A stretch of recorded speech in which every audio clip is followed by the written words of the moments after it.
ಸೂರ್ಯ ಮತ್ತೆ ಚಂದ್ರ, ಸೂರ್ಯ ಮತ್ತೆ ಚಂದ್ರ ಬಹಳ ಮೇಜರ್ ಪ್ಲಾನೆಟ್ ಅದು ಅಲ್ವಾ.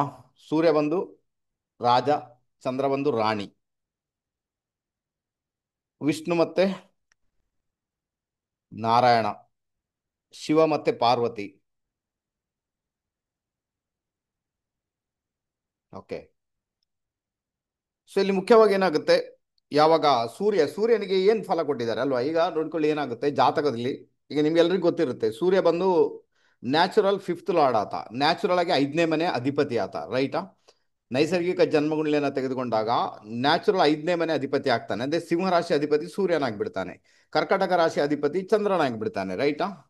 ಆನಂತರ ಕರ್ಕಟಕ ರಾಶಿಗೆ ಅಂದ್ರೆ ಚಂದ್ರನಿಗೆ ಇರುವುದು ಒಂದೇ ರಾಶಿ, ಸೂರ್ಯನಿಗೆ ಇರುವುದು ಒಂದೇ ರಾಶಿ, ಅದಕ್ಕೋಸ್ಕರ ಅದು ರಾಜ ಮತ್ತೆ ರಾಣಿ ಅಂತ ನಾವು ಕರಿತೇವೆ ಅಲ್ವಾ. ಅವರಿಬ್ಬರು ರಾಜ ಮತ್ತೆ ರಾಣಿ ಆ ತರ ಜಾತಕದಲ್ಲಿ ಕೆಲಸ ಮಾಡ್ತಾರೆ. ಅದರ ಅರ್ಥ ಏನಂದ್ರೆ, ಯಾವಾಗ ಚಂದ್ರ ಜಾತಕದಲ್ಲಿ ಅಫ್ಲಿಕ್ಷನ್ಗೊಳಗಾಗ್ತಾನೆ ಆವಾಗ ಜಾತಕದ ಯಾವುದೇ ರಾಜಯೋಗವನ್ನ ಅನುಭವಿಸ್ಲಿಕ್ಕೆ ನಮ್ಗೆ ಆಗಲ್ಲ ಅಲ್ವಾ, ಯಾವುದೇ ರಾಜಯೋಗ. ಅದೇ ರೀತಿ ಸೂರ್ಯ ಅಫ್ಲಿಕ್ಷನ್ ಒಳಗಾದಾಗ ಆವಾಗ ಕೂಡ ಯಾವುದೇ ರಾಜಯೋಗವನ್ನು ಅನುಭವಿಸ್ಲಿಕ್ಕೆ ನಮ್ಮಿಂದ ಆಗದ ಕೆಲಸ. ಮೇ ಬಿ ಸಮಸ್ಯೆಗಳು ಕೂಡ ಆಗ್ಬೋದು, ಅಥವಾ ಕೆಲವೊಂದು ಬಾರಿ ಅದು ನಮ್ಮ ಪಾಲಿಗೆ ದೊರೆಯದೆ ಕೂಡ ಹೋಗ್ಬೋದು, ರೈಟಾ. ಅದಕ್ಕೆ ಹೇಳುವುದು, ಯಾವತ್ತಿದು ಕೂಡ ಸೂರ್ಯ ಅಂದ್ರೆ ತಂದೆ, ಚಂದ್ರ ಅಂದ್ರೆ ತಾಯಿ. ಹಾಗಾದ್ರೆ ತಂದೆ ತಾಯಿಯ ಜೊತೆಗಿಲ್ಲಿರ್ಬೇಕು, ಅವ್ರ ಮಾತನ್ನ ಕೇಳಬೇಕು, ಅವ್ರಿಗೆ ರೆಸ್ಪೆಕ್ಟ್ ಮಾಡಬೇಕು, ಅವ್ರ ಜೊತೆಗೆ ಚೆನ್ನಾಗಿರ್ಬೇಕು ನಾವು ಅಂತ ಹೇಳುದು. ಅವಾಗ ಏನಾಗುತ್ತೆ, ನಿಮ್ಮ ಜಾತಕದ ಚಂದ್ರ ಮತ್ತೆ ಸೂರ್ಯ ಆಟೋಮೆಟಿಕ್ಲಿ ರಿಪೇರಿ ಆಗಿಬಿಡ್ತಾರೆ.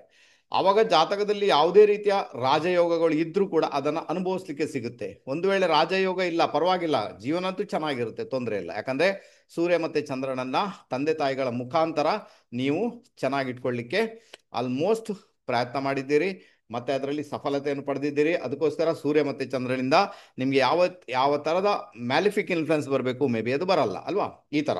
ಆನಂತರ ನೋಡಿ ಜಾತಕದಲ್ಲಿ ಏನಾಗುತ್ತೆ, ಈಗ ಸೂರ್ಯನನ್ನ ನಾವು ಇಟ್ಕೊಂಡಾಗ ಅಲ್ವಾ, ಈಗ ನೈಸರ್ಗಿಕ ಜನ್ಮಗುಂಡಲಿಯ 5ನೇ ಮನೆ ಸೂರ್ಯ.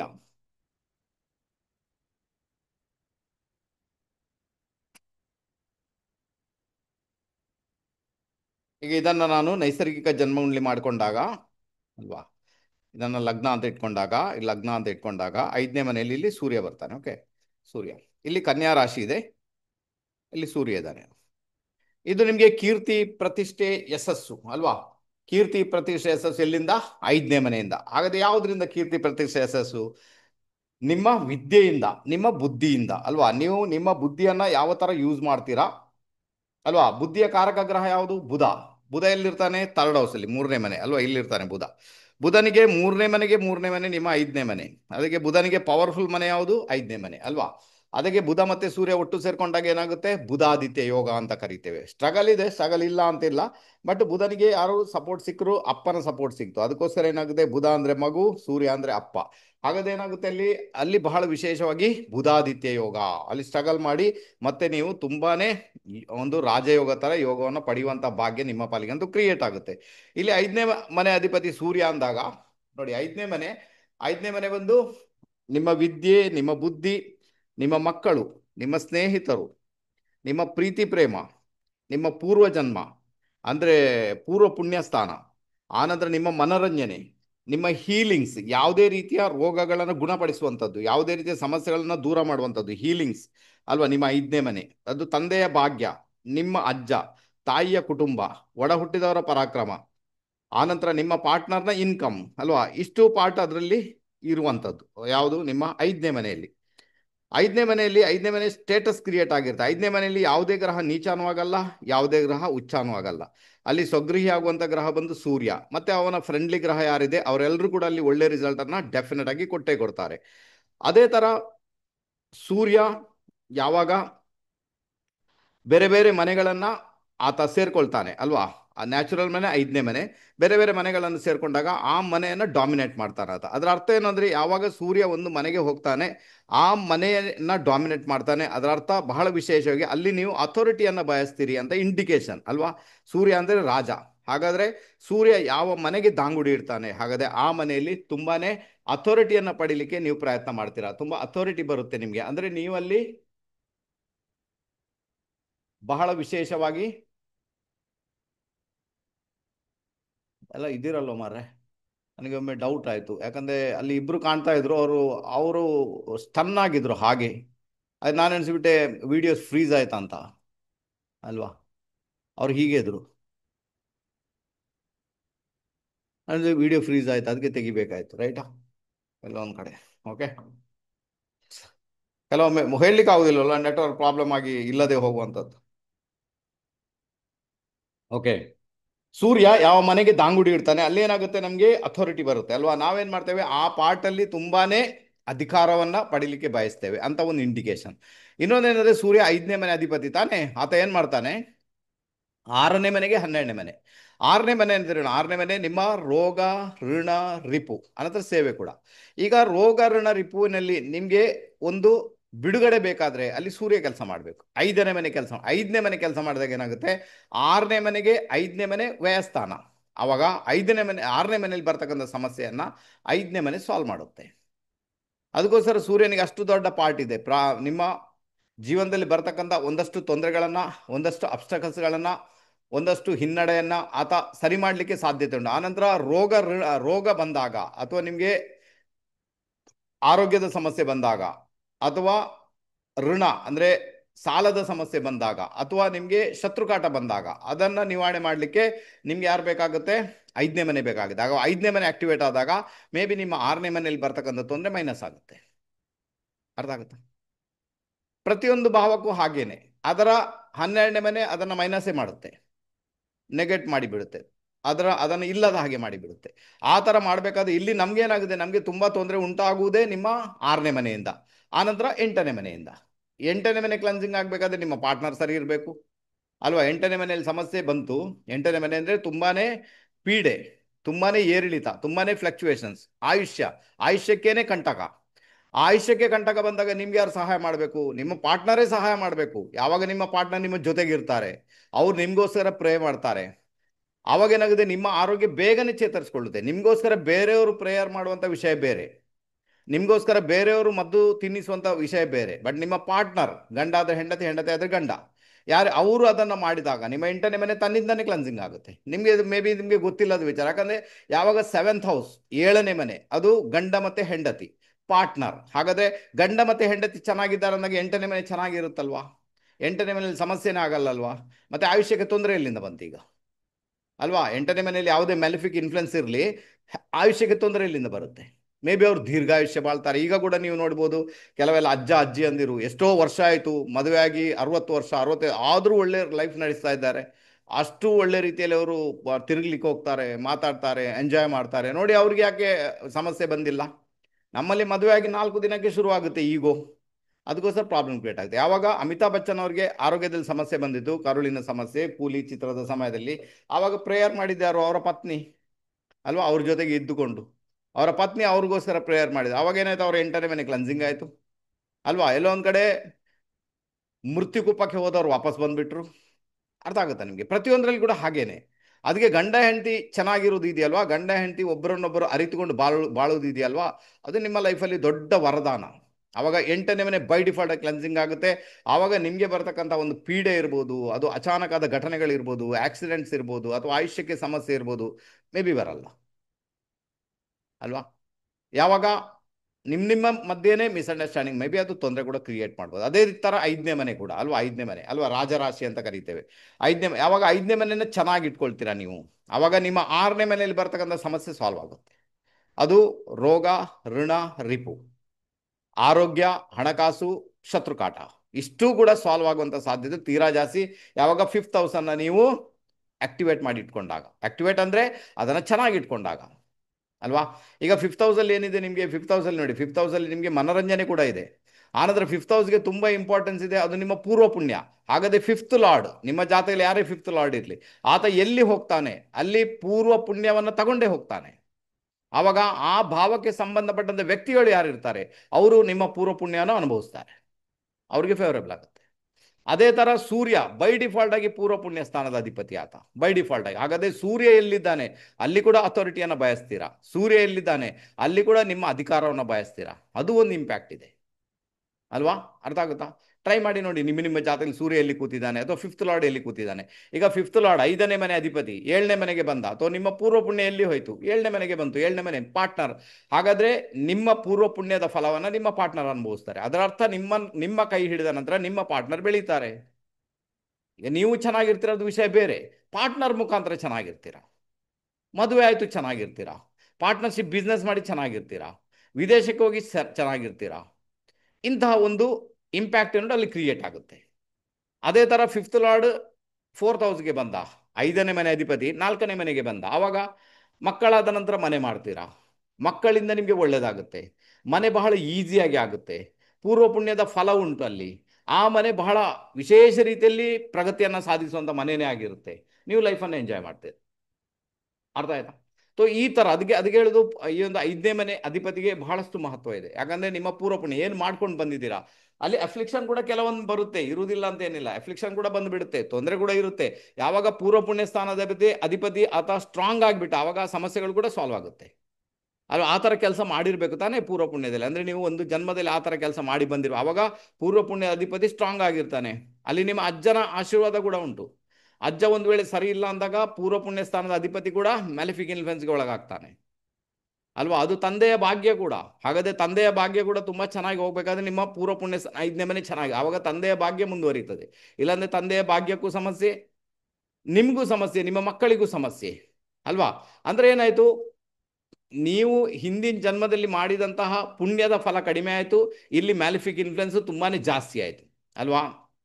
ಸೊ ಇದು ಪರಿಸ್ಥಿತಿ ಅಲ್ಲಿ ಕ್ರಿಯೇಟ್ ಆಗುವಂಥ ಸಾಧ್ಯತೆಗಳು ತೀರಾ ಜಾಸ್ತಿ ಇರುತ್ತೆ. ಪಳನಿಯವರು ಅರ್ಥ ಆಗುತ್ತಾ? ಸೊ ಇದನ್ನು ಅರ್ಥ ಮಾಡ್ಕೊಳ್ಳಿ. ಜಾತಕದಲ್ಲಿ ಏನಾಗುತ್ತೆ, ಪ್ರತಿಯೊಂದು ಗ್ರಹಕ್ಕೂ ಅದರದ್ದೇ ಆದಂಥ ಮಹತ್ವ ಇದೆ. ಈಗ 6th ಲಾರ್ಡ್ ಇರ್ತಾನೆ, ಆತ ಎಲ್ಲಿ ಹೋಗ್ತಾನೆ ಅಲ್ಲಿ ನಿಮಗೆ ಡಿಸ್ಪ್ಯೂಟನ್ನು ಕ್ರಿಯೇಟ್ ಮಾಡ್ತಾನೆ. ಅದೇ ಥರ 8th ಲಾರ್ಡ್ ಇರ್ತಾನೆ, ಆತ ಎಲ್ಲಿ ಹೋಗ್ತಾನೆ ಆ ಮನೆಯನ್ನು ಕರಗಿಸಲಿಕ್ಕೆ ಶುರು ಮಾಡ್ತಾನೆ. ಅದೇ ರೀತಿ ನಿಮ್ಮ 12th ಹೌಸ್ ಲಾರ್ಡ್ ಇರ್ತಾನೆ, ಆತ ಎಲ್ಲಿ ಹೋಗ್ತಾನೆ ಅಲ್ಲಿ ವ್ಯಯ ಮಾಡಲಿಕ್ಕೆ ಶುರು ಮಾಡ್ತಾನೆ, ಖರ್ಚು ಮಾಡಿಸಲಿಕ್ಕೆ ಶುರು ಮಾಡ್ತಾನೆ. ಸೊ ಈ ಥರ ಇದು ಕೆಲಸ ಮಾಡಲಿಕ್ಕೆ ಶುರು ಮಾಡುತ್ತೆ. ಆನಂತರ ಉಪಚಯ ಸ್ಥಾನಾಧಿಪತಿಯ ವಿಚಾರ ಬೇರೆ ಇರ್ತದೆ. ಭಾಗ್ಯಾಧಿಪತಿ ಇರ್ಬೋದು, ಪಂಚಮಾಧಿಪತಿ ಇರ್ಬೋದು, ಕೇಂದ್ರದ ಅಧಿಪತಿಗಳಿರ್ಬೋದು, ಅವುಗಳ ಎಲ್ಲ ರೀತಿಯಲ್ಲಿ ಕೂಡ ಅವುಗಳ ಇಂಪಾರ್ಟೆನ್ಸ್ ಅನ್ನೋದು ಬೇರೆ ಬೇರೆಯಾಗಿ ಕೆಲಸ ಮಾಡುತ್ತೆ. ಓಕೆನಾ? ನಾವು ಒಂದು ಮಾತು ನೆನ್ಪಿಟ್ಕೊಳ್ಬೇಕು, ಏನು ಗೊತ್ತಾ, ನಾನು ತುಂಬ ಜನರನ್ನು ನೋಡಿದ್ದೇನೆ ಈ ಪರಾಶರ ಜ್ಯೋತಿಷ ಕಲ್ತವರನ್ನು. ಇವರೆಲ್ಲ ತುಂಬ ಕನ್ಫ್ಯೂಸ್ ಆಗಿಬಿಡ್ತಾರೆ ಪ್ರಿಡಿಕ್ಷನ್ ಮಾಡುವಾಗ. ತುಂಬ ತುಂಬ ಅಂದರೆ ತುಂಬ. ಅದು ಹೇಗೆಂದರೆ, D1 ಚಾರ್ಟ್ ಇಟ್ಕೊಂಡ್ರು, ಮತ್ತೆ ಒಂದು ಒಂದು ಕ್ವಶನ್ ಬಂದು ಅಂತ ಇಟ್ಕೊಳ್ಳೋಣ, ಅವ್ರಿಗೆ ಆನ್ಸರ್ ಮಾಡಬೇಕೀಗ. D1 ಚಾರ್ಟಲ್ಲಿ ಅವರಿಗೆ ಗೊತ್ತಾಯ್ತು ಇದು ಹೀಗೆ ಉಂಟು ಹೀಗೆ ಉಂಟು ಹೀಗೆ ಉಂಟು, ಗೊತ್ತಾಯ್ತು ಸರ್. ನವಾಂಶ ಚಾರ್ಟಲ್ಲಿ ಅದು ಹಾಗೆ ಉಂಟು ಸರ್, ಈಗ ಎಂತ ಮಾಡೋದು? ಆಯಿತು, ಅಲ್ಲಿ ಕನ್ಫ್ಯೂಷನ್ ಬಂತು. ಓಕೆನಾ? ಆನಂತರ ಇನ್ನೊಂದು ಕನ್ಫ್ಯೂಷನ್ ಬರುತ್ತೆ, ಸರ್ ಭಾವಚಲಿತ ಚಾರ್ಟಲ್ಲಿ ಈ ಪ್ಲಾನೆಟ್ಸ್ ಅಲ್ಲಿ ಉಂಟು, ಇನ್ನು D1 ಚಾರ್ಟಲ್ಲಿ ಇಲ್ಲಿ ಉಂಟು, ಪ್ರಿಡಿಕ್ಷನ್ ಹೇಗೆ ಮಾಡೋದು? ಅಥವಾ ನಿಮ್ಮ ಗುರುಗಳ ಹತ್ರ ಕೇಳ್ಕೊಳ್ಳಿ, ಯಾರು ಪಾಠ ಕಲಿಸ್ಕೊಟ್ಟಿದ್ದಾರೆ. ರೈಟಾ? ನಿಮ್ಮನ್ನು ಕನ್ಫ್ಯೂಸ್ ಮಾಡಿಬಿಟ್ಟಿದ್ದಾರಲ್ವಾ, ಅಥವಾ ಕನ್ಫ್ಯೂಸ್ ಆಗಿ ಇರ್ತೀರ ನೀವು, ಅಲ್ವಾ? D1 ಚಾರ್ಟನ್ನು ಬಿಟ್ಟರೆ ಬೇರೆ ಯಾವುದಕ್ಕೂ ಕೈ ಹಾಕ್ಲಿಕ್ಕೆ ಹೋಗಬಾರ್ದು. ಇದು ನನ್ನ ಥಿಯರಿ. ತೀರಾ ಅಗತ್ಯ ಇದ್ದಾಗ ನವಾಂಶ, ತೀರಾ ಅಗತ್ಯ ಇದ್ದಾಗ ಭಾವಚಲಿತ, ಅದನ್ನು ಬಿಟ್ಟರೆ D1 ಚಾರ್ಟನ್ನು ಬಿಟ್ಟು ಹೋಗ್ಲಿಕ್ಕಿಲ್ಲ. ಅಲ್ಲಿಂದಲೇ ಎಲ್ಲ ಪ್ರಿಡಿಕ್ಷನ್ ಉಂಟು ನಿಮಗೆ. ನಮ್ಮ ಗುರುಗಳು ಹೇಳಿಕೊಟ್ಟಾಗೆ 85% ಪ್ರಿಡಿಕ್ಷನ್ D1 ಚಾರ್ಟಲ್ಲಿ ಉಂಟು. 100% ಉಂಟು ಅದು. ಅರ್ಥ ಆಯ್ತಾ ನಿಮಗೆ? ನೀವು ಕಲಿಬೇಕಾದನ್ನ. ಇಲ್ಲಿ ಕನ್ಫ್ಯೂಸ್ ಆಗೋದೇ ಜಾಸ್ತಿ ಆಯಿತು, ಅಲ್ವಾ? ಇದು ಪರಿಸ್ಥಿತಿ. ಅರ್ಥ ಆಯ್ತು? ಅದಕ್ಕೋಸ್ಕರ ನೀವೇನಾದ್ರು ಅಂತ ಜ್ಯೋತಿಷ್ಯ ಕಲ್ತಿದ್ರೆ ಮೊದಲು ಯಾವುದಾದ್ರು ಒಂದು ಚಾರ್ಟಿಗೆ ನೀವು ಸ್ಟಿಕ್ ಆನ್ ಆಗಿ. ಸರ್ ನಾನು D1 ಚಾರ್ಟನ್ನೇ ನೋಡ್ತೇನೆ, ಅಲ್ಲಿ ಸ್ಟಿಕ್ ಆನ್ ಆಗಿ. ಇಲ್ಲ ಸರ್ ನಾನು D1 ಚಾರ್ಟ್ ಮತ್ತೆ ನವಾಂಶನೇ ನೋಡ್ತೇನೆ, ಅದಕ್ಕೆ ಸ್ಟಿಕ್ ಆನ್ ಆಗಿ. ಮತ್ತೆ ಭಾವಚಲಿತ ಚಾರ್ಟ್ ಏನು, ಅದು ತುಂಬ ಜನಕ್ಕೆ ಗೊತ್ತೇ ಇಲ್ಲ ಅದು ಹೇಗೆ ಕೆಲಸ ಮಾಡುತ್ತೆ ಅಂತ.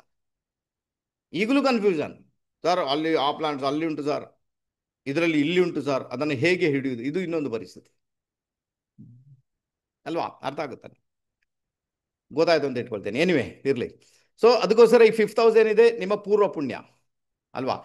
ನೋಡಿ, ಈಗ ನಿಮಗೆ ಪಶ್ಚಾತ್ತಾಪ ಆಗುತ್ತಾ, ನಿಮ್ಮ ಪೂರ್ವ ಪುಣ್ಯದ ಅಧಿಪತಿ ಸರಿ ಇಲ್ಲ, ಅದು ಮ್ಯಾಲಿಫಿಕ್ ಇನ್ಫ್ಲುಯೆನ್ಸ್ ಅಲ್ಲಿ ಉಂಟು, ಅದು ನಿಮ್ಮ ಪಂಚಮದ ಭಾವದಲ್ಲಿ ಮ್ಯಾಲಿಫಿಕ್ ಇನ್ಫ್ಲುಯೆನ್ಸ್ ಬಂದಿದೆ, ಪೂರ್ವ ಪುಣ್ಯ ಕೆಲಸನೇ ಮಾಡ್ತಾ ಇಲ್ಲ, ಎಲ್ಲದರಲ್ಲೂ ಕಷ್ಟ ಇದೆ, ತೊಂದರೆ ಇದೆ, ಪ್ರಾಬ್ಲಮ್ ಸಾಲ್ವ್ ಆಗ್ತಾ ಇಲ್ಲ, ಮುಂದೆ ಹೋಗ್ಲಿಕ್ಕೆ ಆಗ್ತಾ ಇಲ್ಲ, ಈ ಥರ ಬರ್ತಾ ಉಂಟ ನಿಮಗೆ, ಅಲ್ವಾ? ಹಾಗಾದರೆ ಮುಂದಿನ ಜನ್ಮದಲ್ಲಿ ಕೂಡ ಬಂದರೆ ಏನು ಮಾಡ್ತೀರಾ? ಈಗ ಪ್ರಾಬ್ಲಮ್ ಆಗುತ್ತಲ್ವಾ? ಅದಕ್ಕೆ ಈಗಿಂದೀಗಲೇ ಈ ಜನ್ಮವನ್ನು ಸಾರ್ಥಕಗೊಳಿಸಲಿಕ್ಕೆ ಪ್ರಯತ್ನ ಮಾಡಬೇಕು. ಇವತ್ತಿಂದಲೇ ಪ್ರಯತ್ನ ಮಾಡಬೇಕು. ಏನು ಮಾಡಬೇಕು? ಒಂದೇ ಇರುವಂಥದ್ದು, ಬೇರೆಯವರ ಬಗ್ಗೆ ಬೇರೆಯವರಿಗೆ ತೊಂದರೆ ಕೊಡೋದನ್ನು ನಿಲ್ಲಿಸಿ, ಬೇರೆಯವರ ಬಗ್ಗೆ ಹೊಟ್ಟೆ ಕಿಚ್ಚು ಪಡೋದನ್ನು ನಿಲ್ಲಿಸಿ, ಎಲ್ಲ ಸರಿಯಾದ ಅಲ್ಲಿಗೆ ಫಿನಿಶ್. ಏನು ಮಾಡ್ಬೇಕಂತೇನಿಲ್ಲ. ಮುಂದಿನ ಜನ್ಮದಲ್ಲಿ 5ನೇ ಮನೆ ಅಧಿಪತಿ ಸ್ಟ್ರಾಂಗ್ ಆಗೇ ಬರ್ತಾನೆ. ಈಗ ನೀವು ಮಾಡಿಲ್ಲ ಅಂದರೆ ಮುಂದಿನ ಬಾರಿ ಹೋದಾಗ ಅದು ಬರುವುದಿಲ್ಲ. ಈಗ ಈಗ ಎಣಿಸ್ತೇವಲ್ಲ ನಾವು ಕೂತ್ಕೊಂಡು, ಏನು ನಾನು ಕರ್ಮ ಮಾಡಿದ್ದೇನೋ ಯಾರಿಗೆ ಗೊತ್ತು, ನಾನು ತುಂಬ ತೊಂದರೆ, ತುಂಬ ಸಮಸ್ಯೆ, ಅದು ಏನೋ ಮಾಡಿ ಬಂದಿರಬೇಕು ತಾನೇ, ಅನುಭವಿಸಿ ಈಗ, ಅಲ್ವಾ? ಸುಮ್ಮನೆ ಆಗುತ್ತೆ. ಮತ್ತೆ ಇಷ್ಟು ಬುದ್ಧಿ ಹೇಳ್ತಾ ಉಂಟು, ಅಲ್ಲಿ ಇಲ್ಲಿ ಕೂಡ ಮಾಡ್ತಾನೆ ಹೋದರೆ ಮತ್ತೆ ಮುಂದಿನ ಜನ್ಮದಲ್ಲಿ ಅದೇ ಬರುತ್ತೆ ಈಗ, ಅಲ್ವಾ? ಅದೇ ರಾಗ, ಅದೇ ಹಾಡು, ಪುನರಪಿ ಜನನಂ ಪುನರಪಿ ಮರಣಂ. ಮತ್ತೆ ಸಾಯುವುದು ಅನುಭವಿಸುವುದು, ಸಾಯುವುದು ಅನುಭವಿಸುವುದು, ಇದೇ ಆಯಿತು. ಯಾವಾಗ ಸುಧಾರಿಸ್ಕೊಳ್ಳೋದು, ಅಲ್ವಾ? ಅದಕ್ಕೆ ಈ ಜನ್ಮದಲ್ಲಿನೇ ಸುಧಾರಿಸ್ಕೊಳ್ಳಿಕ್ಕೆ ಪ್ರಯತ್ನ ಮಾಡಬೇಕು ಎಲ್ಲ ರೀತಿಯಲ್ಲಿ ಕೂಡ. ನಾನು ಹೇಳ್ತೀನಿ, ಉಪದ್ರ ಕೊಡಬೇಡಿ ಯಾರಿಗೆ, ಮೆಂಟಲ್ ಟಾರ್ಚರ್ ಬೇಡ, ಶಾಂತವಾಗಿರಿ, ಕಾಮ್ ಆಗಿರಿ, ಕೂಲ್ ಆಗಿರಿ, ಹೊಟ್ಟೆ ಕಿಚ್ಚು ಪಡಬೇಡಿ ಯಾರಿಗೂ ಕೂಡ. ಅಲ್ಲಿಗೆ ಫಿನಿಶ್. ಇನ್ನು ಮಾಡ್ಲಿಕ್ಕಂಟು ದಾನ ಮಾಡಿ, ಧರ್ಮ ಮಾಡಿ, ಆಧ್ಯಾತ್ಮದಲ್ಲಿ ಹೋಗಿ, ಅಲ್ವಾ? ದಾನ ಧರ್ಮ ಯಾವುದರಲ್ಲಿ? ನಿಮ್ಮ ಹತ್ರ ಹಣ ಇದೆ, ಹಣಕಾಸಿನಲ್ಲಿ, ರೇಷನ್ ಇದೆ, ರೇಷನ್ನಲ್ಲಿ, ಅಥವಾ ಯಾವುದೇ ಅಕ್ಕಿ ಅಥವಾ ಯಾವುದೇ ರೀತಿಯಲ್ಲಿ ಕೂಡ ನಿಮಗೆ ಹೇಗುಂಟು, ಅಥವಾ ವಿದ್ಯೆ ಉಂಟು ನಿಮ್ಮ ಹತ್ರ, ವಿದ್ಯೆಯಲ್ಲಿ ದಾನ ಮಾಡಿ, ಓಕೆ ಅಲ್ವಾ? ನೀವು ಯಾವುದೇ ಕೆಲಸ ಮಾಡಿದ್ರು ಕೂಡ ಅದು ವೇಸ್ಟ್ ಅಂತೂ ಆಗುದಿಲ್ಲ. ಅದರ ಫಲ ಏನುಂಟು ಅದು ಇವತ್ತಲ್ಲ ನಾಳೆ ನೀವು ಅನುಭವಿಸ್ತೀರಾ. ಅರ್ಥ ಆಯ್ತಾ? ಒಳ್ಳೆ ಫಲ ಅನುಭವಿಸಿ ಈ ಥರ. ಓಕೆ, ಬಂದ್ಬೇಡ ನಾವು ಸೂರ್ಯನ ಬಗ್ಗೆ ಮಾತಾಡ್ತಿದ್ವಿ. ಈಗ ನಾವೀಗ ನ್ಯಾಚುರಲ್ ಜಾತಕವನ್ನು ತೆಗೆದುಕೊಂಡಾಗ 5ನೇ ಮನೆ ಅಧಿಪತಿ ಸೂರ್ಯನಾಗ್ತಾನೆ. ನಿಮ್ಗೆ ಗೊತ್ತಾಯ್ತು ಈಗ ಸೂರ್ಯನ ಆಟ್ರಿಬ್ಯೂಟ್ಸ್ ಏನು ಬರುತ್ತೆ ನಿಮಗೆ. ಆತ ಬಂದು ನಿಮ್ಮ ಎಲ್ಲ ಪ್ರಾಬ್ಲಮನ್ನು ಸಾಲ್ವ್ ಮಾಡುವಂಥ ಕೆಪಬಿಲಿಟಿಯನ್ನು ಪಡ್ಕೊಂಡಿದ್ದಾನೆ. ಆಲ್ಮೋಸ್ಟ್ ಎಲ್ಲ ಪ್ರಾಬ್ಲಮ್ ಸಾಲ್ವ್ ಆಗಲಿಕ್ಕೆ ಶುರುವಾಗುತ್ತೆ. ಈಗ ವಿಷಯ ಏನಾಗುತ್ತೆ ಅಂದರೆ, ಸೂರ್ಯ ಯಾವ ಭಾವಕ್ಕೆ ದಾಂಗುಡಿ ಇಡ್ತಾನೆ, ಯಾವ ಭಾವದಲ್ಲಿ ಇರ್ತಾನೆ, ಅಲ್ಲಿ ಫಸ್ಟ್ ಆಫ್ ಆಲ್ ನಿಮಗೆ ಈಗೋ ಕ್ರಿಯೇಟ್ ಮಾಡ್ತಾನೆ. ಸೆಕೆಂಡರಿಯಾಗಿ ನಿಮಗೆ ಅಲ್ಲಿ ಅಧಿಕಾರ ಬೇಕು ಅಂತ ನಿಮ್ಮ ಮೈಂಡ್ ಏನುಂಟು ಅದು ಅಷ್ಟೇ ಸ್ಟಿಕ್ ಆನ್ ಆಗುತ್ತೆ. ಇಲ್ಲ, ನನಗೆ ಇದೆಲ್ಲ ಗೊತ್ತಿರಬೇಕು, ನನಗೆ ಗೊತ್ತಿರುವಂತೆ ಇರಬೇಕು. ಹಾಗೆ ಎಲ್ಲಿ ಸಿಂಹರಾಶಿ ಬಂತು ಅಲ್ಲಿ ಕೂಡ ಅದೇ ಪರಿಸ್ಥಿತಿ, ಎಲ್ಲಿ ಸೂರ್ಯ ಬಂದೋ ಅಲ್ಲಿ ಕೂಡ ಅದೇ ಪರಿಸ್ಥಿತಿ. ಕೆಲವೊಂದು ಬಾರಿ ಸಕ್ಸಸ್ ಆಗ್ಬೋದು, ನಾನು ಇಲ್ಲ ಅಂತ ಹೇಳಲ್ಲ, ಕೆಲವೊಂದು ಬಾರಿ ಆಗಲಿಕ್ಕೆ ಕೂಡ ಇಲ್ಲ. ಈಗ ಮುಖ್ಯವಾಗಿ ಏನಾಗುತ್ತೆ, ಈಗ ಫಾರ್ ಎಕ್ಸಾಂಪಲ್ ಹೇಳಬೇಕಾದ್ರೆ, ಈಗ ನಾನು ಇದನ್ನು ನಿಮಗೆ ಮೇಷ ರಾಶಿಯಿಂದಲೇ ಹೇಳ್ತೇನೆ, ಅಂದರೆ ಮೇಷ ಲಗ್ನದಿಂದ ಹೇಳ್ತೇನೆ. ಸೊ ಅಲ್ಲಿಂದ ನೀವು ಯಾವುದಕ್ಕೂ ಕೂಡ ಇದನ್ನು ಕನ್ವರ್ಟ್ ಮಾಡ್ಕೊಳ್ಳಿ, ಪರವಾಗಿಲ್ಲ. ಈಗ 5th ಲಾರ್ಡ್ ಅಂದರೆ 5ನೇ ಮನೆ ಅಧಿಪತಿ ಸೂರ್ಯ ಲಗ್ನದಲ್ಲಿ ಬಂದುಬಿಟ್ಟ. ಓಕೆನಾ? ಲಗ್ನ ಅಂದ್ರೇನು? ನಮ್ಮ ಶರೀರ, ನಾವು ಮೈಂಡ್, ಬಾಡಿ, ಸೋಲ್, ಮೂರು ಕೂಡ ಲಗ್ನ. ಅರ್ಥ ಆಯ್ತಾ? ನಿಮಗೆ ಬಾಡಿ ಅಂತಲೇ ಕಲಿಸಿರ್ತಾರೆ ನನ್ನ ಲೆಕ್ಕದಲ್ಲಿ. ಇದು ಯಾರೆಲ್ಲ ಇಲ್ಲಿ ಜ್ಯೋತಿಷ ಕಲ್ತಿದ್ದೀರಾ ಆಲ್ಮೋಸ್ಟ್ ಬಾಡಿ ಅಂತ ಕಲಿಸಿರ್ತಾರ, ರೈಟಾ?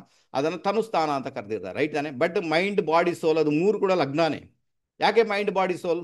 ಯಾಕಂದರೆ ಫಸ್ಟ್ ಆಫ್ ಆಲ್ ಅಲ್ಲಿ ಏನಾಗುತ್ತೆ, ನಿಮ್ಮ ಲಗ್ನದಲ್ಲಿ ಸೂರ್ಯನಿಗೆ ಉಚ್ಚ ಫಲ ಇದೆ. ಸೂರ್ಯ ಬಂದು ಆತ್ಮಕಾರಕ, ಅದು ಬಂದು ಸೋಲ್. ಆನಂತರ ಅಲ್ಲಿ ಕುಜ ಇರ್ತಾನೆ. ಕುಜ ಕುಜ ಬಂದು ಫಸ್ಟ್ ರಾಶಿ ಅಂದರೆ ಮೇಷರಾಶಿ ಬರುತ್ತೆ. ಇಲ್ಲಿ ಕುಜ ಬಂದು ದೇಹಕಾರಕ, ಅದಕ್ಕೆ ಬಾಡಿ. ಓಕೆನಾ? ಆನಂತರ ಸೋಲ್ ಆಯ್ತು, ಬಾಡಿ. ಅದು ಇನ್ನು ಮೈಂಡ್ ಅಂದರೆ ಅಲ್ಲಿ ಮೇಷರಾಶಿ ಇದೆ. ಮೇಷರಾಶಿ ಪಾರ್ಟ್ ಇಷ್ಟು, ಈ ಪಾರ್ಟ್ ಇದೆಯಲ್ಲ, ಇದು ಇದು ಪೂರ್ತಿ ಮೇಷರಾಶಿ ಅಲ್ಲ. ತುಂಬ ಜನ ಕನ್ಫ್ಯೂಸ್ ಮಾಡ್ಕೊಳ್ತಾರೆ. ಈ ಪೂರ್ತಿ ಪಾರ್ಟನ್ನು ಮೇಷರಾಶಿ, ನಾನಾ ಇಷ್ಟು ಮಾತ್ರ, ಈ ಪಾರ್ಟ್ ಮೆದುಳಿನ ಪಾರ್ಟ್ ಉಂಟಲ್ವಾ, ಇಷ್ಟು ಪಾರ್ಟ್ ಮಾತ್ರ ಮೇಷರಾಶಿ, ಅದಕ್ಕೆ ಅಲ್ಲಿ ಮೈಂಡ್. ಅರ್ಥ ಆಯ್ತಾ? ಈಗ ಮೈಂಡ್, ಬಾಡಿ, ಸೋಲ್ ಯಾಕೆ? ಇದಕ್ಕೋಸ್ಕರ ಅಲ್ವಾ? ನಾವು ಬರೀ ತನುಸ್ಥಾನದ ಎಲ್ಲ ಬಂತು ತಾನೇ ಅದರಲ್ಲಿ. ಓಕೆನಾ? ಅರ್ಥ ಆಯ್ತಾ? ಸೊ ಈಗ ಅಲ್ಲಿ ಸೂರ್ಯ ಬಂದ್ಬಿಟ್ಟ. ಸೊ ಮುಖ್ಯವಾಗಿ ಏನಾಗುತ್ತೆ, ಎಲ್ಲಿ ಸೂರ್ಯ ದಾಂಗುಡಿ ಇಡ್ತಾನೆ ಅಲ್ಲಿ ಬಹಳ ವಿಶೇಷ ಇರುತ್ತೆ, ಅಲ್ಲಿ ಹೀಟ್ ಜನರೇಟ್ ಆಗುತ್ತೆ. ಸೂರ್ಯನ ಬಳಿ ಏನಿರ್ತದೆ, ಹೀಟ್ ಇರ್ತದೆ ತಾನೇ, ತುಂಬಾನೇ ಹೀಟ್ ಜನರೇಟ್ ಆಗುತ್ತೆ. ಸ್ಯಾಕ್ರಿಫೈಸ್ ಮಾಡಲಿಕ್ಕೆ ಸಿಗುತ್ತೆ ಲೈಫಲ್ಲಿ, ತುಂಬಾನೇ ಸ್ಯಾಕ್ರಿಫೈಸ್ ಮಾಡಲಿಕ್ಕೆ ಸಿಗುತ್ತೆ. ಯಾವುದೋ ಒಂದು ವಿಚಾರವನ್ನು ಇಟ್ಕೊಂಡು, ಯಾವುದೇ ರೂಪದಲ್ಲಿ ಕೂಡ. ಕೆಲವರಿಗೆ ಅವರ ಒಂದು ಆರೋಗ್ಯವನ್ನು ಇಟ್ಟುಕೊಂಡೇ ಸ್ಯಾಕ್ರಿಫೈಸ್ ಮಾಡಲಿಕ್ಕೆ ಸಿಗ್ಬೋದು. ಈಗ ನೀವು ಹೇಳ್ಬೋದು, ಸರ್ 5ನೇ ಮನೆ ಅಧಿಪತಿ ಲಗ್ನದಲ್ಲಿ ಹುಚ್ಚನಾಗ್ಬಿಟ್ಟ. ಓಕೆ, ಹುಚ್ಚನಾಗ್ಬಿಟ್ಟ, ಆತನ ಕೆಲಸ ಏನು? ಸೂರ್ಯ ಬಂದು ರಾಜ. ಹಾಗಾದ್ರೆ ನೀವೇನು ಮಾಡಬೇಕು? ನೀವಲ್ಲಿ ಸಮಾಜ ಸೇವೆ ಮಾಡಬೇಕು. ಅರ್ಥ ಆಯ್ತಾ? ನೀವಲ್ಲಿ ಸಮಾಜ ಸೇವೆ ಮಾಡಿದ್ರೇನೆ ನಿಮ್ಮ ಲಗ್ನದಲ್ಲಿರುವ ಸೂರ್ಯ ಅತ್ಯುತ್ತಮವಾದ ಫಲದಾಯಿ. ನೋಡಿ, ನಾನು ಸ್ಟಡಿ ಮಾಡಿದ ಪ್ರಕಾರ ಯಾರಿಗೆಲ್ಲ ಲಗ್ನದಲ್ಲಿ ಸೂರ್ಯ ಇರ್ತಾನೆ ಅವರು ಮನೆಗೆ ಮಾರಿ ಊರಿಗೆ ಉಪಕಾರಿ. ಬೇಕಾದ್ರೆ ಟ್ರೈ ಮಾಡಿ ನೋಡಿ. ಮನೆಗೆ ಮಾರಿ, ಮನೆಗೆ ಒಂದು ಇದೇ ಇಲ್ಲ, ಇಂಪಾರ್ಟೆನ್ಸೇ ಇಲ್ಲ. ಅಂದರೆ ಸೂರ್ಯ ಎಲ್ಲಿ ಕೂತಿದ್ದಾನೆ ಅಲ್ಲಿ ಉರಿಸ್ಲಿಕ್ಕೆ ಶುರು ಮಾಡ್ತಾನೆ, ಎಲ್ಲಿ ಹೊರಗೆ ಹೋಗ್ತಾನೆ ಅಲ್ಲಿ ಬೆಳಕನ್ನು ಕೊಡ್ತಾನೆ. ಅದಕ್ಕೆ ಲಗ್ನದಲ್ಲಿರೋ ಸೂರ್ಯ ಮನೆಗೆ ಮಾರಿ ಊರಿಗೆ ಉಪಕಾರಿ. ಆ ಥರ ಇರಬೇಕು ಕೂಡ, ಇಲ್ಲ ಅಂದ್ರೂ ಸಮಸ್ಯೆಯಲ್ಲಿ. ಅರ್ಥ ಆಯ್ತಾ? ಈಗ ಮನೆಯನ್ನು ನೋಡಬಾರ್ದಂತಲ್ಲ, ಮನೆಯನ್ನು ನೋಡ್ಬೋದು. ಬಟ್ ನಿಮಗೆ ಒಂದು ರಾತ್ರೋರಾತ್ರಿ ಕಾಲ್ ಬರುತ್ತೆ, ಸ್ನೇಹಿತರದ್ದು ಕಾಲ್ ಬರುತ್ತೆ, ಇನ್ಯಾರಿಗೂ ಸಹಾಯ ಮಾಡ್ಲಿಕ್ಕೆ ಕಾಲ್ ಬರುತ್ತೆ. ಸೊ ಇವರೆಲ್ಲ ಮಧ್ಯರಾತ್ರಿ ಕೂಡ ಓಡಿ ಹೋಗ್ತಾರೆ ಸಹಾಯ ಮಾಡಲಿಕ್ಕೆ. ತಪ್ಪಂತೂ ಅಲ್ಲ, ಹೋಗಬೇಕು ಅಂತ ನಾನು ಹೇಳೋದು. ಆವಾಗ ಸೂರ್ಯ ನಿಮ್ಮನ್ನೇನು ಸುಡ್ಲಿಕ್ಕೆ ಹತ್ತಿದ್ದಾನೆ, ಆತ ನಿಮ್ಮನ್ನು ಸುಡ್ತಾ ಇದ್ದಾನೆ, ಆ ಸುಡುವಿಕೆಯನ್ನು ಕಡಿಮೆ ಆಗುತ್ತೆ. ಆಗುತ್ತೊಂದು, ಯಾಕಂದರೆ ಎನರ್ಜಿಯನ್ನು ಬೇರೆ ಕಡೆ ಡೈವರ್ಟ್ ಮಾಡಿದ್ರೆ ನೀವು. ಒಂದು ವೇಳೆ ಅಲ್ಲೇ ಉಂಟು ಏನೂ ಮಾಡಿಲ್ಲ ಅಥವಾ ನೀವು ಸುಟ್ಟು ಹೋಗ್ತೀರಾ, ಇದ್ದವರು ಸುಟ್ಟು ಹೋಗ್ತಾರೆ, ನಿಮ್ಗೇನೆ ಪ್ರಾಬ್ಲಮ್ ಕ್ರಿಯೇಟ್ ಆಗುತ್ತೆ, ನಿಮ್ಮ ದೇಹನೂ ಸುಟ್ಟು ಹೋಗುತ್ತೆ. ಪ್ರಾಬ್ಲಮ್ ಅಂತೂ 100% ಬರುತ್ತೆ. ಅರ್ಥ ಆಗುತ್ತಾ? ಸೊ ಲಗ್ನದ ಸೂರ್ಯ ಈ ತರ ಕೆಲಸ ಮಾಡ್ತಾನೆ. ಆನಂತರ ಏನಾಗುತ್ತೆ, ಸೂರ್ಯನ ಬೆಳಕು ಎಲ್ಲಿ ಬೀಳುತ್ತೆ? ನೇರವಾಗಿ 7th ಹೌಸ್ ಮೇಲೆ ಬೀಳುತ್ತೆ, 7ನೇ ಮನೆಗೆ ಅಲ್ವಾ? ಹಾಗಾದ್ರೆ ನಿಮ್ಗೆ ನೇಮ್ ಫೇಮ್ ಏನ್ ಬೇಕು ಅದು 7ನೇ ಮನೆಯಿಂದ ಬರುತ್ತೆ. ಯಾಕಂದ್ರೆ ಸೂರ್ಯ ಇರುವಲ್ಲಿ ಅಲ್ಲಿ ಅಗ್ನಿ ಇದೆ, ಅಲ್ಲಿ ಯಾವುದೇ ಕಾರಣಕ್ಕೂ ಕೂಡ ನಿಮ್ಗೆ ತುಂಬಾನೇ ಒಂದು ಬೆಳಕನ್ನ ಕಾಣ್ಲಿಕ್ಕೆ ಆಗಲ್ಲ. ಬಟ್ ಸೂರ್ಯ ಎಲ್ಲಿ ನೋಡ್ತಾನೆ ಅಲ್ಲಿ ಬೆಳಕಿದೆ. ಅದರ ಅರ್ಥ ನಿಮ್ಗೆ ನೇಮ್ ಫೇಮ್ ಬರಬೇಕಾದ್ರೆ ಸೂರ್ಯನ ಬೆಳಕು ಬೇಕೇ ಬೇಕು. ಸೂರ್ಯನ ಬೆಳಕಿಲ್ಲ ಅಂದ್ರೆ ನೀವು ಯಾವುದೇ ಕಾರಣಕ್ಕೂ ಸಮಾಜಕ್ಕೆ ಪರಿಚಿತರಾಗುವುದಿಲ್ಲ. ಎಲೆ ಮರೆ ಕಾಯಿ ಅಂತ ಇದ್ದು ಬಿಡ್ತೀರಾ. ಅವ್ರು ಯಾರೋ ಗೊತ್ತಿಲ್ಲಪ್ಪ, ಅವ್ರು ತುಂಬಾ ಚೆನ್ನಾಗಿದ್ದಾರೆ ಮಾರೆ, ಒಳ್ಳೆ ಪ್ರೆಡಿಕ್ಟ್ ಮಾಡ್ತಾರೆ, ಬಟ್ ಅವ್ರದ್ದು ನೇಮ್ ಫೇಮ್ ಏನೂ ಇಲ್ಲ, ಬಟ್ ಅವರಷ್ಟಕ್ಕೆ ಅವರು ಅದರ ಅರ್ಥ ಅವರ ಸೂರ್ಯ ಸರಿ ಇಲ್ಲ ಅಂತಾಯ್ತು. ಅಥವಾ ಸೂರ್ಯ ಎಲ್ಲಿ ನೋಡ್ತಾ ಇದ್ದಾನೆ ಅದನ್ನು ಯೂಸ್ ಮಾಡ್ಕೊಂಡಿಲ್ಲ ಅಂತಾಯ್ತು. ಅದಕ್ಕೋಸ್ಕರ ಏನಾಗುತ್ತೆ, ಅವರು ಎಲೆ ಮರೆ ಕಾಯಿಯ ತರಾನೇ ಇರ್ತಾರೆ. ಇಲ್ಲೇನಾಗುತ್ತೆ, ಯಾವಾಗ ಲಗ್ನದಲ್ಲಿ ಸೂರ್ಯ ಬಂದ್ಬಿಟ್ಟ 7th ಹೌಸ್ ಅನ್ನ ನೋಡ್ತಾನೆ, ಆವಾಗ ನಿಮ್ಗೆ ನಿಮ್ಮ ಬಿಸ್ನೆಸ್ ನಲ್ಲಿ ನೇಮ್ ಫೇಮ್ ಬರುವಂತ ಸಾಧ್ಯತೆಗಳು ತೀರಾ ಜಾಸ್ತಿ. ಅಥವಾ ನಿಮ್ಮನ್ನು ಯಾರು ಕೈ ಹಿಡಿತಾರೆ ಅವರ ಮುಖಾಂತರ ನೇಮ್ ಫೇಮ್ ಬರುವಂತ ಸಾಧ್ಯತೆಗಳು ತೀರಾ ಜಾಸ್ತಿ. ಅದಕ್ಕೋಸ್ಕರ 7th ಹೌಸ್, ಈಗ ನಾನು ಬರೀ ಮೇಷ ಲಗ್ನವನ್ನು ಇಟ್ಕೊಂಡು ಹೇಳ್ತಾ ಇದ್ದೇನೆ, ಇದು ಯಾವುದು ಬೇಕಾದ್ರೂ ಲಗ್ನ ಇರಲಿ, ಅಲ್ಲಿ ಸೂರ್ಯ ಬಂದ್ಬಿಟ್ಟ 7th ಹೌಸ್ ಅನ್ನ ನೋಡಿದ, ಅವಾಗ ಮೇ ಬಿ ನಿಮ್ಮ ಪಾರ್ಟ್ನರ್ಶಿಪ್ ಬಿಸ್ನೆಸ್ ಅಲ್ಲಿ ಒಳ್ಳೇದಾಗ್ಬೋದು, ಅಲ್ಲಿ ನೇಮ್ ಫೇಮ್ ಬರ್ಬೋದು. ವಿದೇಶ ಟ್ರಾವೆಲಿಂಗ್ ಮಾಡುವುದರಿಂದ ನೇಮ್ ಫೇಮ್ ಬರ್ಬೋದು. ಅಥವಾ ನಿಮ್ಮ ಪಾರ್ಟ್ನರ್ ಮುಖಾಂತರ ನೇಮ್ ಫೇಮ್ ಬರ್ಬೋದು. ಮದುವೆಯ ಮುಖಾಂತರ ನೇಮ್ ಫೇಮ್ ಬರ್ಬೋದು. ಮದುವೆ ಒಂದು ವಿಶೇಷ ರೀತಿಯಲ್ಲಿ ನಡೀಬೋದು. ಅರ್ಥ ಆಗುತ್ತಾ? ಸೊ ಈ ತರ ನೇಮ್ ಫೇಮ್ ಬರುವಂತ ಸಾಧ್ಯತೆಗಳು ತೀರಾ ಜಾಸ್ತಿ. ಈಗ 7th ಹೌಸ್ ಅಲ್ಲಿ ಯಾವ ರಾಶಿ ಇದೆ, ಅದರ ಅಟ್ರಿಬ್ಯೂಟ್ಸ್ ಏನು, ಅದನ್ನ ಫಾಲೋ ಮಾಡಬೇಕು.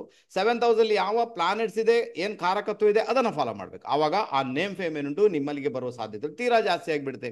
ಈಗ ಒಂದು ವಿಚಾರ ಉಂಟು, ಏನ್ ಗೊತ್ತಾ, ಈಗ ನಿಮ್ಮ ಜಾತಕದಲ್ಲಿ ತೆಗೆದು ನೋಡಿದಾಗ ಸೂರ್ಯ ಎಲ್ಲಿದ್ದಾನೋ ಅಲ್ಲಿಗಿಂತಲೂ ಹೆಚ್ಚಾಗಿ ಸೂರ್ಯ ನೋಡುವಂತಹ ಭಾವ ಅಥವಾ ರಾಶಿ ಏನುಂಟು ಅದರ ಅಟ್ರಿಬ್ಯೂಟ್ಸ್ ಅನ್ನು ಜಾಸ್ತಿ ನೀವು ಯೂಸ್ ಮಾಡಿಯೇ ಮಾಡ್ತೀರಾ.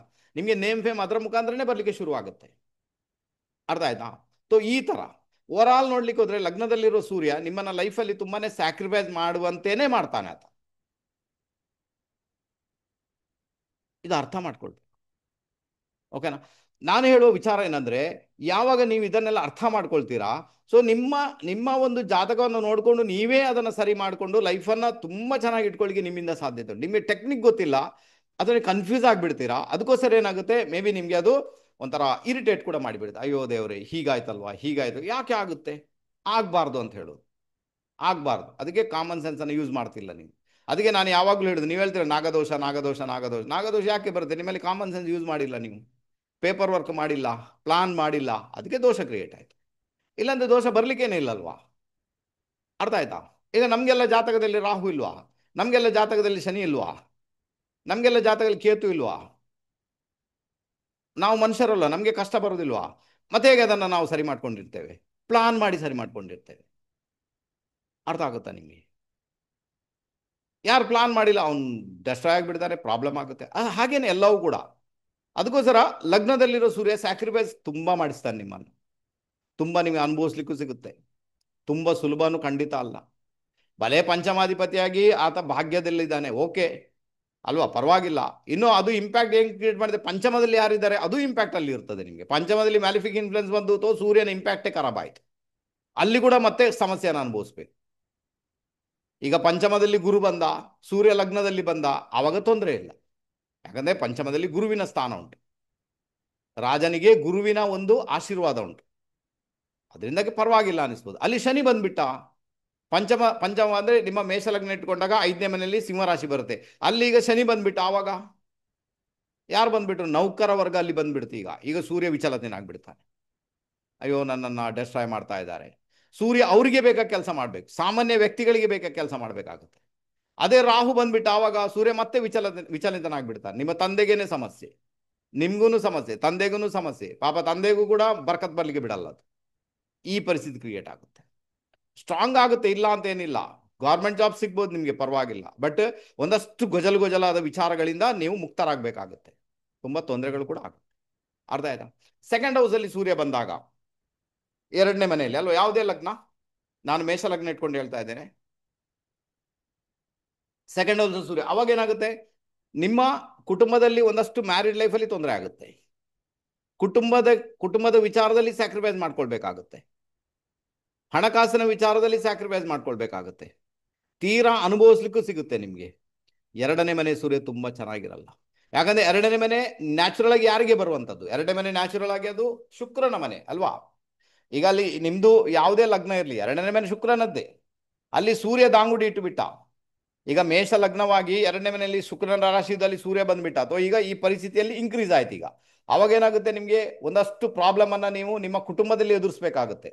ಕುಟುಂಬದಲ್ಲಿರುವಂತಹ ವ್ಯಕ್ತಿಗಳ ಮ್ಯಾರಿಡ್ ಲೈಫಲ್ಲಿ ಆಲ್ಮೋಸ್ಟ್ ಸಮಸ್ಯೆ ಕ್ರಿಯೇಟ್ ಆಗುತ್ತೆ. ಆನಂತರ ನಿಮಗೆ ಹಣಕಾಸಿನ ವಿಚಾರದಲ್ಲಿ ವಿಶೇಷ ರೀತಿಯಲ್ಲಿ ಸ್ಯಾಕ್ರಿಫೈಸ್ ಮಾಡ್ಕೊಳ್ಬೇಕಾದಂಥ ಅನಿವಾರ್ಯತೆ, ಅದರ ಜೊತೆಗೆ ನಿಮ್ಮ ಹೆಲ್ತ್ ರಿಲೇಟೆಡ್ ಕೂಡ ನಿಮಗೆ ತುಂಬ ತೊಂದರೆಗಳನ್ನು ನೀವು ನೋಡಬೇಕಾಗುತ್ತೆ. ಒಂದು ಮಾತು ನೆನ್ಪಿಟ್ಕೊಳ್ಬೇಕು, ಏನು ಗೊತ್ತಾ?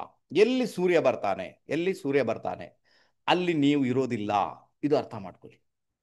ಅರ್ಥ ಆಯ್ತಾ? ಎಲ್ಲಿ ಸೂರ್ಯ ಇದ್ದಾನೆ ಅಲ್ಲಿ ನೀವು ಇರೋದೇ ಇಲ್ಲ, ಅಲ್ಲಿ ನೀವು ಗಾಯಬ್. ಅದರರ್ಥ ಎರಡನೇ ಮನೆಯಲ್ಲಿ ಸೂರ್ಯ ಬಂದ್ಬಿಟ್ಟ, ನೀವು ಕುಟುಂಬದವರಿಗೆ ಲಭ್ಯ ಇರುವುದಿಲ್ಲ. ಅರ್ಥ ಆಯ್ತಾ? ಯಾತೋ ಕುಟುಂಬದವರಿಂದ ದೂರ, ಯಾತೋ ಕುಟುಂಬದವರು ನಿಮ್ಮಿಂದ ದೂರ. ಸೂರ್ಯನ ಹತ್ತಿರ ಹೋಗ್ಲಿಕ್ಕೆ ಯಾರಿಗೆ ಆಗುತ್ತೆ? ಯಾರಿಗೂ ಆಗಲ್ಲ. ಅದಕ್ಕೆ ಕುಟುಂಬದವ್ರು ನಿಮ್ಮ ಹತ್ತಿರನೇ ಬರಲ್ಲ. ಬಟ್ ಅಲ್ಲಿ ಸ್ಯಾಕ್ರಿಫೈಸ್ ಮಾಡ್ಲಿಕ್ಕೆ ಅಂತೂ ಸಿಗುತ್ತೆ. ಇದೇ ಒಂದು ಪರಿಸ್ಥಿತಿಯನ್ನು ಇಟ್ಕೊಂಡು ಸ್ಯಾಕ್ರಿಫೈಸ್ ಮಾಡ್ಲಿಕ್ಕೆ ಸಿಗುತ್ತೆ. ಹಣಕಾಸು ಕೂಡ ಹಾಗೇನೆ. ತುಂಬಾ ಹಣಕಾಸನ್ನು ಕಳ್ಕೊಳ್ಬೇಕಾದಿತ್ತು ಕೆಲವೊಂದು ಬಾರಿ ಸೂರ್ಯ ಎರಡನೇ ಮನೆಯಲ್ಲಿ ಬಂದಾಗ. ಯಾಕಂದ್ರೆ ಶುಕ್ರ ಬೆಳೆದಿಂತಾನೆ ನ್ಯಾಚುರಲ್ ಆಗಿ. ಶುಕ್ರನಿಗೆ ಹೊಡೆತ ಬೀಳುತ್ತೆ, ಸಮಸ್ಯೆ ಕ್ರಿಯೇಟ್ ಆಗುತ್ತೆ. ಆವಾಗ ಹೆಣ್ಣು ಮಕ್ಕಳಿಗೆ ತೊಂದರೆ, ಕುಟುಂಬದಲ್ಲಿರುವ ಹೆಣ್ಣು ಮಕ್ಕಳಿಗೆ ತೊಂದರೆ. ನೀವು ಕುಟುಂಬದವರ ಕೈಗೇನೆ ಸಿಗಲ್ಲ. ಯಾತೋ ನೀವು ದೂರ ಕೆಲಸ ಮಾಡ್ತಾ ಇದ್ರೆ ಕುಟುಂಬದವರ ಕೈಗೆ ಸಿಗಲ್ಲ, ಯಾತೋ ಕುಟುಂಬದವರು ನಿಮ್ಮ ಹತ್ರನೇ ಬರಲ್ಲ. ಅಲ್ಲಿ ನೀವು ಒಂಟಿಯಾಗಿ ಬಿಡ್ತೀರ. ಸೂರ್ಯ ಇರುವಲ್ಲಿ ನೀವು ಒಂಟಿನೇ. ಸೂರ್ಯನಿಗೆ ಅವನ ಪತ್ನಿ ಸಮೇತ ಸಾಥ್ ಕೊಟ್ಟಿಲ್ಲ, ಅವಳು ತನ್ನ ಛಾಯೆಯನ್ನು ಬಿಟ್ಟು ಹೋಗಿದ್ಲು ಕಾಡಿಗೆ ಅಲ್ವಾ? ಇನ್ಯಾರು ಇರ್ತಾರೆ ಅಲ್ಲಿ? ಅರ್ಥ ಆಯ್ತಾ? ಅದಕ್ಕೆ ಶುಕ್ರನ ಜೊತೆ ಸೂರ್ಯನಿಗೆ ಆಗುವುದಿಲ್ಲ. ಅದಕ್ಕೆ ಎರಡನೇ ಮೇಲೆ ಸೂರ್ಯ ಬಂದಾಗ ಮೇ ಬಿ ನಿಮಗೆ ಕುಟುಂಬದಲ್ಲಿ ಒಂದಷ್ಟು ತೊಂದರೆಗಳನ್ನು, ಒಂದಷ್ಟು ಸಮಸ್ಯೆಗಳನ್ನು ನೋಡಬೇಕಾದಂತಹ ಅನಿವಾರ್ಯತೆ 100% ಕ್ರಿಯೇಟ್ ಆಗುತ್ತೆ. ಪ್ಲಸ್ ಪಾಯಿಂಟ್ ಏನಿರುತ್ತೆ? ಸೂರ್ಯ 8ನೇ ಮನೆಯನ್ನು ನೋಡ್ತಾನೆ, 8th ಹೌಸ್. 8th ಹೌಸ್ ಬಂದು ಅಕಲ್ಟ್, 8th ಹೌಸ್ ರಹಸ್ಯ ವಿದ್ಯೆಗಳು, 8th ಹೌಸ್ ನಿಮ್ಮ ಇನ್ಲಾಸ್ ಅಲ್ವಾ ಗಿರೀಶ್ ಅವರೇ? ಅರ್ಥ ಆಯ್ತಾ? 8th ಹೌಸ್ ಒಂದು ಆಯುಷ್ಯ. ಹಾಗಾದ್ರೆ ಯಾವಾಗ ನೀವು ಒಂದು ರಹಸ್ಯ ವಿದ್ಯೆಗಳನ್ನು ಕಲಿತು ಅದನ್ನ ಜನರ ಒಳಿತಿಗಾಗಿ ಬಳಸ್ತೀರಾ ನೀವು, ಅಲ್ಲಿ ನೇಮ್ ಫೇಮ್ ಬರುತ್ತೆ. ಏನು ಮಾರ ರಹಸ್ಯ ಏನು ಪ್ರಿಡಿಕ್ಟ್ ಮಾಡ್ತಾರೆ ಮಾರೆ, ಏನು ಯಂತ್ರ ಮಂತ್ರ ತಂತ್ರ, ಒಂದು ಚಿಟಿಕೆ ಹೊಡಿದ್ರಲ್ಲಿ ಕೆಲಸ ಮಾಡಿ ಕೊಡ್ತಾರೆ ಅವರು, ಅಷ್ಟು ಕೆಪಾಸಿಟಿ ಅವ್ರಿಗೆ. ಈ ಕೆಪಾಸಿಟಿ ನಿಮ್ಮಲ್ಲಿ ಬರಲಿಕ್ಕೆ ಶುರು ಆಗುತ್ತೆ. ನೇಮ್ ಫೇಮ್ 8ನೇ ಮನೆಯಿಂದ ಬರುತ್ತೆ. ಯಾತೋ ಅಧ್ಯಾತ್ಮ, ಯಾತೋ ಯಂತ್ರ ಮಂತ್ರ ತಂತ್ರ, ಯಾತೋ ಆಸ್ಟ್ರಾಲಜಿ ಟೆಕ್ನಿಕ್ಸ್, ರಹಸ್ಯಗಳು ಎಲ್ಲವೂ ಕೂಡ ನಿಮ್ಮಲ್ಲಿ ಮೇಳೈಸಲಿಕ್ಕೆ ಶುರು ಆಗುತ್ತೆ. ಬಟ್ ನೀವು ಅದನ್ನು ಮಾಡ್ಕೊಳ್ತೀರ. ಅದು ನಿಮಗೆ ಬಹಳ ಪ್ಲಸ್ ಪಾಯಿಂಟ್ ಕೂಡ ಆಗುತ್ತೆ. ತೊಂದರೆ ಇಲ್ಲ ಅನ್ನಿಸುವಷ್ಟರ ಮಟ್ಟಿಗೆ ನಿಮಗೆ ರಿಸಲ್ಟ್ ಬರುತ್ತೆ. ಕ್ಲಿಯರಾ? ಗೊತ್ತಾಯ್ತಾ? ಸೆಕೆಂಡ್ ಹೌಸಲ್ಲಿ. ಅದಕ್ಕೋಸ್ಕರ ಒಂದು ಮಾತು ಯಾವತ್ತೂ ನೆನ್ಪಿಟ್ಕೊಳ್ಬೇಕು, ಎಲ್ಲಿ ಸೂರ್ಯ ಇದ್ದಾನೆ ಅಲ್ಲಿ ಯಾರಿದ್ದಾರೆ ಅವ್ರು ನಿಮ್ಮ ಜೊತೆ ಇರಲ್ಲ. ಅಲ್ಲಿ ಈಗೋ ಬಂದಿರುತ್ತೆ, ಅಲ್ಲಿ ಸ್ಯಾಕ್ರಿಫೈಸ್ ಮಾಡ್ಕೊಳ್ಬೇಕಾಗುತ್ತೆ, ಅದು ತೊಂದರೆಗೊಳಪಡಿಸ್ತದೆ, ಅಲ್ಲಿ ತುಂಬಾನೇ ಹೀಟ್ ಜನರೇಟ್ ಆಗುತ್ತೆ. ಅದಕ್ಕೋಸ್ಕರ ಯಾರು ಕೂಡ ಇರೋದಿಲ್ಲ. ಥರ್ಡ್ ಹೌಸಲ್ಲಿ ಸೂರ್ಯ ಬಂದ್ಬಿಟ್ಟ ಅಲ್ವಾ? ಥರ್ಡ್ ಹೌಸ್ 3ನೇ ಮನೆ. ಈಗ ಎಲ್ರಿಗೂ ಗೊತ್ತಾಗುತ್ತಲ್ವ ನಾನು ಹೇಳಿದ್ದು? ಜಾತಕ ಹಾಕಿ ತೋರಿಸ್ಬೇಕಾ? ಜಾತಕ ಅದು ಏನು ಉಂಟಾದ್ರೆ ನೀವೊಂದು ಚಾರ್ಟ್ ಮಾಡ್ಕೊಳ್ಳಿ. ಅದೇ ನಾನು ಹೇಳಿದಾಗೇನೆ ಸೂರ್ಯ ಸೂರ್ಯ ಸೂರ್ಯ, ರೈಟ್ ತಾನೆ? ಪ್ರೇಮಕುಮಾರಿ ಅವರೇ, ರೈಟಾ? ಮೇಷ ಲಗ್ನದೊಂದು ಚಾರ್ಟ್ ಮಾಡ್ಕೊಳ್ಳಿ. ನಾನು ಹೇಳಿದಾಗೆ ಸೂರ್ಯನನ್ನ first house, second house, third house ಬರ್ಕೊಂಡು ಯಾವಾಗ ಕ್ಲಿಯರ್ ಆಗುತ್ತೆ ನಿಮಗೆ. ಓಕೆನಾ? ಆಲ್ಮೋಸ್ಟ್ ಗೊತ್ತಾಗುತ್ತಲ್ವಾ? ಇನ್ನು ಯಾರಿಗೆ ಜ್ಯೋತಿಷನೇ ಬರಲ್ಲ ಅದು ಅವರು ಹರಿಕತೆ ಕೇಳಿದಾಗೆ ಕೇಳಿಸ್ಕೊಳ್ಳಿ ಅಲ್ವಾ? ಓಕೆನಾ? ಜೈ ಜೈ ವಿಠಲ್ಲ ಪಾಂಡುರಂಗ ಅಷ್ಟೇ, ಬೇರೆ ಏನು ಮಾಡುವಾಗಿಲ್ಲ ಅಲ್ವಾ? ಇಲ್ಲ ನಾನು ಫಸ್ಟಿಂದ ಜ್ಯೋತಿಷನೇ ಕಲಿಸಬೇಕಾಗುತ್ತೆ. ಫಸ್ಟ್ ಹೌಸ್ ಅಂದ್ರೆ ಏನು, ಸೆಕೆಂಡ್ ಹೌಸ್ ಅಂದ್ರೆ ಏನು, ಇದು ಪರಿಸ್ಥಿತಿ. ಓಕೆನಾ? ಅರ್ಥ ಆಯ್ತಾ ನಿಮಗೆ? ಅದು ಯಾರಿಗೆಲ್ಲ ಬರುತ್ತೆ ಅವರು ಚಾರ್ಟ್ ಮಾಡ್ಕೊಳ್ಳಿ, ಯಾರಿಗೆ ಬರಲ್ಲ ಕೇಳಿಸ್ಕೊಳ್ಳಿ, ಅಲ್ಲಿಗೆ ಫಿನಿಶ್. ಥರ್ಡ್ ಹೌಸಲ್ಲಿ ಸೂರ್ಯ ಬಂದ. ಆ್ಯಕ್ಚುಲಿ ಸೂರ್ಯ ಎಲ್ಲಿ ಬಂದ? ಉಪಚಯ ಸ್ಥಾನಕ್ಕೆ ಬಂದ, ಬುಧನ ಹತ್ತಿರಕ್ಕೆ ಬಂದ. ಅಲ್ಲಿ ಮಚ್ ಬೆಟರ್, ತೊಂದರೆ ಇಲ್ಲ, ಸಮಸ್ಯೆ ಅಂತೂ ಖಂಡಿತ ಅಲ್ಲ. ಬಟ್ ನಿಮ್ಮ ಒಡ ಹುಟ್ಟಿದವ್ರ ಜೊತೆಗೆ ಮೇ ಬಿ ನಿಮ್ಮ ಸಂಬಂಧಗಳಿರಲ್ಲ. ಅಕ್ಕಪಕ್ಕದ ಮನೆಯವ್ರ ಜೊತೆಗೆ ಮೇ ಬಿ ಸಂಬಂಧಗಳಲ್ಲಿ ಒಡಕುಂಟಾಗ್ಬೋದು, ಅಥವಾ ನಿಮ್ಮಿಂದ ಅವ್ರು ದೂರ, ಅಥವಾ ಅವ್ರು ದೂರನೇ ಇರ್ಬೋದು, ನೀವಲ್ಲಿ ಒಂಟಿ. ಅರ್ಥ ಆಯ್ತು? ನೀವು ಅಷ್ಟು ಸುಲಭದಲ್ಲಿ ಯಾರನ್ನು ಟಚ್ ಮಾಡಲಿಕ್ಕೂ ಹೋಗಲ್ಲ. ಅಹಂ ಇರುತ್ತೆ ಅಲ್ಲಿ, ಸ್ಟೇಟಸ್ ಇರುತ್ತೆ ಅಲ್ಲಿ, ಯಾರು ಬೇಡ ಅನಿಸ್ಬಿಡುತ್ತೆ ನಿಮಗೆ. ಅಕ್ಕಪಕ್ಕದ ಮನೆಯವ್ರನ್ನ ಮಾತಾಡಿಸೋದೇ ಒಂಥರ ಇನ್ಸಲ್ಟ್ ಅಂತ ಅನಿಸ್ಬೋದು ನಿಮಗೆ. ಅವ್ರ ಹತ್ರ ಎಂತ ಮಾತಾಡೋದು? ಅವ್ರು ಯಾರು ಬೇಕಾದ್ರೆ ಇರಲಿ, ಅವ್ರದ್ದು ಎಂತ ಮಾತಾಡೋದು? ಬೇಕಾಗಿಲ್ಲ. ಅವ್ರಿಗೆ ಅಂತ ಹೇಳೋದು. ಮತ್ತೊಂದೇನಂದ್ರೆ ಅಲ್ಲಿ ಇನ್ಸಲ್ಟ್ ಕೂಡ ಆಗ್ಬೋದು ನಿಮಗೆ, ನೀವು ಮಾತಾಡ್ಲಿಕ್ಕೆ ಹೋದ್ರೆ, ಅದು ಇನ್ನೊಂದು ಪರಿಸ್ಥಿತಿ.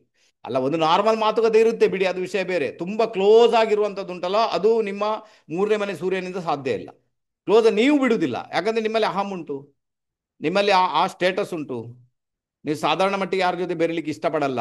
ಮೂರನೇ ಮನೆ ಸೂರ್ಯ ಬಂದಾಗ ನಿಮ್ಮ ಒಡ ಹುಟ್ಟಿದವರು ದೂರ, ಅಕ್ಕಪಕ್ಕದ ಮನೆಯವರು ದೂರ, ಎಲ್ಲ ದೂರ. ಒಂದು ಗ್ಯಾಪ್ ಅನ್ನಲ್ಲಿ ಮೇಂಟೈನ್ ಮಾಡಬೇಕಾಗುತ್ತೆ. ಆ ಥರ ಟ್ರಾವೆಲಿಂಗ್ ಮಾಡುವಾಗ ಮೇ ಬಿ ಒಬ್ಬನೇ ಟ್ರಾವೆಲಿಂಗ್ ಮಾಡ್ಲಿಕ್ಕೆ ಇಷ್ಟ, ಕೂತ್ಕೊಳ್ಬೇಕಾದ್ರೆ ಒಬ್ಬನೇ ಕೂತ್ಕೊಳ್ಳಿಕ್ಕೆ ಇಷ್ಟ, ಎಲ್ಲೇ ಆದರೂ ಕೂಡ ಒಬ್ಬನೇ ಇಷ್ಟಪಡ್ತಾರೆ ಇಲ್ಲಿ, ನಾನೊಬ್ಬನೇ. ಅದರ ಅರ್ಥ ಏನಂದ್ರೆ ಥರ್ಡ್ ಹೌಸ್ ನಿಮಗೆ ಒಂಥರ ಅಫ್ಲಿಕ್ಷನ್ಗೆ ಒಳಗಾದ ಹಾಗೆ. ನಿಮ್ಮ ಎಜುಕೇಶನ್ ಸಮೇತ ದೂರ ಹೋಗಿ ಆಗ್ಬೋದು, ಮನೆಯಿಂದ ದೂರ ಅಥವಾ ನಿಮ್ಮ ಊರಿನಿಂದ ದೂರ, ಮೇ ಬಿ ವಿದೇಶದಲ್ಲಿ ಕೂಡ ಆಗ್ಬೋದು, ತೊಂದರೆ ಇಲ್ಲ. ಎಜುಕೇಶನ್ ಸೂರ್ಯ ನ್ಯಾಚುರಲ್ ಫಿಫ್ತ್ ಲಾರ್ಡ್ ಥರ್ಡ್ ಹೌಸಲ್ಲಿ ಬಂದ, ಅವಾಗ ಎಜುಕೇಶನ್ಗೆ ಬೇಕಾಗಿ ಕೂಡ ದೂರ ಹೋಗಬೇಕಾದಿತ್ತು ನೀವು. ಅಂದ್ರೆ ಥರ್ಡ್ ಹೌಸ್ ಏನೋಡು ನಿಮ್ಮ ಮನೆಯ ಸರೌಂಡಿಂಗ್ಸ್. ಹಾಗಾದ್ರೆ ಮನೆಯ ಸರೌಂಡಿಂಗ್ಸ್ ಅಲ್ಲಿ ಆಗೋದು ಕಷ್ಟ ಆಗ್ಬೋದು, ಅಥವಾ ಮನೆಯ ಸರೌಂಡಿಂಗ್ಸ್ ಅಲ್ಲಿ ಎಜುಕೇಶನ್ ಆದ್ರೂ ಕೂಡ ಮೇ ಬಿ ಸಮಸ್ಯೆ ಕ್ರಿಯೇಟ್ ಆಗ್ಬೋದು. ಅವಾಗ ನೀವು ದೂರ ಹೊರಟೋಗ್ತೀರಾ ಸುಭಾಷ್ ಅವರೇ ಅಂತ ಒಂದು ಇಂಡಿಗೆ. ಬಟ್ ದೂರ ಹೊರಟೋದಾಗ ಏನಾಗುತ್ತೆ, ಮೇ ಬಿ ಅದು ಸಕ್ಸಸ್ ಕೂಡ ಆಗ್ಬೋದು. ದೂರ ಹೊರಟೋಗ್ಬಿಟ್ರು ಅಲ್ಲಿ ಸಕ್ಸಸ್ ಆಗುತ್ತೆ. ಅರ್ಥ ಆಯ್ತು? ಆ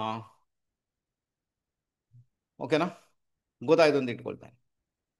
ಆನಂತರ ಅಲ್ಲಿ ಏನಾಗುತ್ತೆ, ಸೂರ್ಯ 9000 ನೋಡ್ತಾ ಇದ್ದಾನೆ, ಭಾಗ್ಯವನ್ನ ನೋಡ್ತಾ ಇದ್ದಾನೆ. ಇದು ಪ್ಲಸ್ ಪಾಯಿಂಟ್ ನಿಮಗೆ. ಈಗ ನೀವು ಆಧ್ಯಾತ್ಮದಲ್ಲಿ ಹೋಗುವುದು, ತಂದೆ ಜೊತೆಗಿರುವುದು, ಗುರುಗಳ ಜೊತೆಗಿರುವುದು, ಹೈಯರ್ ಎಜುಕೇಶನ್ ಮಾಡುವುದು, ವಿದೇಶ ಪ್ರಯಾಣ ಮಾಡುವುದು ಅಲ್ವಾ. ಆನಂತರ ನಿಮಗೆ ಇರುವ ವಿದ್ಯೆಯನ್ನು ಬೇರೆಯವರಿಗೆ ದಾರೆ ಎರೆಯುವುದು, ಟ್ಯೂಷನ್ ಕೊಡುವುದು, ಕೌನ್ಸಿಲಿಂಗ್ ಮಾಡುವುದು, ಇದರಲ್ಲೆಲ್ಲ ನೇಮ್ ಫೇಮ್ ಬರಲಿಕ್ಕೆ ಶುರು ಆಗುತ್ತೆ. 9000 ಆಕ್ಟಿವಿಟೀಸ್ ಅನ್ನ ನೀವು ಫಾಲೋ ಮಾಡಿದಾಗ, 9000 9ನೇ ಮನೆ ಭಾಗ್ಯದ ಆಟ್ರಿಬ್ಯೂಟ್ಸ್ ಅನ್ನ ನೀವು ಫಾಲೋ ಮಾಡಿದಾಗ ಮೇ ಬಿ ನಿಮಗೆ ಒಳ್ಳೆ ರಿಸಲ್ಟ್ ಬರುವಂತಹ ಸಾಧ್ಯತೆಗಳೇ ತೀರಾ ತೀರಾ ಜಾಸ್ತಿ. ನೀವು ಲೈಫನ್ನು ಎಂಜಾಯ್ ಮಾಡ್ತೀರಂತಾಯ್ತು. ಲೈಫನ್ನು ಅಲ್ಲಿಂದ ಎಂಜಾಯ್. ಭಲೆ 3ನೇ ಮನೆಯಲ್ಲಿ ನಿಮಗೆ ಏನು ಕೂಡ ಇಲ್ಲ, ಬಟ್ ನಿಮಗೆ 9000 ಎಲ್ಲವೂ ಕೂಡ ಇದೆ ನಿಮ್ಮ ಪಾಲಿಗೆ. 9ನೇ ಮನೆಯಲ್ಲಿ ಎಲ್ಲವೂ ಕೂಡ ಇದೆ. 9ನೇ ಮನೆಯನ್ನು ಫಾಲೋ ಮಾಡಿದ್ರೇನೆ ಸಾಕು, ಮೇ ಬಿ ನಿಮ್ಮ ಲೈಫಲ್ಲಿ ಆ ಒಂದು ಸ್ಟೇಟಸ್ ಏನೋದು ಕ್ರಿಯೇಟ್ ಆಗುತ್ತೆ. ಆ ಸ್ಟೇಟಸ್ ಕ್ರಿಯೇಟ್ ಆಗಿದ್ರೆ ನೀವು 9000 ಫಾಲೋ ಮಾಡಲೇಬೇಕು, ಮತ್ತೆ ಮಾಡ್ತೀರಾ. ಅರ್ಥ ಆಯ್ತಾ? ಯಾವಾಗ ಮಾಡ್ತೀರಾ? ಮೇ ಬಿ ನಿಮ್ಮ 32ನೇ ವಯಸ್ಸು ಬಂದ ನಂತರ ನೀವು ಫಾಲೋ ಮಾಡ್ತೀರಾ. ಥರ್ಡ್ ಹೌಸ್ ಸೂರ್ಯ ಇದ್ದಾಗ ಬರುತ್ತೆ, ನಿಮ್ಗೆ ತೊಂದರೆ ಇಲ್ಲ. ಹಾ, ತಂದೆ ಆರೋಗ್ಯ ಸಮಸ್ಯೆ, ತಂದೆ ಆರೋಗ್ಯ ಸರಿ ಇರಲ್ಲ, ತಂದೆ ಆರೋಗ್ಯಕ್ಕೆ ಪ್ರಾಬ್ಲಮ್ ಆಗುತ್ತೆ, ತಂದೆ ಹೆಲ್ತ್ ರಿಲೇಟೆಡ್ ಸಫರ್ ಅನುಭವಿಸ್ತಾರೆ, ಅದು ಇದೆ ಅಲ್ವಾ, ಅದು ಇದೆ. ಸೂರ್ಯ ಯಾರು? ಆತ ನೇಮ್ ಫೇಮ್ ಬಂತು, ಮತ್ತೆ ನಮ್ಮ ಆತ್ಮಕಾರಕ ಅಲ್ವಾ. ವಿಟಮಿನ್ ಡಿ ಏನು ಬೇಕು ಅದು ಸೂರ್ಯನಿಂದ ಬೇಕು. ಆನಂತರ ನಮ್ಮ ಎಲುಬಿನ ಕಾರಕ, ಎಲುಬಿನ ಕಾರಕತ್ವ ಸೂರ್ಯನಿಗಿದೆ, ಬಟ್ ಶನಿಗೂ ಕೂಡ ಇದೆ. ಯಾಕಂದ್ರೆ ಎಲುಬು ಗಟ್ಟಿ ತಾನೆ, ಗಟ್ಟಿ ಇರುವಂಥದ್ದೆಲ್ಲ ಶನಿಗೆ, ಮತ್ತೆ ಅದನ್ನು ಬೆಳಿಲಿಕ್ಕೆ ಸಹಾಯ ಮಾಡೋದು ಸೂರ್ಯ. ಅದಕ್ಕೆ ಶರೀರದ ಎಲುಬು ಏನುಂಟು, ಸ್ಕೆಲೆಟನ್ ಏನುಂಟು, ಅದೆಲ್ಲವೂ ಕೂಡ ಸೂರ್ಯನಿಗೆ ಸಂಬಂಧಪಟ್ಟದ್ದು. ಯಾವಾಗ ಸೂರ್ಯ ಅಫ್ಲಿಕ್ಷನ್ನಲ್ಲಿ ಇರ್ತಾನೆ, ಮೇ ಬಿ ನಿಮ್ಮ ಎಲುಬಿಗೆ ಸಂಬಂಧಪಟ್ಟು ತೊಂದರೆ ಕೇಟಾಗುತ್ತೆ ಅಲ್ವಾ. ಈ ಪರಿಸ್ಥಿತಿಯನ್ನು ಎದುರಿಸಬೇಕಾಗುತ್ತೆ ಕೆಲವೊಂದು ಬಾರಿ. ಥರ್ಡ್ ಹೌಸಲ್ಲಿ ಸೂರ್ಯ ಇರುವಾಗ ಥರ್ಡ್ ಹೌಸ್ನ ವಿಷಯ ಬಿಟ್ಟು ಬಿಡೋಣ, 9000 ವಿಷಯ ಉಂಟು ಈಗ. ಹಾಗಾದ್ರೆ ಯಾವಾಗ ಭಾಗ್ಯದ ವಿಷಯಗಳನ್ನು ಫಾಲೋ ಮಾಡ್ತೀರಾ, ಆಧ್ಯಾತ್ಮದಲ್ಲಿ ಹೋಗುವಂಥದ್ದು, ಪೂಜೆ ಪುರಸ್ಕಾರ, ತಂದೆ ಗುರುಗಳು, ಹೈಯರ್ ಎಜುಕೇಶನ್, ವಿದೇಶ, ಮತ್ತೆ ಪ್ರಿನ್ಸಿಪಾಲ್ಸ್, ಎಥಿಕ್ಸ್ ಅಲ್ವಾ, ಧರ್ಮ ಧಾರ್ಮಿಕತೆ, ತೋ ನಿಮಗೆ ನೇಮ್ ಫೇಮ್ ಅಲ್ಲಿಂದಲೇ ಬರುತ್ತೆ. ಅವ್ರು ಒಳ್ಳೆ ವ್ಯಕ್ತಿ ಮಾರ, ಒಳ್ಳೆ ಧರ್ಮದಲ್ಲಿ ಸಾಕ್ತಾ ಇದ್ದಾರೆ, ತುಂಬ ಚೆನ್ನಾಗಿದ್ದಾರೆ, ಒಳ್ಳೆ ಧಾರ್ಮಿಕ ವ್ಯಕ್ತಿ. ಅರ್ಥ ಆಯ್ತಾ? ಈ ಥರದ ಇಂಪ್ಯಾಕ್ಟ್ ಅಲ್ಲಿ ಅದು ಕ್ರಿಯೇಟ್ ಮಾಡುತ್ತೆ. ಸೊ ಫೇವರೇಬಲ್ ಆಗದೆ ಏನು ಸಮಸ್ಯೆ ಉಂಟು, ಈಗ ಮಾಡ್ಕೊಳ್ಬೋದು, ತೊಂದರೆ ಇಲ್ಲ. 4000 ಸೂರ್ಯ ಬಂದ 4ನೇ ಮನೆಯಲ್ಲಿ ಅಲ್ವಾ, ಚಂದ್ರನಲ್ಲಿಗೆ. 4ನೇ ಮನೆ ಯಾರಿಗೆ ಸಂಬಂಧಪಟ್ಟದ್ದು? ಅದು ರಿಲೇಟೆಡ್ ಟು ಚಂದ್ರ. ಅಲ್ಲಿ ಸೂರ್ಯ ಬಂದ್ಬಿಟ್ಟ. ಆಕ್ಚುಲಿ 10ನೇ ಮನೆಯಲ್ಲಿ ಸೂರ್ಯನಿಗೆ ದಿಗ್ಬಲ ಉಂಟು, 4ನೇ ಮನೆಯಲ್ಲಿ ಸೂರ್ಯ ದಿಗ್ಬಲಿ ವಿಹೀನನಾಗ್ಬಿಡ್ತಾನೆ, ಸೂರ್ಯನಿಗೆ ದಿಗ್ಬಲಿ ಇಲ್ಲ. ಆನಂತರ 4ನೇ ಮನೆಯಲ್ಲಿ ಸೂರ್ಯ ಬಂದಾಗ ಮನೆಯಲ್ಲಿ ನೀವಾಗಿರಲ್ಲ. ನೀವೇನು ಮಾಡ್ತೀರಾ? ನಿಮ್ಮ ಜಾತಕ 4ನೇ ಮನೆಯಲ್ಲಿ ಸೂರ್ಯ ಉಂಟು, ಯಾತೋ ಮನೆಯಿಂದ ಹೊರಗೆ, ಯಾತೋ ಮನೆಯಲ್ಲಿ ರೂಮಲ್ಲಿ ಹೋಗಿ ಬಾಗಿಲು ಹಾಕೊಂಡು ಕೂತ್ಕೊಳ್ಳೋದು, ಯಾರ ಜೊತೆನೂ ಬೆರೆಯಲ್ಲ, ನಿಮಗೆ ಇಷ್ಟನೂ ಆಗಲ್ಲ. ನಿಮಗೆ ಅನ್ನಿಸ್ತದೆ ಈ ಹಂಗೆ ಭೋಗ್ಯಗಳು ಇರುತ್ತೆ ಅಂತ ಮಾತಾಡೋದು, ಸೀದಾ ಒಳಗೆ ಅವರಷ್ಟೇ, ನಿಮ್ಮಷ್ಟಕ್ಕೆ ನೀವು ಓದೋದಿರ್ಬೋದು, ಬೇರೆ ಇರ್ಬೋದು, ನಿಮ್ಮ ಕೆಲಸ ನೀವು. ಅರ್ಥ ಆಯ್ತಾ ನಿಮ್ಗೆ? ಇವಾಗ ಟ್ರೈ ಮಾಡಿ ನೋಡಿ. ಯಾಕಂದ್ರೆ ಸೂರ್ಯ ಎಲ್ಲಿರ್ತಾನೆ ಅಲ್ಲಿ ಒಂದು ಬ್ರಾಕೆಟನ್ನು ನಿರ್ಮಾಣ ಮಾಡ್ತಾನೆ, ಒಂದು ಚೌಕಟ್ಟನ್ನು ನಿರ್ಮಾಣ ಮಾಡ್ತಾನೆ. ನೀನಿಲ್ಲಿರ್ಬೇಕು, ನೀನಿಲ್ಲಿರ್ಬೇಕು, ನೀನಿಲ್ಲಿರ್ಬೇಕಂತ. ಬುಧನಿಗೆ ಒಂದು ಜಾಗ, ಶುಕ್ರನಿಗೆ ಒಂದು ಜಾಗ, ಕುಜನಿಗೆ ಒಂದು ಜಾಗ, ಗುರುವಿಗೆ ಒಂದು ಜಾಗ, ಶನಿಗೆ ಒಂದು ಜಾಗ ಸೂರ್ಯ ಕ್ರಿಯೇಟ್ ಮಾಡಿ. ಯಾರಿಗೂ ಹತ್ತಿರ ಹೋಗ್ಲಿಕ್ಕಿಲ್ಲ ಸೂರ್ಯನ ಹತ್ರ. ಆ ಸ್ಕ್ವೇರ್ ಶೇಪನ್ನು ಕ್ರಿಯೇಟ್ ಮಾಡ್ತಾನೆ. ಅರ್ಥ ಆಯ್ತಾ ನಿಮಗೆ? ಆ ಬ್ರಾಕೆಟ್ನ ಹೊರಗಡೆ ಎಲ್ಲರೂ ಇರಬೇಕು, ಸೂರ್ಯ ಒಬ್ಬನೇ ಒಳಗಡೆ ಇರಬೇಕು. ಒಬ್ಬ ಅಧಿಕಾರಿ ಅಂದ್ರೆ ಏನು? ಅಧಿಕಾರಿ ಅಂದ್ರೆ ಅದು ಸೂರ್ಯನ ಇಂಪ್ಯಾಕ್ಟ್. ಅದು ಅಧಿಕಾರ, ಸರ್ಕಾರ ಅಂದ್ರೆ ಸೂರ್ಯನ ಇಂಪ್ಯಾಕ್ಟ್. ಅದು ಅವ್ರನ್ನ ಟಚ್ ಮಾಡ್ಲಿಕ್ಕಿಲ್ಲ. ಟಚ್ ಮಾಡಬೇಕಾದ್ರೆ ಪರ್ಮಿಷನ್ ತಗೊಂಡು ಹೋಗ್ಬೇಕು. ಅವರೊಂದು ಕೋಣೆ ಒಳಗಡೆ ಇರ್ತಾರೆ, ಅವರೊಂದು ಕ್ಯಾಬಿನ್ ಒಳಗಡೆ ಇರ್ತಾರೆ. ಅದೇ ತರ ಇಲ್ಲಿ ಕೂಡ ನಿಮ್ಮ ಮನೆಯನ್ನೇ ಕ್ಯಾಬಿನ್ ಮಾಡ್ಕೊಳ್ತೀರಾ, ಅದರೊಳಗೆ ಕೂತ್ಕೊಳ್ತೀರಾ. ಅವರು ಯಾರಿಗೂ ಬರ್ಲಿಕ್ಕಿಲ್ಲ, ಯಾರಿಗೂ ಮಾತಾಡ್ಲಿಕ್ಕೆ. ಬರ್ತೀರಾ, ನಿಮ್ಮ ಕೆಲಸ ಮಾಡ್ತೀರಾ, ತಾಯಿ ಹಾಕಿದ್ದು ಸರಿ ತಿಂತೀರಾ, ಹೋಗಿ ಬಿದ್ದುಕೊಳ್ತೀರಾ. ಅದು ಗೊತ್ತುಂಟು ತಾಯಿ ಹಾಕಿದ್ದು ಊಟ ಮಾಡ್ಲಿಕ್ಕೆ. ಬಾಕಿ ಯಾರ ಜೊತೆ ಕೂಡ ಬೆರಿಬೇಕಂತ ಏನಿಲ್ಲ. ಯಾಕಂದ್ರೆ ಸೂರ್ಯ ಅಲ್ಲಿ ಏನ್ ಮಾಡ್ತಾನೆ, ಅಷ್ಟು ನಿಮ್ಗೆ ಡಿಟ್ಯಾಚ್ಮೆಂಟ್ ಅನ್ನು ಕೊಟ್ಟಿರ್ತಾನೆ. ಈ ಪರಿಸ್ಥಿತಿ ಅಲ್ಲ, ಅದು ತಪ್ಪಲ್ಲ, ಇರುವಂತದ್ದೇ ನ್ಯಾಚುರಲ್. ಯಾಕಂದ್ರೆ ನಿಮ್ಗೆ ಮನೆ ಬಿಟ್ಟು ಹೋಗ್ಲೇಬೇಕಂತ ಉಂಟಲ್ವಾ, ನೀವು ಮನೆಯಲ್ಲಿ ಇರುವುದೇ ಇಲ್ಲ, ಚಾನ್ಸೇ ಇಲ್ಲ ಇರ್ಲಿಕ್ಕೆ. ಮನೆ ಬಿಟ್ಟು ಹೋಗ್ಲೇಬೇಕು, ಇಲ್ಲಾಂದ್ರೆ ನಿಮ್ಗೆ ಅಲ್ಲಿ ಒಂಥರ ಇರಿಟೇಷನ್ ಕೂಡ, ಆನಂತರ ಸಫಲತೆ ಇಲ್ಲ. ಮನೆ ಬಿಟ್ಟು ಹೋಗ್ಬೇಕು, ಹೋಗುವಂತೆ ಮಾಡ್ತಾನೆ ಆತ. ಅರ್ಥ ಆಯ್ತಾ? ಚಂದ್ರನ ಬಳಿಗೆ ಬಂದಲ್ಲೋ ಟ್ರಾವೆಲಿಂಗ್ ಮಾಡಿಸ್ತಾನೆ, ಕೆಲಸ ಬೇಕಾ ಟ್ರಾವೆಲಿಂಗ್. ಆನಂತರ 10ನೇ ಮನೆಯನ್ನು ನೋಡ್ತಾನಲ್ಲೋ ಸೂರ್ಯ, ಆತನ ದಿಗ್ಬಲಿ ಭಾವವನ್ನು ನೋಡ್ತಾ ಇದ್ದಾನೆ. ಇದು ಫೇವರೇಬಲ್ ಆಗುತ್ತೆ. ಈಗ ಕಾರ್ಯಕ್ಷೇತ್ರದಲ್ಲಿ ಉನ್ನತ ಮಟ್ಟ, 10,000 ಒಂದು ಅಟ್ರಿಬ್ಯೂಟ್ಸ್ ಅನ್ನು ಫಾಲೋ ಮಾಡ್ಕೊಂಡಾಗ ಕಾರ್ಯಕ್ಷೇತ್ರದಲ್ಲಿ ಉನ್ನತ ಮಟ್ಟಕ್ಕೆ ಹೋಗುವಂತ ಯೋಗ ಭಾಗ್ಯ. ಮೇ ಬಿ ಸರ್ಕಾರಿ ನೌಕರಿ ಕೂಡ ಸಿಗ್ಬೋದು, ಸ್ಟೇಟಸ್ ಕೂಡ ಕ್ರಿಯೇಟ್ ಆಗ್ಬೋದು, ಎಲ್ಲ ರೀತಿಯ ಪ್ರಾಸ್ಪರಿಟಿ ಬರುವ ಸಾಧ್ಯತೆಗಳು ಇದ್ದೇ ಇದೆ. ಬಟ್ 10ನೇ ಮನೆಯನ್ನು ಯೂಸ್ ಮಾಡ್ಕೋಬೇಕು ನೀವು, ಯಾಕಂದ್ರೆ ಸೂರ್ಯನ ಬೆಳಕು 10ನೇ ಮನೆಗೆ ಬೀಳ್ತಾ ಉಂಟು. ಹಾಗಾದ್ರೆ ಆ ತರ ನೀವು ಕೆಲಸ ಮಾಡಿ ತೋರಿಸ್ಬೇಕು, ನೀವು ಯಾರು ಅಂತ ತೋರಿಸ್ಕೊಡ್ಬೇಕು. ಅವಾಗ ನಿಮ್ಗೆ 10ನೇ ಮನೆಯಿಂದ ನೇಮ್ ಫೇಮ್ ಎಲ್ಲವೂ ಬರ್ಲಿಕ್ಕೆ ಶುರು ಆಗುತ್ತೆ. ನೀವು ಚೆನ್ನಾಗಿರ್ತೀರಾ. ಅರ್ಥ ಆಯ್ತಾ? ಅಹಂ ಇರ್ತದೆ, ಸೂರ್ಯ ಎಲ್ಲಿರ್ತಾನೋ ಅಲ್ಲಿ. 4ನೇ ಮನೆಯಲ್ಲಿ ಸೂರ್ಯ, ಮನೆಯಲ್ಲಿ ನಿಮ್ಮ ಮಾತನ್ನೇ ಕೇಳ್ಬೇಕಂತ ಹಠ ಇರ್ತದೆ. ಯಾರು ಕೇಳ್ತಾರೆ? ತಂದೆ ತಾಯಿ ನಿಮ್ಮ ಮಾತನ್ನ ಕೇಳ್ತಾರ? ರೈಟಾ? ಅದಕ್ಕೆ ನಿಮ್ಗೆ ಏನಾಗುತ್ತೆ, ಯಾರು ಕೂಡ ರೆಸ್ಪೆಕ್ಟೇ ಮಾಡಲ್ಲ, ಏನು ಕೂಡ ಇಲ್ಲ. ಅದಕ್ಕೆ ನೀವು ನಿಮ್ಮ ರೂಮ್ ಒಳಗೆ ಸೇರ್ಕೊಂಡು ನೀವೇನ್ ಮಾಡ್ತೀರಾ, ಚಿಲಕ ಹಾಕೊಳ್ತೀರಾ, ನಿಮ್ಮಷ್ಟಕ್ಕೆ ನೀವು ಇರ್ಲಿಕ್ಕೆ ಪ್ರಯತ್ನ ಮಾಡ್ತೀರಾ. ಅರ್ಥ ಆಯ್ತಾ? ಈ ತರ ಇದು 4th ಹೌಸ್ ಸೂರ್ಯ. ಲಗ್ನ ಯಾವ್ದು ಬೇಕಾದ್ರೂ ಇರಲಿ, ನಾನು ಮೇಷ ಲಗ್ನದಿಂದ ಹೇಳ್ತಾ ಇದ್ದೇನೆ, ಬಟ್ ಯಾವುದೇ ಲಗ್ನ ಇರಲಿ, 4ನೇ ಮನೆಯಲ್ಲಿ ಸೂರ್ಯ ಬಂದಾಗ ಇದೇ ಇಂಪ್ಯಾಕ್ಟ್ ಕ್ರಿಯೇಟ್ ಆಗುತ್ತೆ. ನೆಕ್ಸ್ಟ್ 5ನೇ ಮನೆಯಲ್ಲಿ ಸೂರ್ಯ, 5th ಹೌಸ್ ಅಲ್ವಾ? ಇಲ್ಲಿ ಕೂಡ ಹಾಗೇನೆ, ಇದು ನಿಮ್ಗೆ ನೇಮ್ ಫೇಮ್ ಸ್ಟೇಟಸ್ಗೆ ಸಂಬಂಧಪಟ್ಟಂತೆ ಪರವಾಗಿಲ್ಲ, ಯಾಕಂದ್ರೆ ಆತನದ್ದೇ ಮನೆ ಅಲ್ವಾ? ಬಟ್ ಇಲ್ಲಿ ಸ್ನೇಹಿತರಿದ್ದಾರೆ, ಪ್ರೀತಿ ಪ್ರೇಮ ಉಂಟು, ಅಲ್ಲೆಲ್ಲ ಏನಾಗಿದೆ, ನೀವು ಹೇಳಿದಾಗೇ ನಡಿಬೇಕು. ಈಗೋ ವಿಪರೀತ ಜಾಸ್ತಿ. ಅರ್ಥ ಆಯ್ತಾ? ಅಹಂ ವಿಪರೀತ ಜಾಸ್ತಿ. ಅದಕ್ಕೋಸ್ಕರ ಏನಾಗುತ್ತೆ, ಅಲ್ಲಿ ಸ್ನೇಹಿತರು ಕೂಡ ನಿಮ್ ಜೊತೆ ಇರಲ್ಲ, ಪ್ರೀತಿ ಪ್ರೇಮ ಅಂತೂ 100% ಡಿಸ್ಕನೆಕ್ಟ್. ಅದು ಈ ಪರಿಸ್ಥಿತಿ ಕ್ರಿಯೇಟ್ ಆಗುತ್ತೆ. ಕೆಲವೊಂದು ಬಾರಿ 5ನೇ ಮನೆ ಸೂರ್ಯ ಮೇ ಬಿ ನಿಮ್ಮ ಎಜುಕೇಶನ್ ಅಲ್ಲೂ ಪ್ರಾಬ್ಲಮ್ ಕ್ರಿಯೇಟ್ ಮಾಡಬಲ್ಲ. ಅರ್ಥ ಆಯ್ತು? ಯಾಕಂದ್ರೆ ನಿಮ್ಗೆ ಇಷ್ಟನೇ ಆಗಲ್ಲ ಶಾಲೆಗೆ ಹೋಗ್ಲಿಕ್ಕೆ. ಒಂದು ಅಹಂ ಇರ್ತದೆ, ನಂಗೆ ಎಲ್ಲ ಗೊತ್ತಿದೆ ಅಂತ. 2ನೇ ಅಹಂ ಇರ್ತದೆ ನಿಮ್ಗೆ, ಅವ್ರು ಹೇಳಿದ್ದನ್ನು ನಾನು ಯಾಕೆ ಕೇಳ್ಕೊಳ್ಬೇಕಂತ. ಇದರ ಮುಖಾಂತರ ಏನಾಗುತ್ತೆ, ಮೇ ಬಿ ನಿಮ್ಮ ಸ್ಕೂಲ್ಗೆ ಕೂಡ ಡಿಸ್ಟರ್ಬೆನ್ಸ್ ಆಗ್ಬೋದು ಕೆಲವೊಂದು ಬಾರಿ. ಅವಾಗ ಮೇ ಬಿ ಗುರುವಿನ ದೃಷ್ಟಿ ಇದೆ, ಗುರು ಜೊತೆಗಿದ್ದಾನೆ, ಮೇ ಬಿ ಸರಿ ಆಗ್ಬೋದು, ವಿಷಯ ಬೇರೆ. ಬುಧ ಜೊತೆಗಿದ್ದಾನೆ, ವಿಷಯ ಬೇರೆ. ಬಟ್ ಆಲ್ಮೋಸ್ಟ್ 5ನೇ ಮನೆಯಲ್ಲಿ ಅಹಂ ಇರುವುದರಿಂದ ಮೇ ಬಿ 5ನೇ ಮನೆ ಇಂಪ್ಯಾಕ್ಟ್ ಏನುಂಟು ಅದನ್ನು ನೀವು ಅನುಸರಿಸಲಿಕ್ಕೆ ಕೇಳುವುದಿಲ್ಲ. ಅದಕ್ಕೋಸ್ಕರ ನಿಮ್ಮ ಲವ್ ಫೇಲ್ಯೂರ್ ಆಗುತ್ತೆ. ಜಯಶ್ರೀತ್ ಅವರೇ, ನಿಮ್ಮ ಲವ್ ಫೇಲ್ಯೂರ್ ಆಗುತ್ತೆ, ಸ್ನೇಹಿತರು ನಿಮ್ಮಿಂದ ದೂರ ಸರಿತಾರೆ, ಎಲ್ಲ ರೀತಿಯಲ್ಲಿ ಕೂಡ. ಬಟ್ ಸೂರ್ಯ 11ನೇ ಮನೆ ನೋಡ್ತಾ ಇದ್ದಾನೆ. 11ನೇ ಮನೆಯಿಂದ ನಿಮ್ಗೆ ಏನಾಗುತ್ತೆ, 11ನೇ ಮನೆ ನಿಮ್ಮ ಇಚ್ಛೆಗಳು ಈಡೇರುವಂತ ಜಾಗ ಅದು. ಹಾಗಾದ್ರೆ ಅಲ್ಲಿ ನೇಮ್ ಫೇಮ್ ಬರುತ್ತೆ, ಒಳ್ಳೆ ಸ್ಯಾಲ್ರಿ ಬರ್ಬೋದು, ಒಳ್ಳೆ ಲಾಭ ಬರ್ಬೋದು ಅಲ್ವಾ, ಹಿರಿಯರಿಂದ ಆಶೀರ್ವಾದ ದೊರೀಬೋದು, ಅಕ್ಕ ಮತ್ತೆ ಅಣ್ಣ ತುಂಬಾ ಚೆನ್ನಾಗಿರ್ಬೋದು. ಮೇ ಬಿ ಅಲ್ಲಿಂದ ನಿಮಗೆ ನೇಮ್ ಫೇಮ್ ಬರುತ್ತೆ, ಅಥವಾ ವಿದೇಶಕ್ಕೆ ಹೋಗಿ ನೇಮ್ ಫೇಮ್ ಅನ್ನ ಕಮಾಯಿಸುವಂತ ಯೋಗ ಭಾಗ್ಯ ನಿಮ್ಮ ಪಾಲಿಗೆ ತೀರಾ ಜಾಸ್ತಿ, ಅದಂತೂ ಬರುತ್ತೆ. ಅಲ್ಲಿ ಯಾವ ರಾಶಿ ಇದೆ 11ನೇ ಮನೆಯಲ್ಲಿ, ಅಲ್ಲಿ ಯಾವ ಪ್ಲಾನೆಟ್ಸ್ ಇದೆ 11ನೇ ಮನೆಯಲ್ಲಿ, ಅದರ ಆಟ್ರಿಬ್ಯೂಟ್ಸ್ ಏನಿದೆ, ಅದರ ಕಾರಕತ್ವ ಏನಿದೆ, ಅದನ್ನ ನೀವು ಬಳಸ್ಕೊಂಡಾಗ ಮೇ ಬಿ ನಿಮಗೆ ನೇಮ್ ಫೇಮ್ ಬಹಳ ವಿಶೇಷವಾಗಿ ಬರುತ್ತೆ. 11ನೇ ಮನೆ ನ್ಯಾಚುರಲ್ ಆಗೋದು ನಿಮ್ಮ ವಿದೇಶ.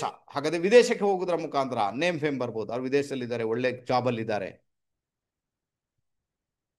ಆ ಥರದ್ದು ಕೆಲಸ ಮಾಡುವ ಸಾಧ್ಯತೆಗಳು ತೀರಾ ತೀರಾ ಜಾಸ್ತಿ. ಸೇವೆ ಕೂಡ ಮಾಡ್ಕೊಳ್ಬೋದು, ಪರವಾಗಿಲ್ಲ. ಅರ್ಥ ಆಯ್ತಾ? 5ನೇ ಮನೆ ಸೂರ್ಯ.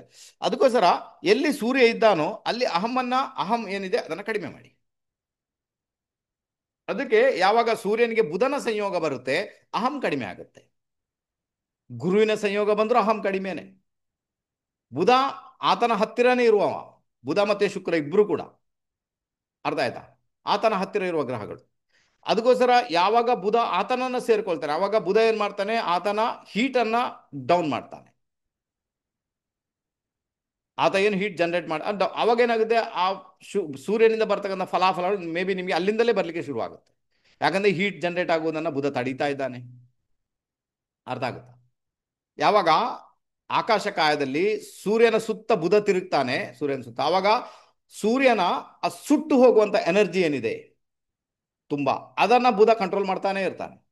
ಬುಧ ಕಂಟ್ರೋಲ್ ಮಾಡುವುದರಿಂದಲೇ ನಮಗೆ ಭೂಮಿಗೆ ಸೂರ್ಯನ ವಿಪರೀತ ಶಾಖ ಬರುವುದಿಲ್ಲ, ಇಲ್ಲ ಸುಟ್ಟು ಭಸ್ಮ ಆಗಬೇಕು ನಾವು. ಅದು ಬುಧನಿಂದ ಪ್ರೊಟೆಕ್ಟ್ ಆಗುತ್ತೆ, ಬುಧನಿಂದ ರಕ್ಷಿಸಲ್ಪಡುತ್ತೆ.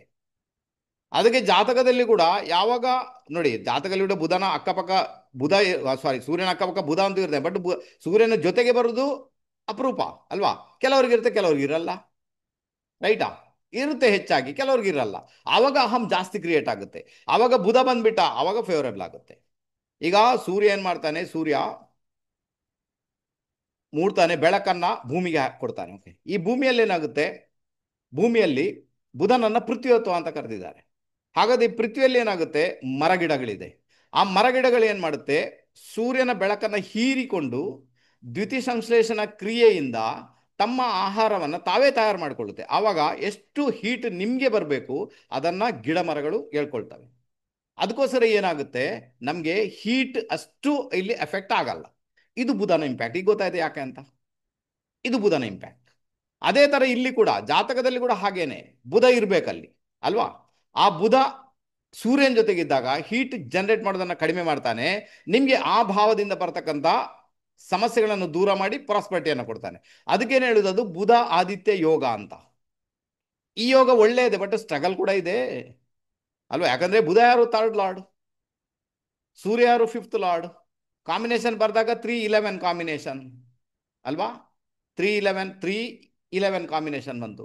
ಅವಾಗ ಏನಾಯ್ತು, ಅದು ಸ್ಟ್ರಗಲ್ ಅಂತ ಆಯ್ತು. ಸ್ಟ್ರಗಲ್ ಮಾಡಲಿಕ್ಕೆ ಉಂಟು. ಈಗ ಬುಧ ಮತ್ತೆ ಸೂರ್ಯ 4ನೇ ಮನೆಯಲ್ಲಿ ಇದ್ದಾಗ 4th ಹೌಸ್ಗೆ ಸಂಬಂಧಪಟ್ಟಂತೆ ಸ್ಟ್ರಗಲ್ ಮಾಡಲಿಕ್ಕಿದೆ ನಿಮಗೆ. ಅರ್ಥ ಆಯ್ತಾ? ಸ್ಟ್ರಗಲ್ ಮಾಡಿದ ನಂತರ ಎಲ್ಲ ಬರುತ್ತೆ. ಸ್ಯಾಕ್ರಿಫೈಸ್ ಅಲ್ಲಿ ಕೂಡ ಮಾಡಲಿಕ್ಕೆ ಉಂಟು, ಇಲ್ಲ ಅಂತ ಏನಿಲ್ಲ, ಬಟ್ ನೀವು ಮಾಡ್ತೀರ. ಬುಧನ ಸಪೋರ್ಟಿವ್ ಇದೆ, ಅಥವಾ ಗುರುವಿನ ಸಪೋರ್ಟ್ ಇದೆ.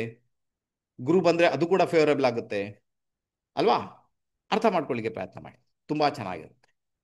ಓಕೆ, ಅದಕ್ಕೇನೆ ಸೂರ್ಯ ಅಂದರೆ ತಂದೆ, ಚಂದ್ರ ಅಂದರೆ ತಾಯಿ. ಓಕೆ, ಈ ಒಂದು ಸೂರ್ಯ ಮತ್ತೆ ಚಂದ್ರ ತಂದೆ ಮತ್ತೆ ತಾಯಿ, ಗಂಡ ಹೆಂಡತಿ ಅಂತ ಇಡುವ. ಈಗ ಈ ಗಂಡ ಹೆಂಡತಿ ಯಾವುದಕ್ಕೆ ಪ್ರಯತ್ನ, ಒಂದು ಮಕ್ಕಳಾಗಬೇಕಂತ ಕಾನ್ಸಂಟ್ರೇಷನ್ ಪೂರ್ತಿ ಮಕ್ಕಳ ಮೇಲೆ. ಅವಾಗ ಒಂದು ಮಗು ಆಯ್ತು. ಈಗ ಈ ಮಗು ಆದಾಗ ಏನಾಗುತ್ತೆ, ತಾಯಿನೂ ಸ್ಯಾಟಿಸ್ಫೈಡ್, ತಂದೆನೂ ಸ್ಯಾಟಿಸ್ಫೈಡ್. ಮಗು ಯಾರು, ಬುಧ. ಈ ಮಗು ಬಂದು ಬುಧ, ಅಲ್ಲಿ ತಾಯಿಗೂ ಸ್ಯಾಟಿಸ್ಫೈಡ್ ಆಯಿತು, ಇಲ್ಲಿ ತಂದೆಗೂ ಸ್ಯಾಟಿಸ್ಫೈಡ್ ಆಯಿತು. ಅದಕ್ಕೇನು ಹೇಳುದು, ಮಕ್ಕಳು ಬರಬೇಕು, ಮಕ್ಕಳು. ಅವಾಗ 5ನೇ ಮನೆ ಬೈ ಡಿಫಾಲ್ಟ್ ಆಗಿ ಆಕ್ಟಿವೇಟ್ ಆಯಿತು, ಬುಧನೂ ಆಕ್ಟಿವೇಟ್ ಆದ. ಈಗ ಇಬ್ಬರಿಗೂ ಖುಷಿ ಆಯಿತು. ಈಗ ನಿಮ್ಮ ಸಾಂಸಾರಿಕ ಜೀವನದಲ್ಲಿ ಯಾವ ತೊಂದರೆ ಬರಬೇಕು, ಮೇ ಬಿ ಬರಲ್ಲ ಅಲ್ವಾ. ಅಲ್ಲಿಗೆ ಫಿನಿಶ್ ಅಲ್ವಾ.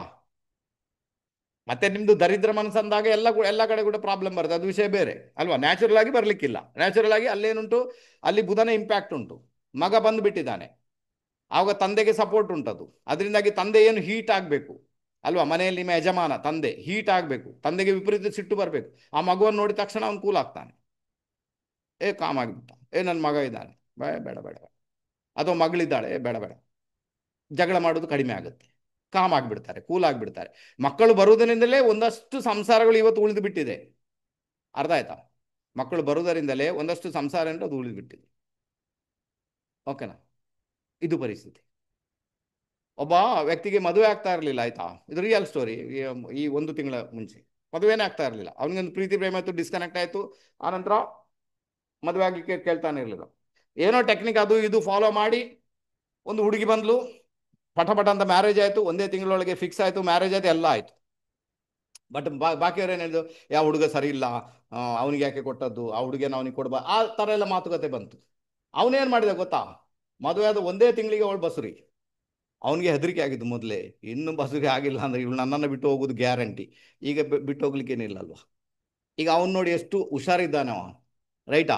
ಯಾರಾದರೂ ಪ್ಲಾನ್ ಮಾಡ್ತಾರೆ, ಇದು ಪ್ಲಾನ್ಗಿನ ಎಂಥದ್ದು ಇಲ್ಲ. ಈಗ ಬಸುರಿ ಅವಳು. ಈಗ ಯಾವುದೇ ಕಾರಣಕ್ಕೆ ಅವಳನ್ನು ದೂರ ಮಾಡಲಿಕ್ಕೆ ಸಾಧ್ಯ ಇಲ್ಲ, ಅಥವಾ ಅವಳು ದೂರ ಹೋಗ್ಲಿಕ್ಕೂ ಸಾಧ್ಯ ಇಲ್ಲ. ಈಗ ಬಿದ್ದುಕೊಳ್ಬೇಕು. ಇದು ಪರಿಸ್ಥಿತಿ, ಇದು ಬುಧನ ಪರಿಸ್ಥಿತಿ. ಅರ್ಥ ಆಯ್ತಾ? 5th ಹೌಸ್ ಬುಧ ಏನು ಮಾಡ್ತಾನೆ ಗೊತ್ತಾಯ್ತು. ಈಗ ನಿಮ್ಮ 5th ಹೌಸ್ ಬುಧನೂ ಹಾಗೇನೆ, ಆನಂತರ 3rd ಹೌಸ್ಗೆ ಬಂದಾಗ ಬುಧ ಕೂಡ ಹಾಗೇನೆ. ಇಲ್ಲಿ ಥರ್ಡ್ ಹೌಸಲ್ಲಿ ಬುಧ ಇದ್ದಾನೆ, ಸಾರಿ ಸೂರ್ಯ ಇದ್ದಾನೆ. ಆನಂತರ ಬುಧ ಬಂದು ಸೇರಿದಾಗ ಕೂಡ 3-11 ಕಾಂಬಿನೇಷನ್ ಬಂದಾಗ ಅದು ಸ್ಟ್ರಗಲ್ ಮಾಡಿಸ್ತದೆ, ಇಲ್ಲ ಅಂತೇನಿಲ್ಲ. ನೀವು ಅದಕ್ಕೆ ಬೇಕಾಗಿ ಹೋರಾಟ ನಡೆಸಲಿಕ್ಕೆ ಉಂಟು ನಿಮಗೆ. ಆನಂತರ ಹೋಗಿ ನಿಮ್ಮ ಇಚ್ಛೆಗಳು ಪೂರ್ತಿ ಆಗಲಿಕ್ಕೆ ಶುರು ಆಗ್ತವೆ. ಓಕೆನಾ. 6ನೇ ಮನೆಯಲ್ಲಿ ಸೂರ್ಯ ಬಂದ್ಬಿಟ್ಟ, ಈಗ 6th ಹೌಸಲ್ಲಿ ಸೂರ್ಯ, ಪರವಾಗಿಲ್ಲ.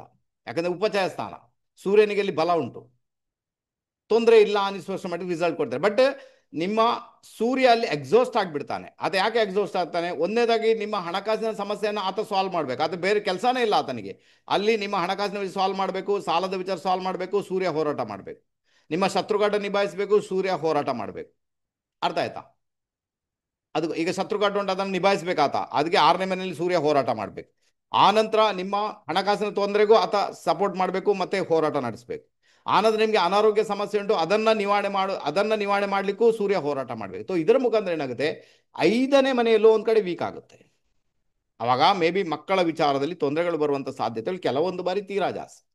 6ನೇ ಮನೆ ಸೂರ್ಯ ಆಕ್ಚುಲಿ ಒಳ್ಳೆ ಲಕ್ಷಣ ಅಲ್ಲ. 6ನೇ ಮನೆ, 7ನೇ ಮನೆ, 8ನೇ ಮನೆ, ಮೂರೂ ಕಡೆಯಲ್ಲಿ ಕೂಡ ಸೂರ್ಯ ಒಳ್ಳೆ ಲಕ್ಷಣ ಅಲ್ಲ. 6ನೇ ಮನೆ ಉಪಚಯ ಸ್ಥಾನ ಅಂತ ನಾವು ಒಪ್ಪಿಕೊಳ್ತೇವೆ, ಬಟ್ ಸೂರ್ಯಲ್ಲಿ ಹೋರಾಟ ಮಾಡ್ತಾ ಮಾಡ್ತಾ ಮಾಡ್ತಾ 5ನೇ ಮನೆಯನ್ನು ಎಕ್ಸಾಸ್ಟ್ ಮಾಡಿಬಿಡ್ತಾನೆ. 5ನೇ ಮನೆ ಎಕ್ಸಾಸ್ಟ್ ಆಗದೆ ಖುದ್ದು ಕೂಡ ಎಕ್ಸಾಸ್ಟ್ ಆಗ್ತಾನೆ. ಅವಾಗ ಕೆಲವೊಂದು ಬಾರಿ ನಿಮ್ಮ ಮ್ಯಾರಿಡ್ ಲೈಫಲ್ಲಿ ತೊಂದರೆ, ಕೆಲವೊಂದು ಬಾರಿ ನಿಮ್ಮ ಬೆಡ್ರೂಮ್ ಲೈಫ್ಗೆ ತೊಂದರೆ, ಕೆಲವೊಂದು ಬಾರಿ ನಿಮ್ಮ ಮಕ್ಕಳ ವಿಚಾರದಲ್ಲಿ ತೊಂದರೆ, ಇದನ್ನು ಅನುಭವಿಸಬೇಕಾದಂತಹ ಅನಿವಾರ್ಯತೆ ನಿಮಗೆ ಬರ್ಬೋದು. ಹಾ, ಈಗ ಸೂರ್ಯನ ಜೊತೆಗೆ ಕುಜ ಬಂದ್ಬಿಟ್ಟು 6ನೇ ಮನೆಯಲ್ಲಿ, ಸೂರ್ಯನ ಜೊತೆಗೆ ರಾಹು ಬಂದ್ಬಿಟ್ಟು 6ನೇ ಮನೆಯಲ್ಲಿ, ಈಗ ಆತನಿಗೆ ಸಪೋರ್ಟ್, ಈಗ ತೊಂದರೆ ಇಲ್ಲ, ಈಗ ಹೋರಾಟ ಮಾಡಿಯೇ ಮಾಡ್ತಾನೆ ಅಲ್ವಾ. ಒಬ್ಬನೇ ಬಂದಾಗ ಸಮಸ್ಯೆ ಆಗುತ್ತೆ. ಬುಧ ಬಂದ್ಬಿಟ್ರು ಪರವಾಗಿಲ್ಲ ಅನ್ನಿಸುವಷ್ಟರ ಮಟ್ಟಿಗೆ ರಿಸಲ್ಟ್ ಇರುತ್ತೆ 6ನೇ ಮನೆಯಲ್ಲಿ. ಓಕೆನಾ, ಅರ್ಥ ಆಯ್ತಾ? ಬಟ್ ಆತ ನೋಡುವುದೆಲ್ಲಿಗೆ? 12ನೇ ಮನೆ. ಆಗದೇ ನಿಮಗೆ ಸೇವೆ ಮಾಡ್ಬೇಕಂತ ಉಂಟು. 12th house ಬಂದೇನು? ಅದು ನಿಮ್ಮ ಸೇವೆ, ಅದು ನಿಮ್ಮ ಖರ್ಚು ವೆಚ್ಚಗಳು, ದಾನ ಧರ್ಮ ಮಾಡಬೇಕು, ಸೇವೆ ಮಾಡಬೇಕು. ಅದು ನಿಮ್ಮ ಆಸ್ಪತ್ರೆ, ಅದು ನಿಮ್ಮ ಜೈಲು, ಅದು ನಿಮ್ಮ ತೀರ್ಥಕ್ಷೇತ್ರ ಯಾತ್ರೆ, ಅದು ನಿಮ್ಮ ಅಂದರೆ 12ನೇ ಮನೆ, ಅದು ನಿಮ್ಮ ಫಾರಿನ್ ಲ್ಯಾಂಡ್, ಖರ್ಚು ವೆಚ್ಚ, ನಿಮ್ಮ ಮೆಡಿಟೇಷನ್, ನಿಮ್ಮ ರಿಲ್ಯಾಕ್ಸೇಷನ್, ನಿಮ್ಮ ಬೆಡ್ರೂಮ್ ಲೈಫ್, ನಿಮ್ಮ ಬೆಡ್ರೂಮ್ ಎಲ್ಲ ಬಂತಲ್ಲಿ. ಹಾಗಾದರೆ ಅಲ್ಲಿ ದಾನ ಮಾಡಬೇಕು, ಅಲ್ಲಿ ಸೇವೆ ಮಾಡಬೇಕು, ಯಾವುದೇ ಒಂದು ರೂಪದಲ್ಲಿ. ಸೇವೆ ಮಾಡ್ಲಿಕ್ಕೆ ಆಗಲ್ಲ, ಪರವಾಗಿಲ್ಲ, ನಿಮ್ಮ ಹಣಕಾಸು ನಿಮ್ಮದ ಡೊನೇಟ್ ಮಾಡಿ, ಯಾವುದೇ ವಿಚಾರದಲ್ಲಿ ಡೊನೇಟ್ ಮಾಡಿ. ಆವಾಗ ಸೂರ್ಯನು ಕ್ಲೆನ್ಸಿಂಗ್ ಆಗ್ತಾನೆ, ನಿಮಗೆ ನೇಮ್ ಫೇಮ್ ಕೂಡ ಅಲ್ಲಿಂದ ಬರಲಿಕ್ಕೆ ಶುರು ಆಗುತ್ತೆ, ನಿಮ್ಮ ಇಚ್ಛೆಗಳು ಕೂಡ ಪೂರ್ತಿ ಆಗುತ್ತೆ. 12ನೇ ಮನೆ ಕಾರಕತ್ವಗಳನ್ನು ಬಳಸ್ಕೊಳ್ಬೇಕಾಗುತ್ತೆ. 12ನೇ ಮನೆ ಕಾರಕತ್ವ ಬಳಸ್ಕೊಳ್ಳಿ. ಆನಂತರ 12ನೇ ಮನೆಯಲ್ಲಿರುವಂತಹ ಪ್ಲಾನೆಟ್ಸ್ ಏನುಂಟು ಅದರ ಕಾರಕತ್ವ ಬಳಸ್ಕೊಳ್ಳಿ. ಅದು ಒಳ್ಳೆ ರಿಸಲ್ಟನ್ನು ಕೊಡುವ ಸಾಧ್ಯತೆಗಳು ತೀರಾ ಜಾಸ್ತಿ ಆಗಿಬಿಡುತ್ತೆ. ಅಥವಾ ನೀವು ಗೆದ್ದು ಬಿಡ್ತೀರಾ. ಓಕೆನಾ? ಸೊ ಇದು ನಿಮ್ಮ 6ನೇ ಮನೆ ಸೂರ್ಯನ ಇಂಪ್ಯಾಕ್ಟ್. ಯಾರಿಗಾದ್ರು ಇದೆಯಾ 6ನೇ ಮನೆ ಸೂರ್ಯ 6th ಹೌಸ್? 5ನೇ ಮನೆಯನ್ನು ಎಕ್ಸಾಸ್ಟ್ ಮಾಡ್ತಾನೆ ಪುಷ್ಪಲತಾ ಅವರೇ. ಓಕೆನಾ? ಓಕೆ. ಅದಕ್ಕೋಸ್ಕರ 6th ಹೌಸ್ ಸೂರ್ಯ ಒಳ್ಳೆ ಲಕ್ಷಣ ಆದ್ರೂ ಕೂಡ ಅವನಿಗೆ ಸಪೋರ್ಟಿವ್ ಆಗಿ ಯಾರಾದರೂ ಬೇಕಲ್ಲಿ, ಅವಾಗ ಅತ್ಯುತ್ತಮವಾದ ರಿಸಲ್ಟ್ ಅನ್ನು ಕೊಡುವ ಸಾಧ್ಯತೆಗಳು ತೀರಾ ಜಾಸ್ತಿ. ಕ್ಲಿಯರಾ? 7ನೇ ಮನೆಯಲ್ಲಿ ಸೂರ್ಯ ಬಂದಾಗ ಮ್ಯಾರಿಡ್ ಲೈಫ್ ಡಿಸ್ಟರ್ಬೆನ್ಸ್ ಆಗುತ್ತೆ ಅಲ್ವಾ. ಮ್ಯಾರಿಡ್ ಲೈಫ್ ತೊಂದರೆ ಆಗುತ್ತೆ, ಮ್ಯಾರಿಡ್ ಲೈಫಲ್ಲಿ ಪ್ರಾಬ್ಲಮ್ ಆಗುತ್ತೆ. ಯಾಕಂದ್ರೆ ಒಂದನೇದಾಗಿ ಏನಾಗುತ್ತೆ, ನಿಮ್ಮ ಪಾರ್ಟ್ನರ್ಗೆ ಅಹಂ ಜಾಸ್ತಿ, ಅವ್ರು ನೀವು ಹೇಳಿದ್ದನ್ನು ಕೇಳೋಕೆ ಇಷ್ಟಪಡಲ್ಲ, ಅವ್ರು ಹೇಳಿದ್ದೆ ಅವ್ರಿಗೆ ಆಗಬೇಕು. ಅರ್ಥ ಆಯ್ತಾ? ಅಥವಾ ಈ ಪರಿಸ್ಥಿತಿ ಅಲ್ಲಿರುತ್ತೆ. ಆನಂತರ ನಿಮಗೆ ಮ್ಯಾರಿಡ್ ಲೈಫನ್ನು ಸ್ಯಾಕ್ರಿಫೈಸ್ ಮಾಡಲಿಕ್ಕೆ ಸಿಗುತ್ತೆ, ತುಂಬಾನೇ ನೀವು ಅನುಭವಿಸ್ಲಿಕ್ಕೆ ಸಿಗುತ್ತೆ. ಯಾರಿಗೂ ಹೇಳಿಕೊಳ್ಳಲಿಕ್ಕಿಲ್ಲ, ಏನು ಮಾಡೋಕ್ಕಲ್ಲ, ನಿಮ್ಮನ್ನು ನೀವೇ ಸ್ಯಾಕ್ರಿಫೈಸ್ ಮಾಡ್ಕೊಳ್ಬೇಕು. ಅದಕ್ಕೆ 7ನೇ ಮನೆ ಸೂರ್ಯ ಅಲ್ಲಿ ಅವನಿಗೆ ನೀಚ ಫಲ ಕೂಡ ಹೇಳಿದ್ದಾರೆ, ಅಲ್ಲಿ ನೀಚ ಫಲ ಕೂಡ. ಆನಂತರ ನಿಮಗೆ ಮ್ಯಾರಿಡ್ ಲೈಫ್ ಡಿಸ್ಟರ್ಬೆನ್ಸ್ ಕೂಡ. ಹರೇ ಕೃಷ್ಣ ಅಲ್ವಾ, ಮ್ಯಾರಿಡ್ ಡಿಸ್ಟರ್ಬೆನ್ಸ್ ಕೂಡ ಇದು ಗೊತ್ತಿರಬೇಕು ನಿಮಗೆ. ಈಗ ಏನಾಗುತ್ತೆ ಗೊತ್ತಾ, ಈಗ ನಿಮ್ಮ ಜಾತಕದಲ್ಲಿ 7th ಹೌಸಲ್ಲಿ ಗುರು ಇದ್ದಾರೆ, ನಿಮಗೆ ಒಂದಂತೂ ಗೊತ್ತಿದೆ ನಿಮ್ಮ ಮ್ಯಾರಿಡ್ ಲೈಫ್ ಡಿಸ್ಟರ್ಬೆನ್ಸ್ ಅಂತ. ಓಕೆನಾ? ಪಕ್ಕ ಆಯ್ತು ನಿಮಗೆ. ಇಲ್ಲಪ್ಪ ಮ್ಯಾರಿಡ್ ಲೈಫ್ ಬರುವವರು ಸರಿ ಇರುವುದಿಲ್ಲ, ಅಥವಾ ಅಹಂ ಇರುತ್ತೆ ಅವ್ರಿಗೆ, ನಮ್ಮ ಮಾತನ್ನ ಕೇಳಲ್ಲ, ನಮ್ಮ ಮ್ಯಾರಿಡ್ ಲೈಫ್ ಕಡೆ ಡಿಸ್ಟರ್ಬೆನ್ಸ್ ಗೊತ್ತಿದ್ದ ನಂತರ ನೀವು ಪರಿಹಾರ ಮಾಡ್ಬೋದು, ಅಥವಾ ಅದನ್ನು ಹಾಗೇನೆ ಸ್ವೀಕಾರ ಮಾಡ್ಬೋದು. ಅವಾಗ ಓಕೆ ಅಂತ ಹೇಳ್ಬೋದು, ತೊಂದರೆ ಇಲ್ಲ. ಈಗ ಯಾಕಂದ್ರೆ ಗೊತ್ತುಂಟಲ್ಲ, ವಿಷಯ ಗೊತ್ತುಂಟು ನಿಮಗೆ, ನೀವೇನು ಮಾಡೋ ಹಾಗಿಲ್ಲ, ಪರಿಹಾರಗಳನ್ನು ಮಾಡ್ಕೊಳ್ಳಿ, ಅಥವಾ ಅದನ್ನು ಹಾಗೇನೆ ಸ್ವೀಕಾರ ಮಾಡಿ. ಮತ್ತೆ ಸ್ಯಾಕ್ರಿಫೈಸ್ ಮಾಡಲಿಕ್ಕೆ ಹೇಗೂ ಉಂಟು, ಅಥವಾ ಸ್ಯಾಕ್ರಿಫೈಸ್ ಮಾಡಿ. Okay, no problem. ತುಂಬ ಚೆನ್ನಾಗಿ ಅದು ವರ್ಕ್ ಆಗಲಿಕ್ಕೆ ಶುರು ಆಗುತ್ತೆ. ರೈಟಾ? ಆನಂತರ ಆತ ಲಗ್ನ ನೋಡ್ತಾನಲ್ವಾ, ಲಗ್ನ ನೋಡಿದ್ರೆ, ಲಗ್ನ ಅಂದರೆ ನೀವು ಅಲ್ವಾ. ಹಾಗಾದರೆ ಖುದ್ದು ನೀವು ಸಮಾಜ ಸೇವೆ ಮಾಡೋದ್ರ ಮುಖಾಂತರ ಸೇವೆ ಮಾಡಬೇಕು, ಅಥವಾ ಅಲ್ಲಿಂದ ನೇಮ್ ಫೇಮ್ ಬರಲಿಕ್ಕೆ ಶುರು ಆಗುತ್ತೆ. ನೀವು ಸ್ಟ್ರಾಂಗ್ ಆಗಬೇಕು ಯಾವುದೇ ಕಾರಣಕ್ಕೂ ಕೂಡ. ಇಲ್ಲಿ 7th ಹೌಸಲ್ಲಿ ಸೂರ್ಯ ಬಂದಾಗ ಎಣಿಸ್ಕೊಳ್ಳಿ, ಅದು ನಿಮ್ಮ ಪಾರ್ಟ್ನರ್ ನಿಮ್ಮನ್ನು ನೋಡ್ತಾ ಇದ್ದಾರೆ ಅಂದಾಗ ಮೇ ಬಿ ನಿಮಗೆ ನೇಮ್ ಫೇಮ್ ಬೇಕು ಅಂತ ಅವ್ರಿಗೆ ಇಷ್ಟ ಉಂಟು. ನಿಮ್ಮಲ್ಲಿ ತುಂಬ ಸ್ಟೇಟಸ್ ಇರಬೇಕು, ನೇಮ್ ಫೇಮ್ ಇರಬೇಕು, ಆ ರೀತಿಯಲ್ಲಿ ನೀವಿರಬೇಕು. ಆವಾಗ ನಮ್ಮ ಮ್ಯಾರಿಡ್ ಲೈಫ್ ಚೆನ್ನಾಗಿರ್ಬೋದು. ತೋ ಮೇ ಬಿ ಅವರು ಅದನ್ನು ಬಯಸಲಿಕ್ಕೆ ಸಾಧ್ಯತೆ ಉಂಟು ಅಲ್ವಾ. ತೋ ಆವಾಗ ನೀವು ದಾನ ಧರ್ಮ ಮಾಡುವುದರ ಮುಖಾಂತರ, ಸಮಾಜ ಸೇವೆ ಮಾಡುವುದರ ಮುಖಾಂತರ, ನಿಮ್ಮ ಬಾಡಿಯನ್ನು ಕ್ಲೆನ್ಸಿಂಗ್ ಮಾಡ್ಕೊಂಡು ಇಡುವುದರ ಮುಖಾಂತರ, ಬಾಡಿಯನ್ನು ಸಶಕ್ತವಾಗಿ ಇಡುವುದರ ಮುಖಾಂತರ ಆರೋಗ್ಯ, ಆಗ ನೇಮ್ ಫೇಮ್ ಕೂಡ ಬರುತ್ತೆ.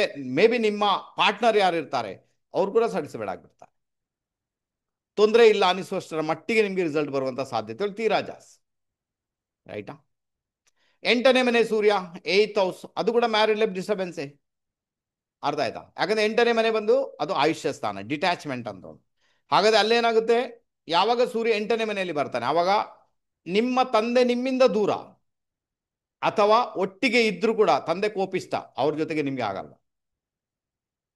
ಅವ್ರೊಂಥರ ನೀವೊಂಥರ, ವಿಪರೀತ ಕೋಪ, ತಂದೆ ತಂದೆ ಹತ್ರ ಹೋಗ್ಲಿಕ್ಕೆ ಹೆದರಿಕೆ, ಅಥವಾ ಅವ್ರು ನಿಮ್ಮಿಂದ ದೂರ, ನೀವು ಬೇರೆ ಮನೆಯಲ್ಲಿ, ಮೇ ಬಿ ಅದು ಸಾಧ್ಯತೆ ಉಂಟು. ಓವರ್ ಆಲ್ ಡಿಟ್ಯಾಚ್ಮೆಂಟ್, ಕೆಲವೊಮ್ಮೆ ತಂದೆ ಇರ್ಲಿಕ್ಕೇನೆ ಇಲ್ಲ, ಅದು ಉಂಟು ಸಾಧ್ಯತೆ. ಅರ್ಥ ಆಗುತ್ತಾ. ಇಲ್ಲಿ ಕೂಡ ಮ್ಯಾರಿಡ್ ಲೈಫ್ ಡಿಸ್ಟರ್ಬೆನ್ಸ್ ಇದೆ. 8ನೇ ಮನೆ ಪ್ರೈವೇಟ್ ಪಾರ್ಟ್ಸ್, ಸೆಕ್ಷುವಲ್ ಪಾರ್ಟ್ ಹೋಯ್ತು. ಈಗ ಇಂಟ್ರೆಸ್ಟ್ ಇರಲ್ಲ ಕೆಲವೊಂದು ಬಾರಿ, ಏನು ಬೇಕಾಗಿಲ್ಲ, ಆ ಥರದ ಒಂದು ಮೆಂಟಾಲಿಟಿ 8ನೇ ಮನೆ ಸೂರ್ಯನಿಂದ ಕ್ರಿಯೇಟ್ ಆಗುತ್ತೆ. 8th ಹೌಸ್ ಅಲ್ವಾ. ನಿಮ್ಮ ಅತ್ತೆ ಮನೆ, ಅವ್ರ ಜೊತೆಗೂ ರಿಲೇಷನ್ ಚೆನ್ನಾಗಿರಲ್ಲ, ಅಲ್ಲಿಂದ ನೀವು ಬೇರೆನೇ ಆಗಿಬಿಡ್ತೀರಾ. ಜಯಶ್ರೀತ್ ಅವರೇ, ಅಲ್ಲಿಂದ ನೀವು ಬೇರೆನೇ ಆಗಿಬಿಡ್ತೀರಾ, ಅಲ್ಲಿ ಕೂಡ ಸಮಸ್ಯೆ ಆಗುತ್ತೆ. ಅಲ್ಲಿಂದ ಡಿಟ್ಯಾಚ್ಮೆಂಟ್, ಯಾತೋ ನಿಮ್ಮನ್ನು ಅವರು ಅಷ್ಟು ಟ್ರೀಟ್ ಮಾಡಲ್ಲ, ಅಥವಾ ಅಲ್ಲಿ ಅಹಂಗೆ ಒಳಗಾದಂಥ ವ್ಯಕ್ತಿಗಳಿದ್ದಾರೆ, ಅಥವಾ ನೀವು ಹೋಗೋಕೆ ಇಷ್ಟಪಡಲ್ಲ, ಎರಡರಲ್ಲಿ ಒಂದು. ಸೊ ಇದಾಗಿ ಏನಾಗುತ್ತೆ ನಿಮಗೆ, ಮೇ ಬಿ 8ನೇ ಮನೆ ಸೂರ್ಯ. 8ನೇ ಮನೆ ಸೂರ್ಯ ಯಾರಿಗೆ ಫೇವರಬಲ್ ಆಗುತ್ತೆ, ಯಾರೆಲ್ಲ ರಹಸ್ಯ ವಿದ್ಯೆಗಳಲ್ಲಿ ಹೋಗ್ತಾ ಇದ್ದಾರೆ.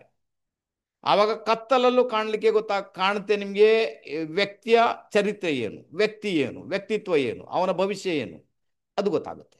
ಇದು 8ನೇ ಮನೆ ಸೂರ್ಯನ ಇಂಪ್ಯಾಕ್ಟ್. ಅದು ಬರುತ್ತೆ ಮಾತ್ರ, ಕಣ್ಣು ಮುಚ್ಚಿಕೊಂಡಾಗ ಕಾಣಲಿಕ್ಕೆ ಶುರುವಾಗುತ್ತೆ 8ನೇ ಮನೆ ಸೂರ್ಯ ಇದ್ದಾಗ. ಅದೊಂದು ಪ್ಲಸ್ ಪಾಯಿಂಟ್ ಇದೆ. ಅದನ್ನು ಜ್ಯೋತಿಷರು, ರಹಸ್ಯ ವಿದ್ಯೆಗಳನ್ನು ಕಲ್ತವರು ಯಾರು ಬೇಕಾದ್ರೂ ಕೂಡ ಅದನ್ನು ಯೂಸ್ ಮಾಡ್ಕೊಳ್ಬೋದು, ತೊಂದರೆ ಇಲ್ಲ. ಅನಿಸುವಷ್ಟರ ಮಟ್ಟಿಗೆ ರಿಸಲ್ಟ್ ಇರುತ್ತೆ, ಚೆನ್ನಾಗಿರ್ತೀರ. ಓಕೆನಾ. ರೈಟ್.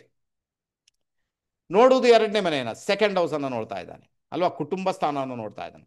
ಹಾಗಾದ್ರೆ ಕುಟುಂಬದವರ ಸಮಸ್ಯೆಯನ್ನು ಸಾಲ್ವ್ ಮಾಡುವುದು ನಿಮ್ಮ ಕೈಯಲ್ಲಿರ್ಬೋದು.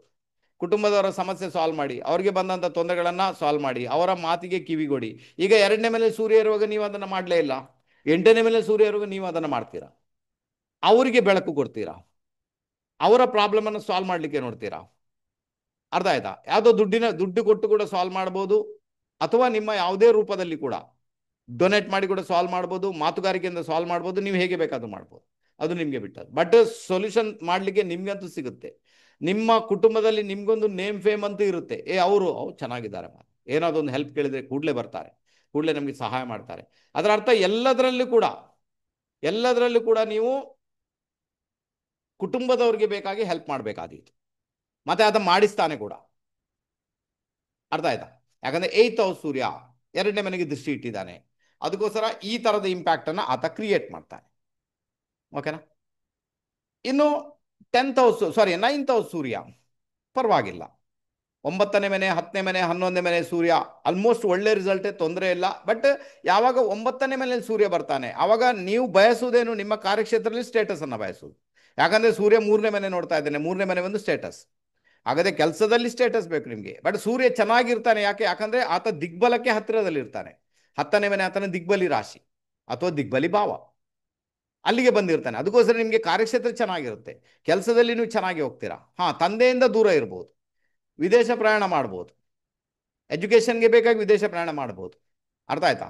ನಿಮ್ಮ ತಂದೆಯ ಇಂಪ್ಯಾಕ್ಟ್ ಬೇರೆನೇ ಇರ್ಬೋದು, ನಿಮ್ಮ ಇಂಪ್ಯಾಕ್ಟ್ ಬೇರೆ ಇರ್ಬೋದು. ಈಗ ಅಲ್ಲಿ ಗ್ರಹಗಳ ಕಾಂಬಿನೇಷನ್ ಬಂದಾಗ ಪ್ರಿಡಿಕ್ಷನಲ್ಲಿ ಚೇಂಜಸ್ ಕೂಡ ಬರುತ್ತೆ. 9th ಹೌಸ್ ತಾನೆ, ಡಿಟ್ಯಾಚ್ಮೆಂಟ್ ಉಂಟು ತಾನೆ, ಅಲ್ಲಿ ಕೂಡ ಒಂದು ಬ್ರಾಕೆಟ್ ನಿರ್ಮಾಣ ಉಂಟು ತಾನೆ. ರೈಟಾ. ಅಲ್ಲಿರುವಂಥ ವ್ಯಕ್ತಿಗಳ ತಂದೆ ತಾನೆ, ಹಾಗಾದರೆ ತಂದೆಯ ಜೊತೆಗೇನೆ ಡಿಟ್ಯಾಚ್ಮೆಂಟ್ ಆಗ್ಬೋದು. ತಂದೆ ಒಂದು ಕಡೆ, ನೀವೊಂದು ಕಡೆ ಅಲ್ವಾ. ತಂದೆ ಒಂದು ಕಡೆ, ನೀವು ಮೇ ಬಿ ಕೆಲವೊಂದು ಬಾರಿ ಇರ್ಬೋದು, ಅಥವಾ ಅಲ್ಲಿ ಪ್ಲಾನೆಟ್ ಬಂತು, ಅದು ಸ್ಯಾಟಿಸ್ಫೈಡ್ ಕೂಡ ಆಗ್ಬೋದು, ವಿಷಯ ಬೇರೆ. ಬಟ್ ನೋಡುವುದು ಥರ್ಡ್ ಹೌಸನ್ನು, ಥರ್ಡ್ ಹೌಸ್ ನೋಡಿದ್ರೆ ಯಾವಾಗ ನೋಡಿದ್ರು ಕೂಡ ನಿಮಗೆ ನೇಮ್ ಮತ್ತು ಫೇಮ್ನ ವಿಚಾರದಲ್ಲಿ ಚಿಂತೆ ನಿಮ್ಮನ್ನು ಕಾಡಿಯೇ ಕಾಡುತ್ತೆ. ಹಾಗಾದರೆ ನೇಮ್ ಫೇಮ್ ಬರುವುದಿಲ್ಲ, 100% ಬರುತ್ತೆ. ಈಗ ಈ ಪೊಲೀಸರಲ್ಲಿ ಇಲ್ಲಿ ಬ್ಯಾಜ್ ಹಾಕ್ಕೊಳ್ಳೋದಿಲ್ಲ ಇಲ್ಲೆಲ್ಲ ಅಲ್ವಾ, ಆ ಥರ. ಸರ್ಟಿಫಿಕೇಟ್ ಬೇಕಾ ನಿಮಗೆ, ಮೆಡಲ್ ಬೇಕಾ, ನಿಮಗೆ ಹಾರ ತುರಾಯಿ ಬೇಕಾ, ನಿಮಗೆ ಸ ಆ ಥರದ ನೇಮ್ ಫೇಮ್ ಬೇರೆಯವರು ಮಾತಾಡುವಂತೆ ಬೇಕಾ, ಅದೆಲ್ಲ ಬರಲಿಕ್ಕೆ ಶುರು ಆಗುತ್ತೆ. ಯಾಕಂದರೆ ಹೋರಾಟ ಅದಕ್ಕೆ ಬೇಕಾಗಿಯೇ ಇರುತ್ತೆ, ಅದಕ್ಕೆ ಬೇಕಾಗಿಯೇ ನಿಮ್ಮದೊಂದು ಹೋರಾಟ. ತಪ್ಪಂತೂ ಖಂಡಿತ ಅಲ್ಲ. ಸ್ಟ್ರಗಲ್ ಕೂಡ ಇದೆ, ಯಾಕಂದರೆ ಥರ್ಡ್ ಹೌಸ್ ಆಕ್ಟಿವೇಟ್ ಇದೆ. ಥರ್ಡ್ ಹೌಸ್ ಒಂದು ಪರಾಕ್ರಮ, ನಿಮ್ಮ ಪರಾಕ್ರಮದಿಂದ ಸ್ಟೇಟಸನ್ನು ಪಡ್ಕೊಳ್ತೀರಾ. ಅರ್ಥ ಆಯ್ತಾ? ನಿಮ್ಮ ಪರಾಕ್ರಮದಿಂದ ಸ್ಟೇಟಸ್ ಬರುತ್ತೆ ನಿಮಗೆ. ಸೊ ನೀವು ಚೆನ್ನಾಗಿರ್ತೀರಾ, ತೊಂದರೆ ಇಲ್ಲ ಅನಿಸುವಷ್ಟರ ಮಟ್ಟಿಗೆ. ನೀವು ಬೇಕಾದ್ರೆ ನಿಮ್ಮ ನಿಮ್ಮ ಜಾತಕ ತೆಗೆದು ನೋಡಿಪ್ಪ, ಎಲ್ಲಿ ಸೂರ್ಯ ಇದ್ದಾನೆ, ಎಲ್ಲಿ ನೋಡ್ತಾ ಇದ್ದಾನೆ ನೋಡಿ, ನೀವೇನು ಮಾಡ್ತಾ ಇದ್ದೀರಾ. ಅವನು ಬೈ ಡಿಫಾಲ್ಟ್ ಆಗಿ ನಿಮ್ಮನ್ನಲ್ಲಿ ಆಕ್ಟಿವೇಟ್ ಮಾಡಿರ್ತಾನೆ. ಬೈ ಡಿಫಾಲ್ಟ್ ಆಗಿ ಆ ಕೆಲಸವನ್ನು ನೀವು ಮಾಡ್ತಾನೆ ಹೋಗ್ತೀರಾ, ಯಾವುದೇ ಒಂದು ಕಾರಣಕ್ಕೆ ಮಾಡ್ತೀರಿ ತಾನೇ, ಮಾಡ್ತೀರಾ ಅಲ್ವಾ? ಸೂರ್ಯ ಇಷ್ಟು ಜನ, ಈಗ ಎಷ್ಟು ಜನ ಇದ್ದಾರೆ ಇಲ್ಲಿ, 161 ಮಂದಿ ನನ್ನನ್ನು ಸೇರಿ. ಹಾಗಾದರೆ ಎಲ್ರಿಗೂ ಒಂದೊಂದು ಭಾವದಲ್ಲಿ ಸೂರ್ಯ ಇದ್ದಾನೆ ಅಲ್ವಾ? ಸೊ ಆತ ಒಂದು ಮನೆಯನ್ನು ನೋಡ್ತಾ ಇದ್ದಾನೆ. ಹಾಗಾದರೆ ಆ ಮನೆ ಇಂಪ್ಯಾಕ್ಟ್ ನಿಮ್ಮ ಲೈಫ್ ಲಾಂಗ್ ಅಂತೂ ಇದ್ದೇ ಇರುತ್ತೆ ನಿಮ್ಮಲ್ಲಿ. ಅದನ್ನು ಬೈ ಡಿಫಾಲ್ಟ್ ಆಗಿ ಫಾಲೋ ಮಾಡಿಯೇ ಮಾಡ್ತೀರಾ. ಮೇ ಬಿ ಗೊತ್ತಿದ್ದು ಗೊತ್ತಿಲ್ಲದೆ ಅದಂತೂ ಮಾಡ್ತೀರಾ. ಗೊತ್ತಾಯ್ತು? 10th ಹೌಸ್ ಸೂರ್ಯ, ಅಲ್ಲಿ ಕೂಡ ಹಾಗೇನೆ. 10th ಹೌಸಲ್ಲಿ ಕಾರ್ಯಕ್ಷೇತ್ರ, ಅಲ್ಲಿ ಕೂಡ ನಿಮ್ಮನ್ನು ಟಚ್ ಮಾಡಲಿಕ್ಕಿಲ್ಲ, ನೀವಲ್ಲಿ ಬೇರೆನೆ. ಯಾವುದೋ ನೀವು ಮ್ಯಾನೇಜರ್ ಆಗ್ತೀರಾ, ಯಾವುದೋ ಅಧಿಕಾರಿ ಆಗ್ತೀರಾ, ಯಾವುದೋ ದೊಡ್ಡ ಹುದ್ದೆಯಲ್ಲಿ ಇರ್ತೀರಾ, ನಿಮ್ಮನ್ನು ಟಚ್ ಮಾಡಲಿಕ್ಕಿಲ್ಲ. ಯಾಕಂದರೆ ನೀವು ಬ್ರಾಕೆಟ್ನೊಳಗೆ ಇರ್ತೀರಾ, ಒಂದು ಕ್ಯಾಬಿನ್ ಒಳಗಡೆ ಇರ್ತೀರಾ, ಪರ್ಮಿಷನ್ ತಗೊಂಡು ಹೋಗ್ಬೇಕು ಅಲ್ಲಿಗೆ. ಅರ್ಥ ಆಯ್ತಾ? ಈ ಥರ ಅದಕ್ಕೆ ಹೇಳುವುದು ಅಲ್ಲಿ ಸೂರ್ಯ ದಿಗ್ಬಲಿ ಆಗ್ತಾನಂತ. ಅದಕ್ಕೆ ಯಾರಿಗೆಲ್ಲ 9th ಹೌಸಲ್ಲಿ ಸೂರ್ಯ, 10th ಹೌಸಲ್ಲಿ ಸೂರ್ಯ, 11th ಹೌಸಲ್ಲಿ ಸೂರ್ಯ, ಅವರ ಕಾರ್ಯಕ್ಷೇತ್ರ ಇವತ್ತಲ್ಲ ನಾಳೆ ಆ ಸ್ಟೇಟಸನ್ನು ಕ್ರಿಯೇಟ್ ಮಾಡಿಯೇ ಮಾಡುತ್ತೆ. ಅವರ ಸ್ಟೇಟಸ್ಗೆ ಹೋಗಿ ಇದು ಅದೃಷ್ಟವಂತರಿಗೆ ಸಿಗುತ್ತೆ. ಈಗ ಸೂರ್ಯ ಬೇರೆ ಕಡೆ ಇದ್ರೂ ಕೂಡ ಸ್ಟೇಟಸ್ ಕ್ರಿಯೇಟ್ ಆಗ್ಬೋದು, ಬಟ್ ಅದನ್ನು ಫಾಲೋ ಮಾಡಬೇಕಾಗುತ್ತೆ ಅಲ್ವಾ? ಬಟ್ ಇಲ್ಲಿ ಬೈ ಡಿಫಾಲ್ಟ್ ಆಗಿ ಬರುತ್ತೆ, ತನ್ನಿಂದ ತಾನೇ ಆ ಸ್ಟೇಟಸ್ ಬರುವಂಥ ಸಾಧ್ಯತೆಗಳು ತೀರಾ ಜಾಸ್ತಿ ಅಲ್ವಾ? ಸೊ ಇದನ್ನು ಅರ್ಥ ಮಾಡ್ಕೊಳ್ರಿ. ಈಗ ಈಗ ನಿಮಗೆ 6ನೇ ಮನೆಯಲ್ಲಿ ಸೂರ್ಯ ಎದುರು ಸ್ಟೇಟಸ್ ಬರುತ್ತೆ, ಬರುವುದಿಲ್ಲ ಅಂತೇನಿಲ್ಲ. 3ನೇ ಮನೆಯಲ್ಲಿ ಸೂರ್ಯ ಎದುರು ಸ್ಟೇಟಸ್ ಬರುತ್ತೆ, ಬರುವುದಿಲ್ಲ ಅಂತೇನಿಲ್ಲ. 5ನೇ ಮನೆಯಲ್ಲಿ ಸೂರ್ಯ ಎದುರು ಸ್ಟೇಟಸ್ ಬರುತ್ತೆ, ಅಥವಾ ನಿಮಗೆ ಬ್ಯಾಂಕ್ ನೌಕರಿ ಅಥವಾ ನಿಮಗೆ ಗೌರ್ಮೆಂಟ್ ಜಾಬ್ ಸಿಗುತ್ತೆ. 9ನೇ ಮನೆ 10ನೇ ಮನೆ ಆತನ ದಿಗ್ಬಲಕ್ಕೆ ಸಂಬಂಧಪಟ್ಟಂತಹ ಭಾವಗಳು. 10ನೇ ಮನೆ ದಿಗ್ಬಲಿ, ಅದಕ್ಕೆ ಅಕ್ಕಪಕ್ಕದಲ್ಲಿ ಬಂದಾಗ ಕೂಡ ದಿಗ್ಬಲದ ಭಾವದಲ್ಲಿ ಹತ್ತಿರದಲ್ಲಿದ್ದಾನೆ. ಮಧ್ಯಾಹ್ನದ ಸೂರ್ಯ, ಯಾರೆಲ್ಲ ಮಧ್ಯಾಹ್ನ 11:30 1:30 ಗಂಟೆ ಒಳಗೆ ಜನನಾಗ್ತಾರೆ, ಸೂರ್ಯ ಎಲ್ಲಿರ್ತಾನೆ, 10ನೇ ಮನೆಯಲ್ಲಿರ್ತಾನೆ. ಅರ್ಥ ಆಯ್ತಾ? ಮಧ್ಯಾಹ್ನದ ಮಠ ಮಧ್ಯಾಹ್ನ ಎಲ್ಲರೂ ಕೆಲಸದಲ್ಲಿರ್ತಾರೆ ಆ ಸಮಯದಲ್ಲಿ. ಓಕೆ, ಅದಕ್ಕೆ ಸೂರ್ಯನಿಗೆ ಬಲ ಜಾಸ್ತಿ, ಅದಕ್ಕೆ ದಿಗ್ಬಲ ಅಂತ ಹೇಳೋದು. ಅದಕ್ಕೆ 10ನೇ ಮೇಲೆ ಸೂರ್ಯ ಬಂದಾಗ ಸ್ಟೇಟಸ್ ಇವತ್ತಲ್ಲ ನಾಳೆ ಕ್ರಿಯೇಟ್ ಆಗಿಯೇ ಆಗುತ್ತೆ. ಮತ್ತೆ ನಿಮಗೆ 4ನೇ ಮನೆಗೆ ದೃಷ್ಟಿ ಇಟ್ಟಿದ್ದಾನಲ್ವಾ, ಮನೆ ಮಾಡುವುದರ ಮುಖ, ದೊಡ್ಡ ಮಹಲ್ ಮನೆ, ದೊಡ್ಡ ಮಹಲ್ ಅಂದ್ರೆ ಗೊತ್ತಾಗೋದು, ರಾಜಮನೆತನದಾಗಿ ಮನೆ, ದೊಡ್ಡ ಮನೆ, ಒಳ್ಳೊಳ್ಳೆ ಇಂಟೀರಿಯರ್, ಅದರ ಮಾಡ್ಕೊಂಡು ನೇಮ್ ಫೇಮ್, ಏನು ಮನೆ ಕಟ್ಟಿದ್ದಾರೆ ಮಾರೆ, ಒಳ್ಳೆ ಅರಮನೆ ಕಟ್ಟಿದ್ದಾರೆ, ಈ ಥರ ಆ ಒಂದು ಇಂಪ್ಯಾಕ್ಟ್ ನಿಮಗೆ ಅದರ ಮುಖಾಂತರ ನೇಮ್ ಫೇಮ್ ಅಲ್ಲಿಂದಲೂ ಬರುತ್ತೆ, ಇಲ್ಲಿಂದ ಹೇಗೂ ಬರುತ್ತೆ, ಅಲ್ಲಿಂದ ಮತ್ತೆ ಬರುತ್ತೆ ಅಲ್ವಾ? ಮತ್ತೊಂದೇನೆಂದರೆ, ಯಾವಾಗ ಸೂರ್ಯ 10ನೇ ಮೇಲೆ ದಿಗ್ಬಲಿ ಆಗಿಬಿಡ್ತಾನೆ, ಆರಾಮದಾಯಕ ಬದುಕು ಕೂಡ ಇರುತ್ತೆ ನಿಮಗೆ, ತುಂಬ ಸ್ಟ್ರಗಲ್ ಅಂತೂ ಇರುವುದಿಲ್ಲ. ಯಾಕಂದ್ರೆ ನಿಮಗೆ ಒಂದಷ್ಟು ಸಹಾಯಕರು ಇರ್ತಾರೆ, ಅವರೆಲ್ಲ ಕೆಲಸ ಮಾಡ್ತಾರೆ, ನೀವು ಆರಾಮವಾಗಿರ್ತೀರಿ. ಯಾಕೆ 4ನೇ ಮನೆಯನ್ನು ನೋಡ್ತಾ ಉಂಟಲ್ಲ ಸೂರ್ಯ, ಆರಾಮವಾದ ಮನೆಯನ್ನು ನೋಡ್ತಾ ಉಂಟು ಆಯ್ತಾ? 4ನೇ ಮನೆ ಏನು, ಅದು ಫ್ರೀಡಮ್. 10ನೇ ಮನೆ ಏನು, ಅದು ಬಂಧನ. ಅದು 4ನೇ ಮನೆ ನೋಡಿದ್ರೆ ಅದು ಫ್ರೀಡಮ್ ಅಲ್ಲಿ ಇರಲಿಕ್ಕೆ ಪ್ರಯತ್ನ ಮಾಡುತ್ತೆ, ಅದು ಫ್ರೀಡಮ್ ಆಗುತ್ತೆ, ಅದು ಸುಖ ಅನುಭವಿಸುತ್ತೆ. ಅದಕ್ಕೆ 10th ಹೌಸ್ ಸೂರ್ಯ ಯಾರಿಗುಂಟು, ಮೇ ಬಿ ಅದೃಷ್ಟವಂತರಿಗೆ ಅದು ಬಂದಿರುತ್ತೆ, ತೊಂದರೆ ಇಲ್ಲ ಅಲ್ವಾ? ಬಟ್ ಅಲ್ಲಿ ವೇರಿಯೇಷನ್ ಯಾವಾಗ ಬರುತ್ತೆ ನೋಡಿ. ಈಗ ಎಣಿಸ್ಕೊಳ್ಳಿ, ಒಂದು ಎಕ್ಸಾಂಪಲ್ ಕೊಡ್ತೇನೆ ನಿಮಗೆ. ಈಗ ನಿಮ್ಮದು ಮಕರ ಲಗ್ನ ಜಾತಕ, ಸೂರ್ಯ 8th ಲಾರ್ಡ್ ಆಗ್ತಾನೆ, 8ನೇ ಮನೆ ಅಧಿಪತಿ. ಆತ ಈಗ 10ನೇ ಮನೆಯಲ್ಲಿ ಬಂದ, 10ನೇ ಮನೆಯಲ್ಲಿ ತುಲಾ ರಾಶಿ ಇದೆ, ಅಲ್ಲಿ ಸೂರ್ಯ ಬಂದ್ಬಿಟ್ಟ. ಈಗ ಏನಾಯ್ತು, ದಿಗ್ಬಲ ಅಂತೂ ಉಂಟು, ಇಲ್ಲ ಅಂತೇನಿಲ್ಲ. ಬಟ್ ದಿಗ್ಬಲ ಯಾವುದಕ್ಕೆ ಬಂತ ಹೇಳಿ, ತುಲಾ ರಾಶಿ ಬಂದು ರಿಲೇಶನ್ಶಿಪ್. ಎಲ್ಲಿ ಕೆಲಸ ಮಾಡ್ತೀರಾ, ನಿಮ್ಮ ದಿಗ್ಬಲವನ್ನ ರಿಲೇಶನ್ಶಿಪ್ ಅಲ್ಲಿನೇ ಖತಮ್ ಮಾಡಿಬಿಡ್ತೀರ. ಇದ್ದವ್ರ ಜೊತೆ ಎಲ್ಲ ರಿಲೇಶನ್ಶಿಪ್, ಇದ್ದವ್ರ ಜೊತೆ ಎಲ್ಲ ಪ್ರೀತಿ ಪ್ರೇಮ, ಇದೇ ಆಯ್ತು ನಿಮಗೆ. ಸ್ಟೇಟಸ್ ಕ್ರಿಯೇಟ್ ಆಗುತ್ತೆ, ಬಟ್ ತುಲಾರಾಶಿ ಇಂಪ್ಯಾಕ್ಟ್ ಬರಬೇಕಲ್ವಾ? ತುಲಾರಾಶಿ ಇಂಪ್ಯಾಕ್ಟ್ ಬಂತಲ್ವ? ಈಗ ಏನು ಬಂತು, ರಿಲೇಶನ್ಶಿಪ್ ಅಲ್ಲಿ ಅದನ್ನು ಖತಮ್ ಮಾಡಿಬಿಡ್ತೀರ, ಅಥವಾ ಆ ಪರಿಸ್ಥಿತಿ ಕೂಡ ಕೆಲವೊಂದು ಬಾರಿ ನಿರ್ಮಾಣ ಆಗುತ್ತೆ. ಬಿ ಕೇರ್ಫುಲ್, ತುಂಬ ಕೇರ್ಫುಲ್. ಅದಕ್ಕೆ ನಾನು ಮೊನ್ನೆ ವಿಡಿಯೋ ಮಾಡಿ ಹಾಕಿದ್ದೇನೆ, ಮಕರ ಲಗ್ನದವರಿಗೆ ಅಷ್ಟು ಸುಲಭದಲ್ಲಿ ಸ್ಟೇಟಸ್ ಕ್ರಿಯೇಟ್ ಆಗಲ್ಲ, ಅದನ್ನು ನೀವು ಒಪ್ಪಿಕೊಂಡು ಮುಂದೆ ಹೋಗಿ ಅಂತ. ನವಾಂಶದಲ್ಲಿ ಆದರೂ ಸೂರ್ಯನ ಇಂಪ್ಯಾಕ್ಟ್ ಬರಬೇಕು, ಇಲ್ಲಿ ತುಂಬ ಸುಲಭ ಅಂತೂ ಖಂಡಿತ ಅಲ್ಲ, ನೀವು ಒದ್ದಾಟ ನಡೆಸ್ತೀರಾ ಅದಕ್ಕೆ ಬೇಕಾಗಿ. ಅರ್ಥ ಆಯ್ತಾ ನಿಮಗೆ? ಗೊತ್ತಾಯ್ತು ಅಂತ ಇಟ್ಕೊಳ್ತೇನೆ, ಓಕೆನಾ?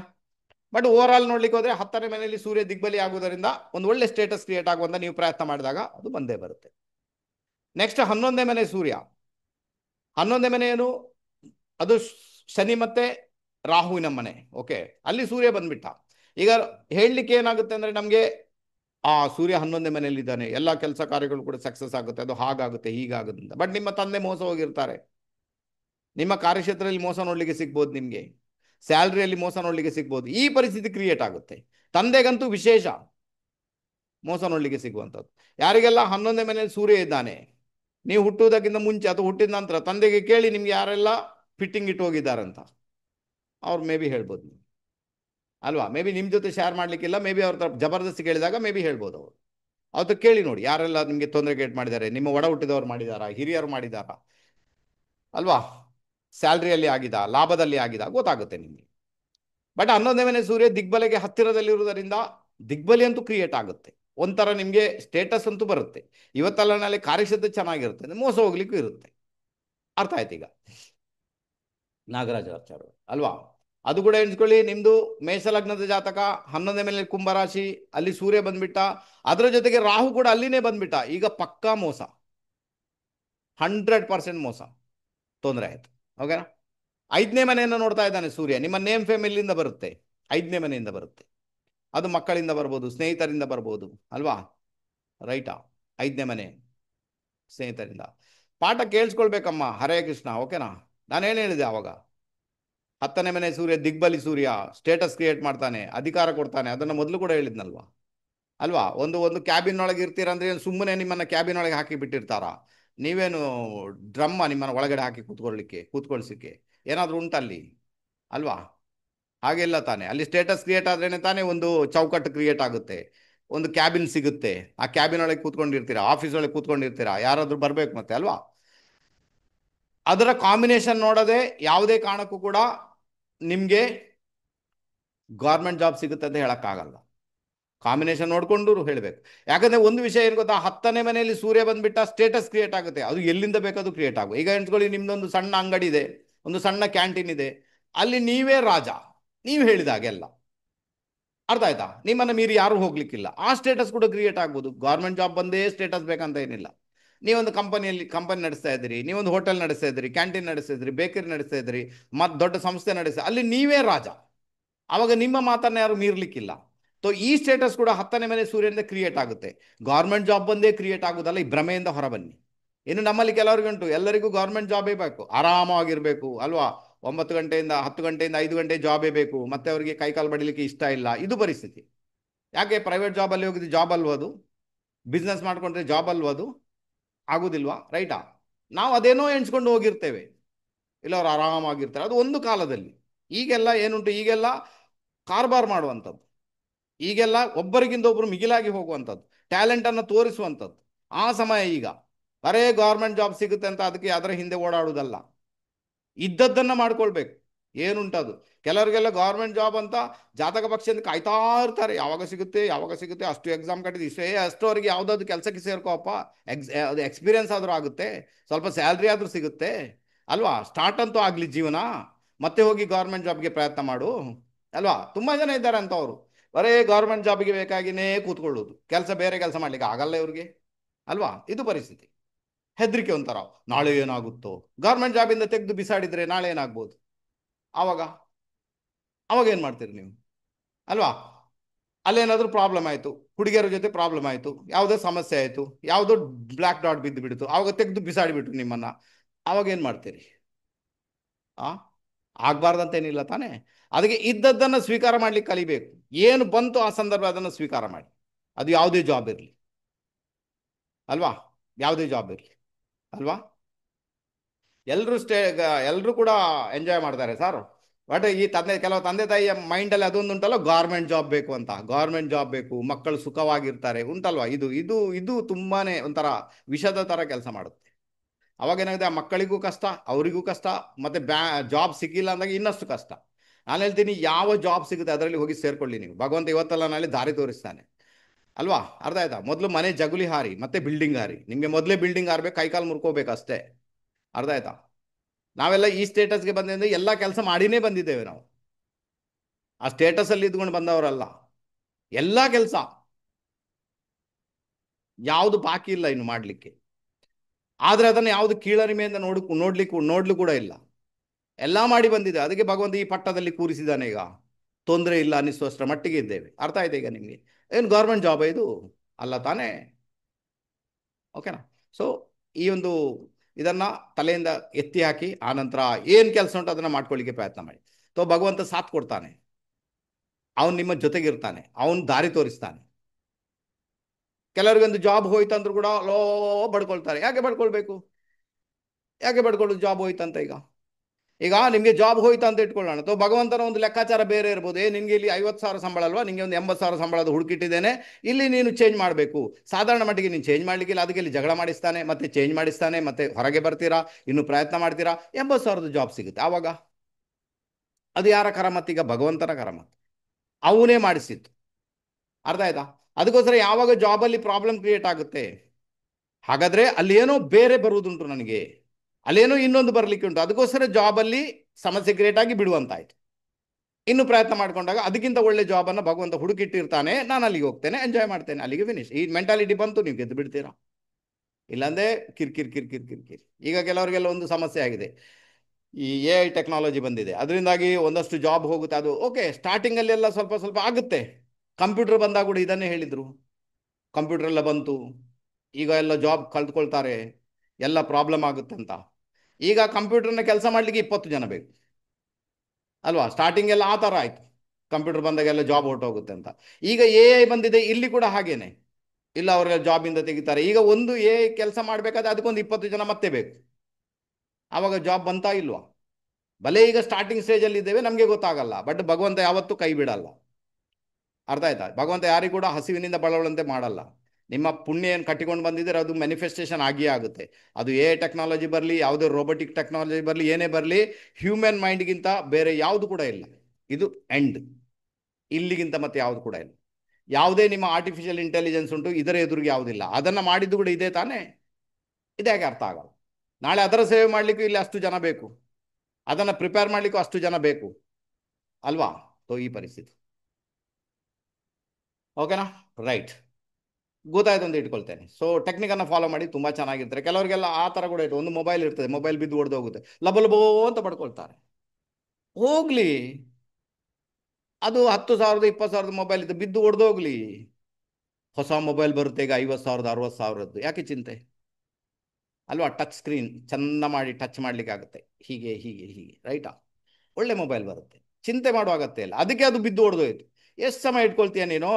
ಕೆಳಗಾಕಿ ಹೋಗ್ಲೇ ಆಚೆ, ಚೆನ್ನಾಗಿರಲ್ಲ. ಈಗ ಹೊಸ ಮೊಬೈಲ್, ಈಗ ಮೈಂಡ್ ಚೇಂಜ್ ಆಗುತ್ತೆ, ಹೊಸ ಮೊಬೈಲ್ ತಗೊಳ್ಳಿ, ಎಲ್ಲರ ಕಡೆ ಕೂಡ ಉಂಟಲ್ವಾ ವೀಣಾ ಅವರೇ? ಎಲ್ಲರ ಕಡೆ ಉಂಟಲ್ವ, ನಾವು ಒಂದು ಹೊಸ ಮೊಬೈಲ್ ತಗೊಳ್ಳಿ, ಏನಾಯ್ತು ಈಗ ತಗೊಳ್ಳೋದು. ಎಷ್ಟು EMI ಹೇಗೂ ಬರುತ್ತೆ, ಏನೂ ತೊಂದರೆ ಇಲ್ಲ, ಸಿಬಿಲ್ ಒಂದಿದ್ರೆ ಸಾಕು ಅಲ್ವಾ? ತಿಂಗಳಿಗೆ 2,000 3,000 ಕಟ್ಟಿ ಕೂಡ ಮೊಬೈಲ್ ಬರುತ್ತೆ, ಏನು ಸಮಸ್ಯೆ ಉಂಟು? ತಗೋಬೋದು ಅಲ್ವಾ? ಅದಕ್ಕೆ ಇಲ್ಲಿ ನರ್ವಸ್ ಆಗ್ಲಿಕ್ಕಿಲ್ಲ, ಚಿಂತೆ ಮಾಡಲಿಕ್ಕಿಲ್ಲ, ಏನಾಗುತ್ತೋ ಆಗುತ್ತೆ, ಬಿಟ್ಟು ಬಿಡುದು ಅದರಷ್ಟಕ್ಕೆ, ಅದು ಅದರಷ್ಟಕ್ಕೆ ಇರುತ್ತೆ. ಏನು ಬೇಕಾದ್ರೂ ಆಗಲಿ, ನನ್ನ ಪ್ರಯತ್ನ ನಾನು ಮಾಡ್ತೇನೆ ಅಷ್ಟೇ. ಅದು ಏನು ಮಾಡಬೇಕೋ ಏನು ಆಗಬೇಕೋ ಅದು ಆಗುತ್ತೆ. ಅವನೊಬ್ಬರಿದ್ದಾನೆ ನೋಡ್ಕೊಳ್ಳಿಕ್ಕೆ, ಅವನಿಗೆ ಏನು ಬೇಕು? ನಿಮ್ಮ ಕೆಲಸ ಬೇಕು, ಅವನ ಜೊತೆಗೆ ಕನೆಕ್ಷನ್ನಲ್ಲಿ ಇರುವುದು ಬೇಕು. ಅವನು ಆವಾಗ ತುಂಬಾ ಖುಷಿ ಪಡ್ತಾನೆ, ಅವ್ನು ನನ್ನ ಕನೆಕ್ಷನ್ನಲ್ಲಿದ್ದಾನೆ, ನನ್ನನ್ನು ಯಾವಾಗ ನೆನೆಸ್ಕೊಂಡಿರ್ತಾನೆ, ಅವನಿಗೆ ನಾನು ಯಾವುದು ಕೆಟ್ಟದ್ದು ಮಾಡೋದಿಲ್ಲ, ಅವ್ನು ಮಾಡೋದು ಕೂಡ ಇಲ್ಲ. ನಿಮಗೆ ಸಕಾಲದಲ್ಲಿ ಸಹಾಯ ದೊರೆತು ಬರುತ್ತೆ. ಇದು ನನ್ನ ಸ್ವಂತ ಅನುಭವಪ್ಪ, ಅದಕ್ಕೆ ನಿಮ್ಮ ಜೊತೆ ಹಂಚಿಕೊಂಡಿದ್ದೇನೆ, ಅರ್ಥ ಮಾಡ್ಕೊಳ್ಳಿ, ತುಂಬ ಚೆನ್ನಾಗಿರ್ತದೆ. 11ನೇ ಮನೆಯ ಸೂರ್ಯ, ಮೋಸ ಮೋಸ ನೋಡ್ಲಿಕ್ಕೆ ಉಂಟು. ಗೌರ್ಮೆಂಟಿಂದ ಮೋಸ ಆಗ್ಬೋದು, ತಂದೆಗೆ ಮೋಸ ಆಗ್ಬೋದು, ಗೌರ್ಮೆಂಟ್ ಅಧಿಕಾರಿಗಳಿಂದ ಮೋಸ ಆಗ್ಬೋದು, ಬಟ್ ನಿಮಗೆ ಕೆಲಸ ಚೆನ್ನಾಗಿರುತ್ತೆ. ವಿದೇಶಕ್ಕೆ ಹೋಗಿ ಕೂಡ ಸ್ಟೇಟಸ್ ಕ್ರಿಯೇಟ್ ಆಗುತ್ತೆ. 5ನೇ ಮನೆ ಆಟ್ರಿಬ್ಯೂಟ್ಸ್ ಅನ್ನು ಬಳಸ್ಕೊಂಡಾಗ, 5ನೇ ಮನೆ ಆಟ್ರಿಬ್ಯೂಟ್ಸ್ ಏನಿರುತ್ತೆ ಅಲ್ಲಿ? ವಿದ್ಯೆ ಬುದ್ಧಿ. ಆಗದೆ ಮಕ್ಕಳಿಗೆ ವಿದ್ಯೆ ಹೇಳಿಕೊಡುವುದು, ಮಕ್ಕಳ ಜೊತೆಗಿರುವುದು, ಮಕ್ಕಳನ್ನು ಬೆಳೆಸುವುದು ಅಲ್ವಾ? ಮಕ್ಕಳ ಸ್ಕೂಲ್ ಫೀಸ್ ಕಟ್ಟುವುದು, ಅಥವಾ ಮಕ್ಕಳ ಆಶ್ರಮವನ್ನು ನಡೆಸುವುದು, ಅದರ ಮುಖಾಂತರ ನೇಮ್ ಫೇಮ್ ಬರುತ್ತೆ ನಿಮಗೆ, 5th ಹೌಸನ್ನು ಯೂಸ್ ಮಾಡಿಕೊಂಡಾಗ. ಗೊತ್ತಾಯ್ತಾ? ಮಾಡ್ಕೊಳ್ಬೇಕು ಅಲ್ಲ, ಮಾಡ್ಕೊಳ್ಳಿಕ್ಕೆ ಸಿಗುತ್ತೆ ನಿಮಗೆ, ಮಾಡ್ಕೊಳ್ಳೋದಂಥದ್ದು ಮಾಡ್ಕೊಳ್ಳಿಕ್ಕೆ ಸಿಕ್ಕೇ ಸಿಗುತ್ತೆ ಅಲ್ವಾ? ನೀವು ಟೀಚರ್ ಆಗಿ ಕೂಡ ಹೋಗ್ಬೋದು, ಪ್ರಿನ್ಸಿಪಲ್ ಆಗ್ಬೋದು, ಕೌನ್ಸಿಲರ್ ಆಗ್ಬೋದು, ಮಕ್ಕಳಿಗೆ ಟ್ಯೂಷನ್ ಕೊಡ್ಬೋದು, ಬುಕ್ಸ್ ಕೊಡಿಸ್ಬೋದು, ಮಕ್ಕಳನ್ನು ಸಾಕಿ ಸಲಹಬಹುದು, ಮಕ್ಕಳಿಗೆ ಊಟ ಕೊಡಿಸ್ಬೋದು, ಮಕ್ಕಳನ್ನು ಬೆಳೆಸುವ ಕೆಲಸ, ಯಾರನ್ನದು ಬೆಳೆಸುವ ಕೆಲಸ ನೋಡಿ, ಇವನ್ ಮಕ್ಕಳನ್ನು. ಅವಾಗ ಏನಾಗುತ್ತೆ? ಲಾಭಸ್ಥಾನದ ಸೂರ್ಯ ಒಳ್ಳೆ ಫಲ ಕೊಡಲಿಕ್ಕೆ ಶುರು ಮಾಡ್ತಾನೆ. ಅರ್ಥ ಆಗುತ್ತೆ? ಗೊತ್ತಾಯ್ತು? 12th ಹೌಸ್ ಸೂರ್ಯ, 12ನೇ ಮನೆ ಸೂರ್ಯ ಆ್ಯಕ್ಚುಲಿ ಒಳ್ಳೆ ಫಲ ಅಲ್ಲ. 12th ಹೌಸಲ್ಲಿ ಸೂರ್ಯನಿಗೆ ಮರಣ ಕಾರಣ ಸ್ಥಾನ ಅಂತ ಕರೆದಿದ್ದಾರೆ, ಯಾಕಂದ್ರೆ ಅದು ಬೆಡ್ರೂಮ್ ಲೈಫ್. ಅದು ಬೆಡ್ರೂಮಲ್ಲಿ ಸೂರ್ಯನಿಗೇನು ಕೆಲಸ, ಬೆಳಕಿಗೇನು ಕೆಲಸ, ಅದಕ್ಕೆ ಅಲ್ಲಿ ಮರಣ ಕಾರಣ ಸ್ಥಾನ. ಅದು ಆ್ಯಕ್ಚುಲಿ ಒಳ್ಳೆ ರಿಸಲ್ಟ್ ಕೂಡ ಅಲ್ಲ. ಬಟ್ ಒಂದು ಟ್ರೈ ಮಾಡ್ಬೋದು ಅಷ್ಟೇ. ದಾನ ಧರ್ಮ ಮಾಡಿ ಒಂದಷ್ಟು ಜನಕ್ಕೆ ಹೆಲ್ಪ್ ಮಾಡಿ ಆ ಸೂರ್ಯನ ಒಂದು ಬ್ಯಾಡ್ ಇಂಪ್ಯಾಕ್ಟನ್ನು ಕಡಿಮೆ ಮಾಡಲಿಕ್ಕೆ ಆಗುತ್ತೆ. ಇಲ್ಲಾಂದರೆ ನಿಮ್ಮ ಬೆಡ್ರೂಮ್ ಲೈಫ್ ಟೋಟಲಿ ಹಳ್ಳ ಹಿಡಿಲಿಕ್ಕೆ ಶುರು ಆಗುತ್ತೆ, ಪ್ರಾಬ್ಲಮ್ ಆಗುತ್ತೆ. ಮತ್ತು ಅದರ ಜೊತೆಗೆ ಶನಿ ಬಂದ ಬುಧ ಬಂದ ಮತ್ತೆ ಕೇಳುವುದೇ ಬೇಡ, ಮತ್ತೆ ಟೋಟಲಿ ನಪುಂಸಕತೆ. ಸೊ ಇದು ಒಳ್ಳೆ ಲಕ್ಷಣ ಅಲ್ಲ. ಬಟ್ 6ನೇ ಮನೆಗೆ ಸೂರ್ಯ ದೃಷ್ಟಿ ಇಟ್ಟಿದ್ದಾರೆ ಅಂದಾಗ ಸೇವೆ ಮಾಡಬೇಕು, ಯಾವುದೇ ರೂಪದಲ್ಲಿ ಕೂಡ, ಯಾರಿಗಾದರೂ ಕೂಡ ಮೆಡಿಸಿನ್ ಕೊಡಿಸಿ ಸೇವೆ ಮಾಡಿ. ಆವಾಗ ಆತ ಒಳ್ಳೆ ರಿಸಲ್ಟನ್ನು ಕೊಡುವ ಸಾಧ್ಯತೆಗಳು ತೀರಾ ಜಾಸ್ತಿ. ಓಕೆನಾ, ಗೊತ್ತಾಯ್ತು. ಇದರ ಬಗ್ಗೆ ಹೆಚ್ಚಿಗೆ ವಿವರಣೆ ಬೇಕಾಗಿಲ್ಲ, ಗೊತ್ತಾಗುತ್ತೆ ನಿಮಗೆ ಏನುಂಟು ಅಂತ. ಓಕೆ, ಹಾಗಾದರೆ ಸೂರ್ಯ 12 ಭಾವಗಳಲ್ಲಿ ಬಂದಾಗ ಯಾವ ಥರ ಕೆಲಸ ಮಾಡ್ತಾನೆ ತಕ್ಕ ಮಟ್ಟಿಗೆ ಗೊತ್ತಾಯ್ತು ನಿಮಗೆ. ಓಕೆನಾ, ತಕ್ಕ ಮಟ್ಟಿಗೆ ಗೊತ್ತಾಯ್ತು. ನೆಕ್ಸ್ಟ್ ಬಂದ್ಬೇಡ, ಕಂಬಸ್ಟ್ ಪ್ಲಾನೆಟ್ ಅಲ್ವಾ. Planets combust. ಕಂಬಸ್ಟ್ ಅಂದರೆ ಏನು? ಸೂರ್ಯನ ಹತ್ತಿರಕ್ಕೆ ಒಂದು ಪರ್ಟಿಕ್ಯುಲರ್ ಡಿಗ್ರಿಯಲ್ಲಿ ಒಂದು ಗ್ರಹ ಬಂದಾಗ ಅದು ಕಂಬಸ್ಟ್ ಆಗುತ್ತೆ. ಕಂಬಸ್ಟ್ ಅಂದರೆ ಆತ ತನ್ನ ಬಲವನ್ನು ಕಳ್ಕೊಳ್ಳಿಕ್ಕೆ ಶುರು ಮಾಡ್ತಾನೆ. ಯಾಕಂದರೆ ಸೂರ್ಯನ ಅದ್ವಿತೀಯವಾದ ಪ್ರಕಾಶಮಾನದಲ್ಲಿ ಈ ಗ್ರಹ ಏನುಂಟು ಕಾಣುವುದಿಲ್ಲ. ಈ ಗ್ರಹ ಅಲ್ಲಿ ಅವಿತುಕೊಳ್ಳುತ್ತೆ. ಈ ಪರಿಸ್ಥಿತಿ ಕ್ರಿಯೇಟ್ ಆಗುತ್ತೆ. ಹಾಗಾದರೆ ಯಾವ ಗ್ರಹ ಯಾವಾಗ ಕಂಬಸ್ಟ್ ಆಗುತ್ತೆ ಅಲ್ವಾ, ಜಸ್ಟ್ ಅದನ್ನು ನೋಡ್ಕೊಳ್ಳೋಣ.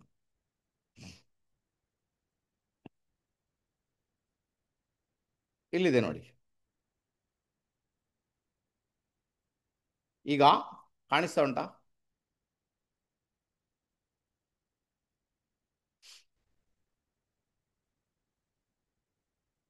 Just weight.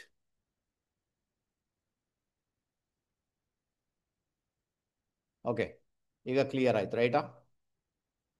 ಗ್ರಹಗಳ ಅಸ್ತ ಹಾಗೂ ಉದಯ ಅಲ್ವಾ. ಇಲ್ಲಿ ನೋಡಿ, ಚಂದ್ರ ಸೂರ್ಯನಿಗೆ 12 ಡಿಗ್ರಿಯ ಅಂತರದಲ್ಲಿ ಬಂದಾಗ ಆತ ಕಂಬಸ್ಟ್ ಆಗಿಬಿಡ್ತಾನೆ, ಅಸ್ತ ಆಗಿಬಿಡ್ತಾನೆ. ಆನಂತರ ಮಂಗಳ 17 ಡಿಗ್ರಿ ಅಂಶದಲ್ಲಿ ಬಂದಾಗ, ಸೂರ್ಯನ ಹಿಂದೆ ಅಥವಾ ಮುಂದೆ ಎರಡು ಕಡೆ ಕೂಡ 17 ಡಿಗ್ರಿ ಅಂತರದಲ್ಲಿ ಬಂದಾಗ ಮಂಗಳ ಕಂಬಸ್ಟ್ ಆಗಿಬಿಡ್ತಾನೆ. ಆನಂತರ 14 ಡಿಗ್ರಿ ಅಂಶದಲ್ಲಿ ಮಾರ್ಗಿ ಬುಧ ಅಂದ್ರೆ ನೇರವಾಗಿ ಸಾಕ್ತಾ ಇರುವಂತ ಬುಧ 17 ಡಿಗ್ರಿಯಲ್ಲಿ 14 ಡಿಗ್ರಿಯಲ್ಲಿ ಬಂದಾಗ ಅಸ್ತನಾಗ್ಬಿಡ್ತಾನೆ. ಅದೇ ವಕ್ರಿ ಬುಧ 12 ಡಿಗ್ರಿಯಲ್ಲಿ ಬಂದಾಗ ಅಸ್ತನಾಗ್ಬಿಡ್ತಾನೆ. ಸೂರ್ಯನಿಗೆ ಹತ್ತಿರ 12 ಡಿಗ್ರಿ ಅಂದ್ರೆ ಹಿಂದೆ ಮುಂದೆ ಎರಡು ಕಡೆ ಕೂಡ ನೀವು ಡಿಗ್ರಿಯನ್ನು ಲೆಕ್ಕ ಮಾಡಿದಾಗ 12 ಡಿಗ್ರಿ ಅಂತರದಲ್ಲಿದ್ದೇನೆ ವಕ್ರಿ ಬುಧ ಅಸ್ತನಾಗ್ಬಿಡ್ತಾನೆ. ಗುರು 11 ಡಿಗ್ರಿಯ ಅಂತರದಲ್ಲಿ ಅಸ್ತನಾಗ್ಬಿಡ್ತಾನೆ. ಆನಂತರ ಮಾರ್ಗಿ ಶುಕ್ರ 10 ಡಿಗ್ರಿ ಅಂತರದಲ್ಲಿ ಅಸ್ತನಾಗ್ಬಿಡ್ತಾನೆ. ವಕ್ರಿ ಶುಕ್ರ 8 ಡಿಗ್ರಿ ಅಂತರದಲ್ಲಿ ಅಸ್ತನಾಗ್ಬಿಡ್ತಾನೆ. ಶನಿ 15 ಡಿಗ್ರಿಯ ಅಂತರದಲ್ಲಿ ಅಸ್ತನಾಗ್ಬಿಡ್ತಾನೆ. ಇದೇ ಅಂತರದಲ್ಲಿ ಅವರು ಮುಂದೆ ಹೋದಾಗ ಉದಯ ಆಗಿಬಿಡ್ತಾನೆ. ಇದೇ ಅಂತರ ಸೇಮ್. ಈಗ ಚಂದ್ರ 12 ಡಿಗ್ರಿ ಮುಂದೆ ಹೋದಾಗ ಉದಯ ಆಗಿಬಿಡ್ತಾನೆ. ಮಂಗಳ 17 ಡಿಗ್ರಿ ಮುಂದೆ ಹೋದಾಗ ಉದಯ ಆಗಿಬಿಡ್ತಾನೆ. ಮಾರ್ಗಿ ಬುಧ ವಕ್ರಿ ಶುಕ್ರ ಸೇಮ್, ಹೀಗೆ ಈ ತರ. ಅರ್ಥ ಆಯ್ತು? ಈಗ ಆಲ್ಮೋಸ್ಟ್ ನಿಮಗೆ ಗೊತ್ತಿರುತ್ತೆ ಅಂತ ಇಟ್ಕೊಳ್ತಾರೆ, ತೊಂದರೆ. ನೋಡಿ ಏನಾಗುತ್ತೆ, ಈ ಅಸ್ತಗ್ರಹ ಅಂತ ಏನಿದೆ ಯಾವುದು ಕೂಡ ಇರ್ಬೋದು. ಈಗ ಅಸ್ತಗ್ರಹ ಓಕೆನಾ, ಇದರಲ್ಲಿ ಅಸ್ತ ಯಾರು ಆಗುದಿಲ್ಲ ನಿಮಗೆ? ರಾಹು ಮತ್ತೆ ಕೇತು. ರಾಹು ಕೇತು ಅಸ್ತರಾಗುವುದಿಲ್ಲ. ಆನಂತರ ಸೂರ್ಯ, ಸೂರ್ಯನೇ ಅಲ್ಲಿ ಮೇಜರ್ ಇಂಪ್ಯಾಕ್ಟ್ ಅದು ಅಲ್ವಾ.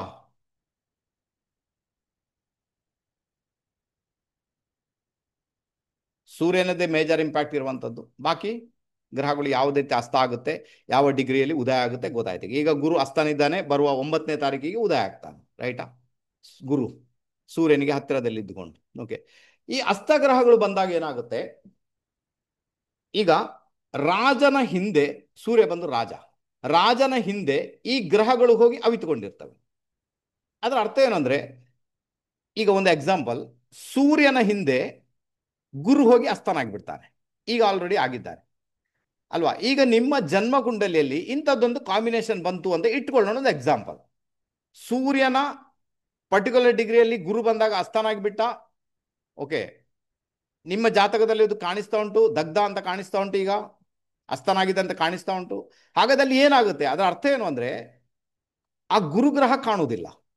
ಹಾಗಾದ್ರೆ ಒಂದು ಜನ್ಮದಲ್ಲಿ ನೀವು ತುಂಬಾ ವಿದ್ಯೆಯನ್ನು ಗಳಿಸಿಕೊಂಡಿದ್ದೀರಾ, ಅದನ್ನು ಯಾರಿಗೂ ಕೂಡ ಕೊಟ್ಟಿಲ್ಲ, ಗೌಪ್ಯ ರೀತಿಯಲ್ಲಿ ಇಟ್ಟುಕೊಂಡಿದ್ದೀರಾ. ಅದಕ್ಕೆ ಇಲ್ಲಿ ನಿಮ್ಮ ಜಾತಕದಲ್ಲಿ ಗುರು ಅಸ್ತನಾಗಿ ಬಿಟ್ಟಿದ್ದಾನೆ. ಈಗ ನೀವೇನ್ ಮಾಡ್ಬೇಕಾಗುತ್ತೆ, ನೀವು ನಿಮ್ಮ ಅಹಮ್ಮನ್ನ ಬದಿಗಿಟ್ಟು ತುಂಬಾನೇ ಸ್ಯಾಕ್ರಿಫೈಸ್ ಮಾಡಲಿಕ್ಕೆ ಸಿಗುತ್ತೆ ನಿಮಗೆ, ಅದನ್ನು ಮಾಡ್ಕೊಳ್ಳೇಬೇಕು ನೀವು.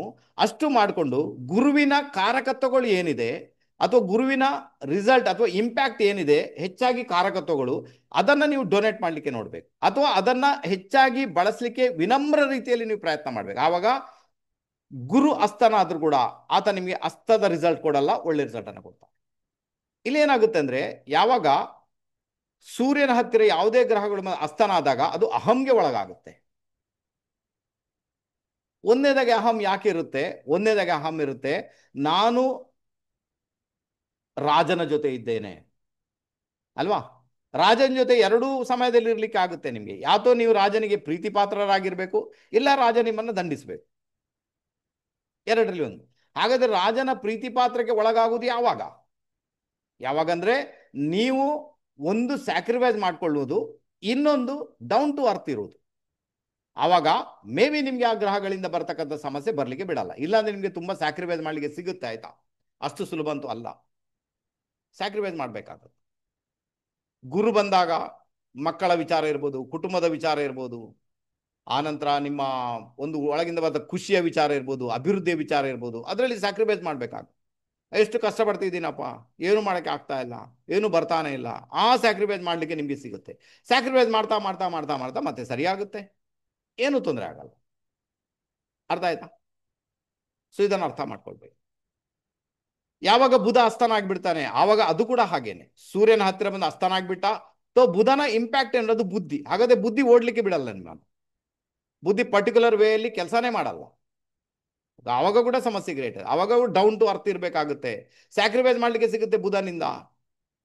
ಬುಧನಿಂದ ನಿಮ್ಮ ವ್ಯಾಪಾರ ವ್ಯವಹಾರ, ನಿಮ್ಮ ಜಮೀನು ವಿಚಾರ ವಿಶೇಷ, ಆನಂತರ ರಿಲೇಶನ್ಶಿಪ್ ನಿಮಗೆ ಪ್ರಾಬ್ಲಮ್ ಕ್ರಿಯೇಟ್ ಮಾಡಲಿಕ್ಕೆ ಶುರು ಮಾಡುತ್ತೆ. ರೈಟ್ ತಾನೆ?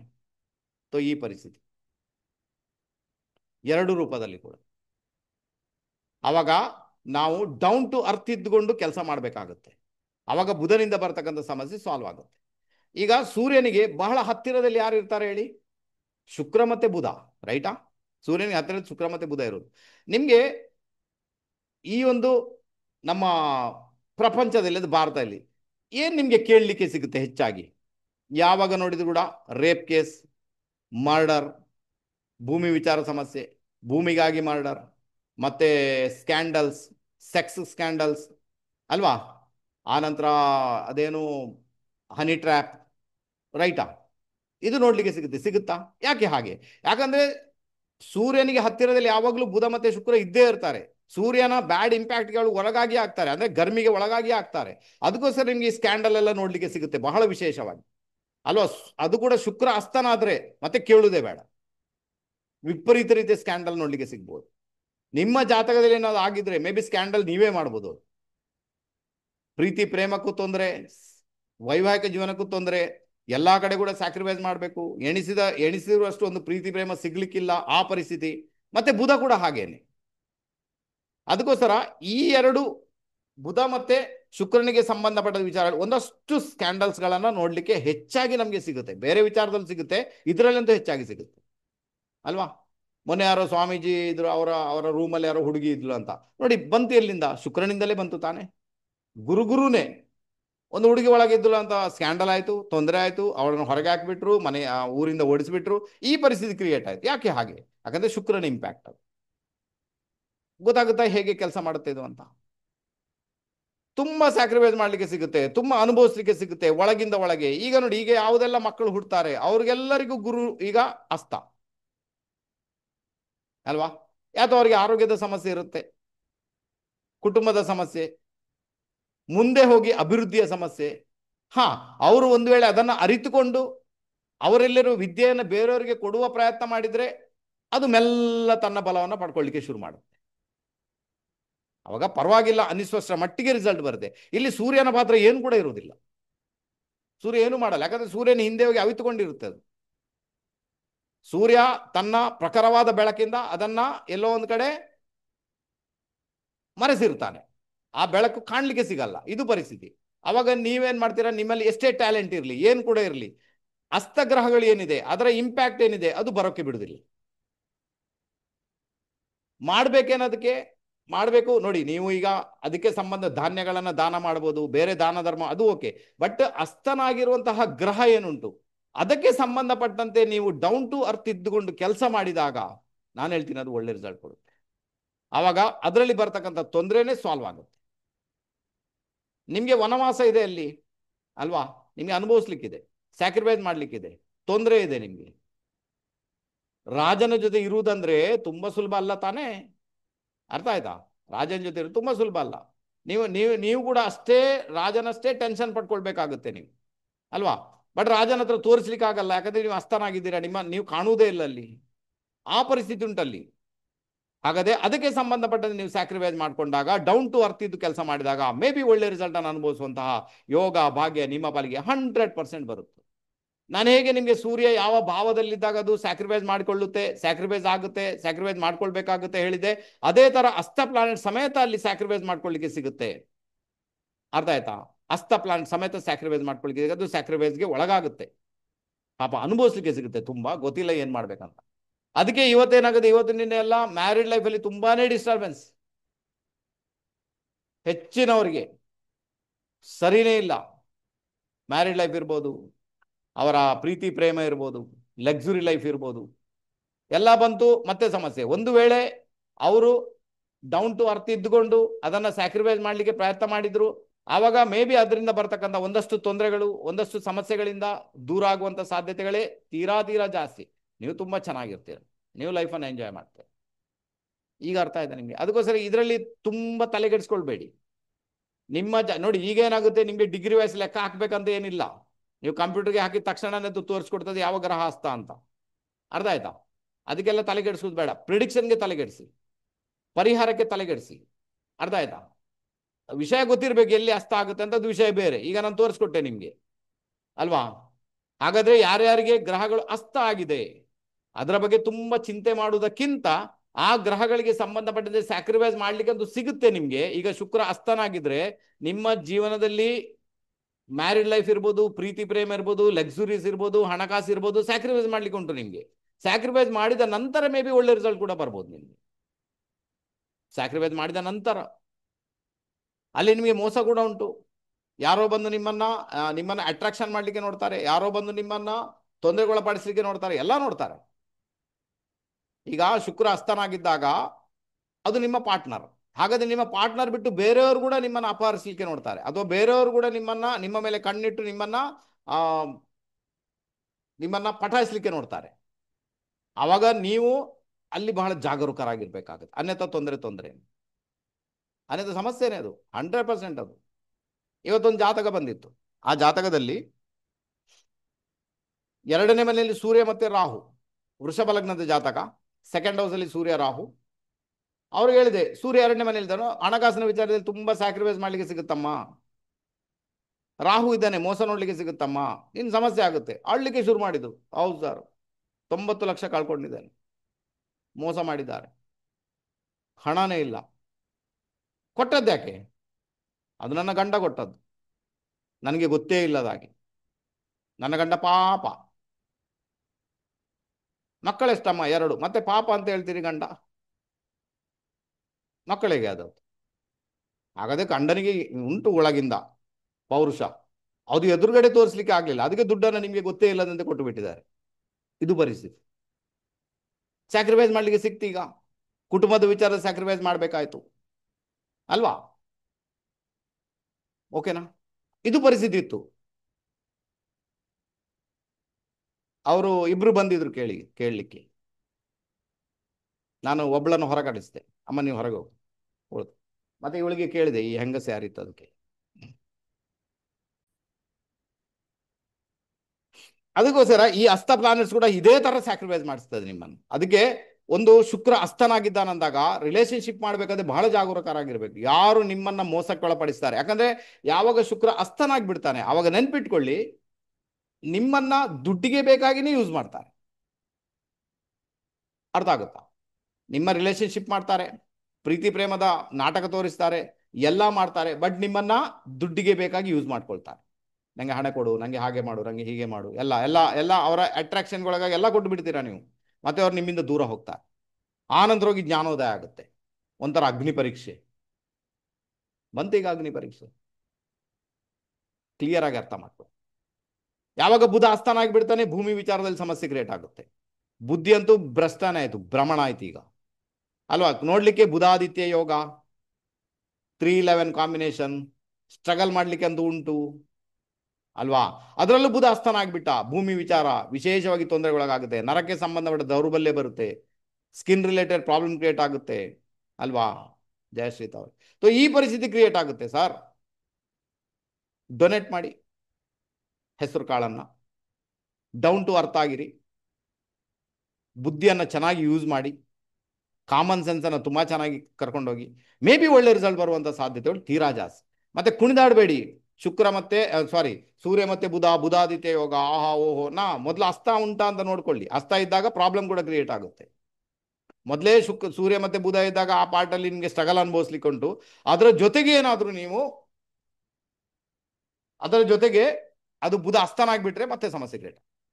ಗುರು ಅಸ್ಥಾನದಾಗ ವಿದ್ಯೆಗೆ ಸಂಬಂಧಪಟ್ಟಂತೆ, ಬುಧ ಅಸ್ಥಾನದಾಗ ಭೂಮಿ ಮತ್ತೆ ನಿಮ್ಮ ನರಕ್ಕೆ ಸಂಬಂಧಪಟ್ಟಂತೆ, ಮೆದುಳಿಗೆ ಸಂಬಂಧಪಟ್ಟಂತೆ, ಸ್ಕಿನ್ಗೆ ಸಂಬಂಧಪಟ್ಟಂತೆ, ನಪುಂಸಕತೆಗೆ ಸಂಬಂಧಪಟ್ಟ ಕೆಲಸ ಮಾಡುತ್ತೆ. ಓಕೆ. ಶನಿ ಅಸ್ಥಾನ ಆಗಿಬಿಟ್ಟಾಗ ಕಾರ್ಯಕ್ಷೇತ್ರಕ್ಕೆ ಸಂಬಂಧಪಟ್ಟಂತೆ ಅಲ್ವಾ, ಕೆಲಸ ಕೊಡ್ತಾನೆ, ಬಟ್ ತುಂಬ ಸ್ಯಾಕ್ರಿಫೈಸ್ ಮಾಡಲಿಕ್ಕೆ ಸಿಗುತ್ತೆ ನಿಮಗೆ. ಶನಿ ಮತ್ತೆ ಸೂರ್ಯ ಒಟ್ಟು ಸೇರಿಕೊಂಡು ಗೌರ್ಮೆಂಟ್ ಜಾಬ್ ನಿಮಗೆ ಅದಿರುತ್ತೆ, ಗೌರ್ಮೆಂಟ್ ಜಾಬ್ ಕೊಡಿಸ್ತಾನೆ, ಸ್ಟೇಟಸ್ ಕ್ರಿಯೇಟ್ ಮಾಡಿಸ್ತಾನೆ. ಯಾಕಂದ್ರೆ ಶನಿಯ ಮನೆಯಲ್ಲಿ ಶನಿಯ ಮನೆಯಲ್ಲಿ ಸೂರ್ಯ ದಿಗ್ಬಲಿ ತಾನೆ, ಅದಕ್ಕೆ ಕೊಡಿಸ್ತಾನೆ, ಅದು ತೊಂದರೆ ಇಲ್ಲ. ಓಕೆನಾ. ಸೊ ಈ ಟೆಕ್ನಿಕನ್ನು ಅರ್ಥ ಮಾಡ್ಕೊಳ್ಳಿ. ಓಕೆ. ಕುಜ ಅಸ್ಥಾನ ಆದಾಗ ಹೆಂಗಸರಿಗಾದ್ರೆ ಮದುವೆ ಜೀವನ, ಗಂಡಸರಿಗಾದ್ರೆ ಭೂಮಿ ವಿಚಾರ, ರಕ್ತದ ವಿಚಾರ, ಆರೋಗ್ಯದ ವಿಚಾರ, ಒಡ ಹುಟ್ಟಿದವರು, ಇದೆಲ್ಲ ಬಂತು. ಫ್ರೆಂಡ್ ಸರ್ಕಲ್ ಎಲ್ಲ ಬಂತು. ಎಲ್ಲದರಲ್ಲಿ ಮೇ ಬಿ ಸಮಸ್ಯೆ ಆಗ್ಬೋದು. ಎಲ್ಲರೂ ನಿಮ್ಮನ್ನು ಬಕ್ರ ಮಾಡ್ಬೋದು, ಅಲ್ಲಿ ಬಕ್ರ ಮಾಡಿಯೇ ಮಾಡ್ತಾರೆ. ಏನೋ ಎದುರಿಗೆ ಇಟ್ಕೊಂಡು, ಏನೋ ಮುಖವಾಡ ಹಾಕ್ಕೊಂಡು, ಯಾವುದೋ ಒಂದು ರೂಪದಲ್ಲಿ ನಿಮ್ಮನ್ನು ಬಕ್ರ ಮಾಡುವಂಥ ಸಾಧ್ಯತೆಗಳು ತೀರಾ ಜಾಸ್ತಿ ಇದೆ. ಯಾವಾಗ ಒಂದು ಗ್ರಹ ಅಸ್ತ ಆಗುತ್ತೆ, ಅದರ ಆಟ್ರಿಬ್ಯೂಟ್ಸ್ಗೆ ಸಂಬಂಧಪಟ್ಟಂತೆ ಮೋಸ ಆಗುವಂಥ ಸಾಧ್ಯತೆಗಳು ತೀರಾ ಜಾಸ್ತಿ ಆಗಿಬಿಡುತ್ತೆ. ಕಾನ್ಸೆಪ್ಟ್ ಅರ್ಥ ಆಯ್ತಾ? ಓಕೆನಾ. ಇನ್ನು ಅದನ್ನು ಪ್ರಶ್ನೆ ಕೇಳಬೇಡಿ, ಏನಂತ ನನ್ನ 2 ಗ್ರಹ ಹಸ್ತಾ ಇದೆ, 3 ಗ್ರಹ ಹಸ್ತಾ ಇದೆ, ಹಾಗೆ ಕೇಳಬೇಡಿ. ಯಾಕಂದ್ರೆ ಒಂದೊಂದೇ ಬಿಡಿಸಿ ಹೇಳಿದ್ನಲ್ವಾ, ಅದನ್ನು ಒಂದೊಂದಕ್ಕೆ ಅಪ್ಲೈ ಮಾಡ್ಕೊಳ್ಳಿ ಅಲ್ವಾ, ಒಂದೊಂದಕ್ಕೆ ಅಪ್ಲೈ ಮಾಡ್ಕೊಂಡು ನೋಡಿ. ಆವಾಗ ನಿಮಗೆ ಕ್ಲಿಯರ್ ಆಗುತ್ತೆ ಲೈಫಲ್ಲಿ ಎಲ್ಲಿಂದ ಸ್ಯಾಕ್ರಿಫೈಸ್ ಮಾಡಲಿಕ್ಕೆ ಸಿಕ್ಕಿದೆ, ಎಲ್ಲಿ ನಾನು ಡೌನ್ ಟು ಅರ್ತ್ ಇರಬೇಕು ಅಲ್ವಾ. ಹಾಂ, ಅದಕ್ಕೆ ಜ್ಯೋತಿಷ ಕಲಿಬೇಕಮ್ಮ, ಜ್ಯೋತಿಷ ಕಲ್ತಾಗ ಗೊತ್ತಾಗುತ್ತೆ. ಓಕೆನಾ. ಸರಿ, ಇನ್ನು ಕಲೀರಿ, ರೆಕಾರ್ಡಿಂಗ್ ಉಂಟಲ್ವಾ ಕೊಟ್ಟದ್ದು, ಸರಿ ಕಲ್ತ್ಕೊಳ್ಳಿ ಜ್ಯೋತಿಷ. ಆವಾಗ ಸೂರ್ಯನಿಗೂ ಶನಿಗೂ ಆಗುದಿಲ್ಲ ಅಂತ ಗೊತ್ತಾಗುತ್ತೆ ನಿಮ್ಗೆ. ಓಕೆನಾ, ಅರ್ಥ ಆಯ್ತಾ. ಸೂರ್ಯನ ಶನಿಗೂ ಆಗುದು, ಬಟ್ ಶನಿಯ ಮನೆಯಲ್ಲಿ ತಾನೇ ಸೂರ್ಯ ದಿಗ್ಬಲಿ ಆಗುವುದು, ಅದು ಹೇಗೆ? ರೈಟಾ. ಶನಿಯ ಮನೆಯಲ್ಲೇ ತಾನೇ ಸೂರ್ಯ ದಿಗ್ಬಲಿ ಆಗ್ತಾನೆ, ಮತ್ತೆ ಅದು ಹೇಗೆ ಆಗುದು? ಓಕೆ. ಲಾಜಿಕ್ ಗೊತ್ತಿರಬೇಕು, ತುಂಬ ಲಾಜಿಕ್ ಇದೆ ಅದರ ಹಿಂದೆ, ಅದು ವಿಷಯನೇ ಬೇರೆ. ಸೂರ್ಯನಿಗೂ ಅದಕ್ಕೂ ಆಗುದು, ಮತ್ತೆ ಸೂರ್ಯನಿಗೂ ಶುಕ್ರನಿಗೂ ಆಗುದಿಲ್ಲല്ലോ, ಈಗ ಎಂತ ಮಾಡೋದು? ಬಟ್ ಸೂರ್ಯನ ಹತ್ತಿರನೇ ಶುಕ್ರ ಇರ್ತಾನೆ, ಏನೋ ಅವನನ್ನು ತೆಗೆದು ಬೇರೆ ಕಡೆ ಇಡ್ಲಿಕ್ಕೆ ಆಗುತ್ತಾ? ಮದುವೆ ಆಗುದಿಲ್ವಾ? 4 ಮಕ್ಕಳು ಮಾಡ್ಕೊಂಡಿರ್ತಾರೆ, ಮತ್ತೆ ಆಗದೆ ಮಾಡ್ಕೊಂಡಿರೋದ, ಆಗಿನೇ ಮಾಡ್ಕೊಂಡಿರೋದಲ್ವಾ ಅಲ್ವಾ. ಎಲ್ಲ ಕಡೆ ಶತ್ರು ತಾನೇ ಬರುವುದು, ಎಲ್ಲ ರೀತಿಯಲ್ಲೂ ಶತ್ರು ತಾನೆ. ನಿಮ್ಮ ಲಗ್ನಾಧಿಪತಿ ಬೇರೆ, ಸಪ್ತಮಾಧಿಪತಿ ಬೇರೆ, ಇಬ್ರು ಶತ್ರುಗಳೇ ತಾನೆ, ಒಂದೇ ಮನೆಯಲ್ಲಿ ಇರ್ತೀರಲ್ವಾ. ಅರ್ಥ ಆಯ್ತಾ. ಶತ್ರು ಸೇರಿರುವುದರಿಂದ ಮೈನಸ್ ಸೇರಿದ್ರೆ ಪ್ಲಸ್ ಆಗುತ್ತೆ ಅಲ್ವಾ. ಮೈನಸ್ ಸೇರಿ ಪ್ಲಸ್ ಆಗ್ಲಿಕ್ಕೆ ಶುರುವಾಗುತ್ತೆ. ಒಂದು ಶತ್ರು ಇನ್ನೊಂದು ಶತ್ರು ಪ್ಲಸ್ ಆಯ್ತಲ್ಲಿ. ಇದೇ ತರ ತಾನೇ ಜೀವನ ಇರುವುದು. ಅರ್ಥ ಮಾಡ್ಕೊಂಡ್ರೆ ಚೆನ್ನಾಗಿರುತ್ತೆ. ಓಕೆನಾ. ಓಕೆನಾ.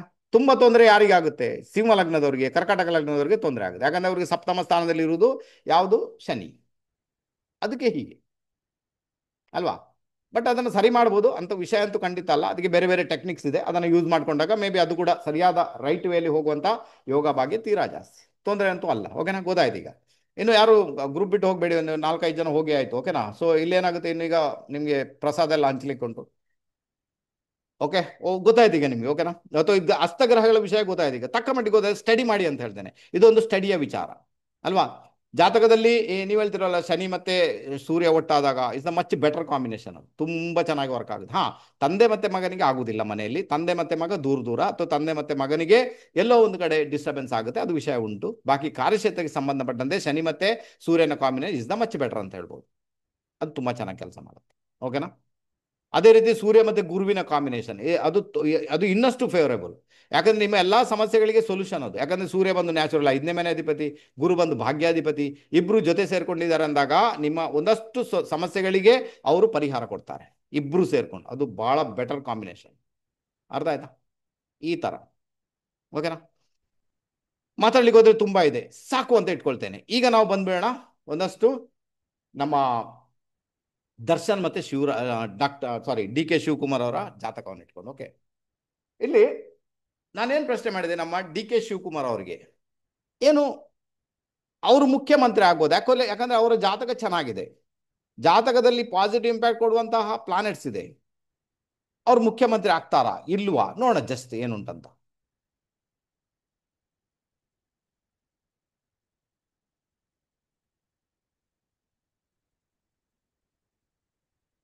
ಹಾ, D K Shivakumar, just wait.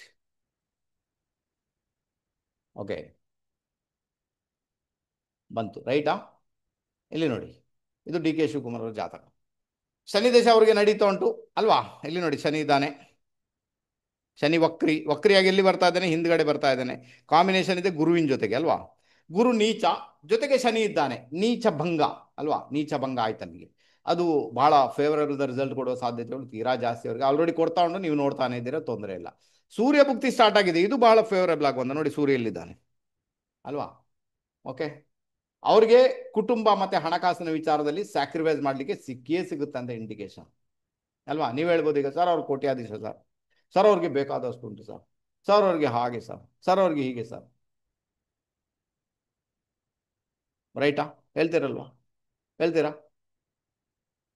ಆ ಮತ್ತೆ ಅದು ಬಂಧನ ಆಗಿದ್ದ್ಯಾಕೆ, ಹೋದದ್ದ್ಯಾಕೆ, ಅಲ್ಲಿ IT ರೈಡ್ ಆಗಿದ್ದ್ಯಾಕೆ, ಅವ್ರಿಗೆ ತೊಂದರೆ ಕೊಟ್ಟದ್ದ್ಯಾಕೆ, ಅದು ಮತ್ತೆ ಸರಿಯಾಗಿರ್ಬೇಕತ್ತಲ್ಲ. ಸ್ಯಾಕ್ರಿಫೈಸ್ ಮಾಡ್ಕೊಳ್ಳಿ, ಈಗಲೂ ಉಂಟಲ್ವ ಕೇಸ್, ಈಗಲೂ ಸ್ಯಾಕ್ರಿಫೈಸ್ ಮಾಡ್ಲಿಕ್ಕೆ ಉಂಟಲ್ವಾ ಅಲ್ವಾ.